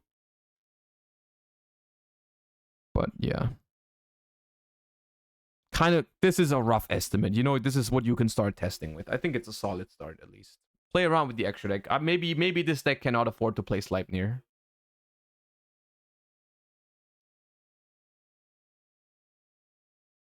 I don't understand the password. Wouldn't you max snitch before adding that? Okay, that is a very interesting theory about this deck, right? One problem that Life Twin Runic Sprite has always had is that drawing cards with Fountain in this deck, or drawing cards after you combo, sometimes you drew cards that were not very valuable, right? Because even if you could, like, this deck can draw 4 cards on the first turn, no problem. But if you don't draw meaningful cards, you might still be in trouble, because your board this deck makes a board that is very breakable if you don't have the good runics to back it up, or the like Droplet or Ash to back it up, right? So The reason why Password, I believe, is theoretically the best starter in this deck is because it thins the deck out the most, right? Because the one thing you don't want to draw after doing your Twin Sprite combo is more Life Twins. That's the worst thing you can draw, is like you go Fountain for 3 and you draw 2 freaking Life Twins, right? And so the cool thing about the spell cards is that if you activate Secret Password, you deck thin a lot, right? Secret Password, grab Sunny Snitch, grab Lila, summon Frost. That's 4 Life Twin cards out of your deck that you can't draw anymore. The problem is obviously Droll and Lockbird, right? The popularity of this card, if Droll is popular, you don't play this. You simply don't play this if people are going to main deck Droll and Lockbird next format. And even if you do play it, you probably side it out first because of Droll, right? Because this is the thing.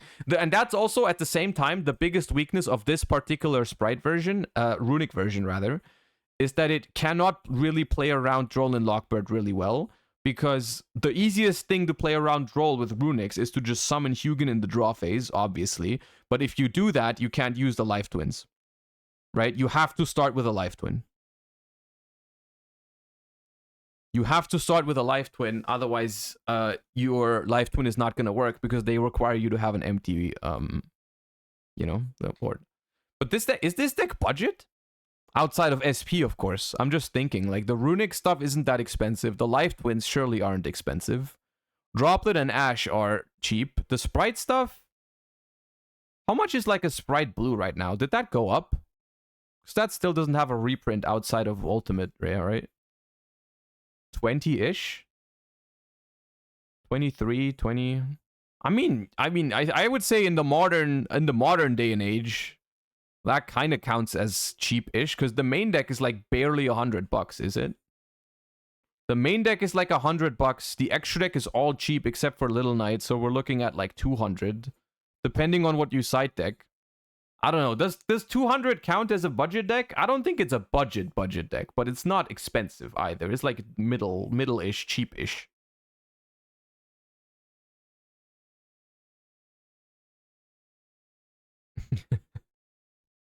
Didn't you send me the exact same message on Facebook or Discord? I remember reading that.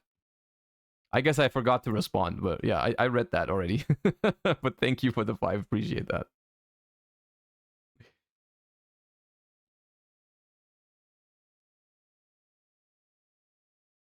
$200 is nowhere near budget. Especially when 3 structures can make a functional budget deck. Okay, yeah, calling it a budget deck is probably a stretch. Calling it a budget deck is definitely a stretch, but it's also I also don't think you would call it expensive either, compared to what other decks cost, right? It depends on your side deck, of course, a little bit, but like side decking right now in Yu-Gi-Oh, I don't think is what's an expensive side deck card even outside of Thrust. I was gonna say like outside of Thrust, there isn't any super expensive like non-engine right now, right? Because of Rarity Collection. Kurikara, but this deck doesn't need to play Kurikara. Phantasme is expensive? I feel like Phantasme has infinite reprints, no?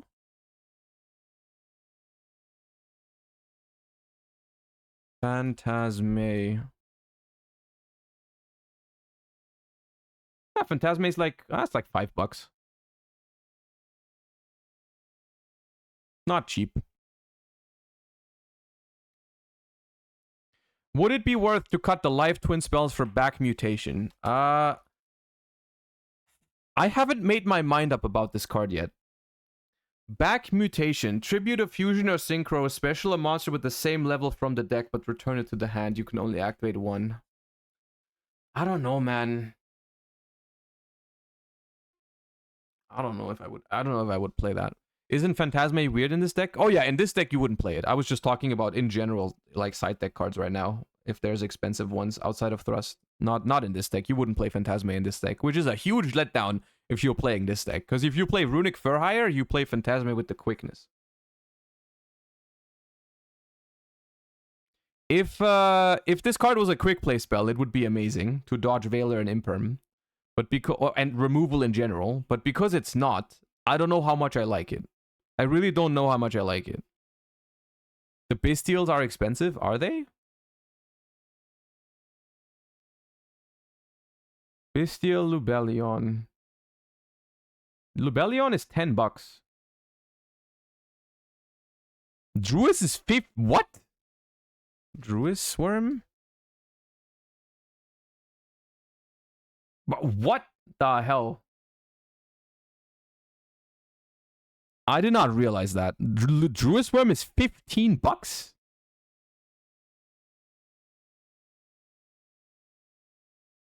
God damn. You did this? I played one. There's no way that's my fault. How much is super? It's the same, almost. I'm pretty sure it's because it's like, I mean, this one is like a side deck staple because of Unchained, no? Surely? Like, Unchained and Tearlaments made people hella side deck Druis Worms. I feel like that might be on the decline. Like, the Bestials, no matter what, the Bestials are gonna go down in usage for sure. Outside of like the decks that play Bestials and like actual Bestial decks, right? Like Bestial Runic or Dragon Link, or maybe some brandeds, I don't think most decks are gonna want to play Bestials. Depending on the meta. But like if Unchained and Tier are gone, surely you have better side deck cards than Bestials. It was $4 before Unchained format. I think Unchained was the main indicator for this, yeah. Or like the thing that started it. Tearlament without Kelbeck and Argido hardly seems worth playing, is it? I mean, it's... I would tend to agree, but I think people are gonna try. People are gonna try. How much is Magna? I mean, Magna is probably less, right?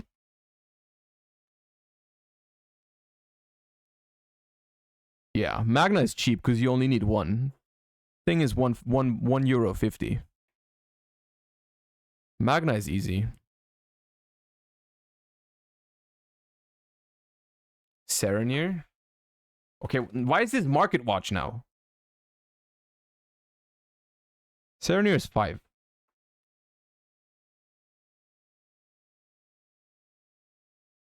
I can show you the list again.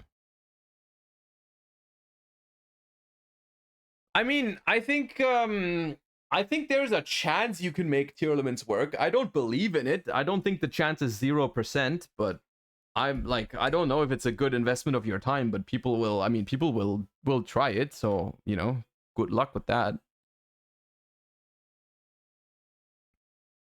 I mean, that is still like, if you want to, if you consider Bestials now, if you want to play a Bestial deck, right? That it's not a cheap engine. Triple Lubellion is like $30. Even if you only play one Saronir, you're already on 45, plus some amount of one Druis Worm, and then even like a couple Saronirs, you're over 50. But this pattern is expensive, I think. This pattern is like 30 or some shit like that, I think. Okay, not Dispatch Barazzi. This pattern, yeah, 27. It's expensive. It's expensive. Would Droplet be better than another form of interruption that works in either turn? I mean, I like Droplet because it has synergy with the Life Twins, right? When you go, let's say you normal summon a Life Twin, activate the effect, your opponent tries to imperm it, you can chain Droplet, send the Life Twin away, negate one of your opponent's cards. The Life Twin, like, because the Life Twins work in a very cool way with Droplet, where if this card's normal or special and you control no other monsters, you can special a Kissy Kill from hand or deck, right? You go Lila, they do something, you chain Droplet, send the Lila away, summon Kissy Kill. The Kissy Kill can now trigger because you summoned it while you have no monsters, so you still have both bodies, right? That's a cool synergy with the Life Twins with Droplet. Of course, Droplet has a little bit of anti-synergy with Runics because you don't have a battle phase, right? But I still think the interaction with Life Twins is nice. Also, the fact that it's a non-engine card that is good going first and second is pretty cool. But it depends on the format how good Droplet really is. But yeah. Someone asked about Super Poly earlier. I think Super Poly has some potential to come back into the format. It depends which decks have extra deck space for it, because you do need some very specific cards for Super Poly. Like, I don't think it's I don't think it's enough to simply play like Mud Dragon Garura. I think you need some more. I think you need some more specific ones, like this dude, for example, which is, what is it, 2 warriors with different attributes. This thing can fuse away Baron plus SP, which is a relatively common end board. And there's also what is the other one called? Equist, right? Draco Equist. This one is a dragon synchro and a warrior. This one can fuse away like Dispatter plus Baron, or Borreload Savage plus SP, or Dispatter plus SP, whatever combination, right? Right? So like, I think if your deck can afford to run all 4 of these, then yes, you can consider Super Poly. Crimson Dragon and Baron, yeah, these kind of things, right? Panzer Dragon? What is Panzer Dragon? 1 machine plus a dragon? And what is this for? Wait, is Legacia a machine? you go Legacia and Crimson Drag. That's so funny, man. That is very funny. The fact that you can do this on Legacia plus Crimson Dragon is hilarious.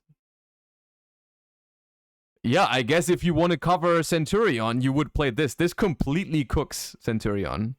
You can just make Mud Dragon. Oh, wait. Oh, right, it's a light monster. Never mind, you don't need this. You don't need this. You just make Mud Dragon. Never mind. Overcooked. Overcooked. You just need Mud Dragon. That's fine. It's still funny though if you did that. It would still be hilarious if you summoned Panzer Dragon. Yeah. Super Poly is gonna be a fine card, I think, but it really depends on the extra deck space. There's a lot of decks that simply don't have it. Right? But something like, I don't know, Vanquish Soul or whatever could maybe consider it. Like the decks that have room in the extra deck could do it. When is Back Mutation coming out? Back Mutation is Phantom Nightmare, I think. Just regular Phantom Nightmare card. What runic version is better, Fairhire or Evil Twin? I don't think that one of them is strictly better than the other. I think it depends a little bit on what you like and what you prefer. I think both of them are strong. I think Life Twin, like I said earlier, Life Twin is more consistent, but has a little bit less power to it, like a little bit less oomph. But Fairhire has that. Fairhire has like all the oomph in the world. But it's less consistent because you only have 6 copies of Rex. You can't really play more, unless you want to play Back Mutation after Phantom Nightmare. I guess you could try that. But like, it's, if you do draw the good hands with Fairhire, it's like really, really hard to stop and really good, especially with the Mannequin Cat, like Mannequin Cat synergies and all that. It's really, really strong. Yeah, it depends what you prefer, honestly. It's like, I would say Fairhire is like slightly higher risk, high reward, and Life Twin is more like consistency, you know, whatever you prefer. All right, chat. What's your Fairhire list? I don't have an updated Fairhire list. We can work on it at some point. We are nearing the end of the stream, the final stream before Christmas, so I just want to say a couple things before we leave off for today. This is not going to be the last stream of the year, so we don't have to get all sentimental yet, but I still want to wish you all a very happy holidays and Merry Christmas. Hope you have a wonderful time with your friends and family, or whoever you decide to spend it with. I will still be live a couple times over the next week or so. Not during the Christmas holidays, but like after, I'll be live a couple times. Don't forget that I'm going to be hosting, or that I'm going to be doing a little Christmas giveaway where I'm going to give away the pots from the pot collection. I'm going to give away my Switch from YCS Bologna and some what's it called? Some cart market vouchers that they gave me and all that good stuff. I don't know exactly where that's going to happen. Probably either on my Twitter or on my Discord. I haven't decided yet. I don't know, but it's going to be on Christmas, on the 24th. I'll let you know how it's going to work.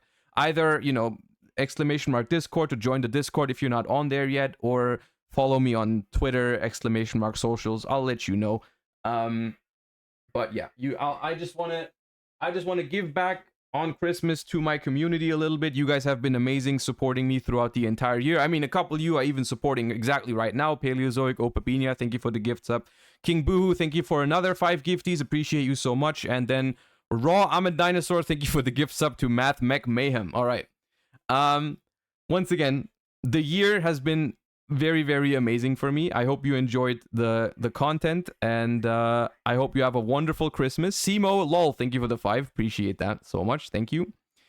And yeah, I mean, we'll talk about it more. Well, I plan on having like a little end of year recap stream anyways, so we'll talk about this all more in a couple days. But I appreciate you all for watching, appreciate you all for supporting the channel as much as you have in the past year, and once again, hope you have a wonderful Christmas time, and Merry Christmas to you and your loved ones. And I will see you guys in a couple of days after Christmas, and stay tuned for the holiday giveaway and all that kind of good stuff. And until then, thank you guys for watching today. Happy holidays. Bye bye. Peace.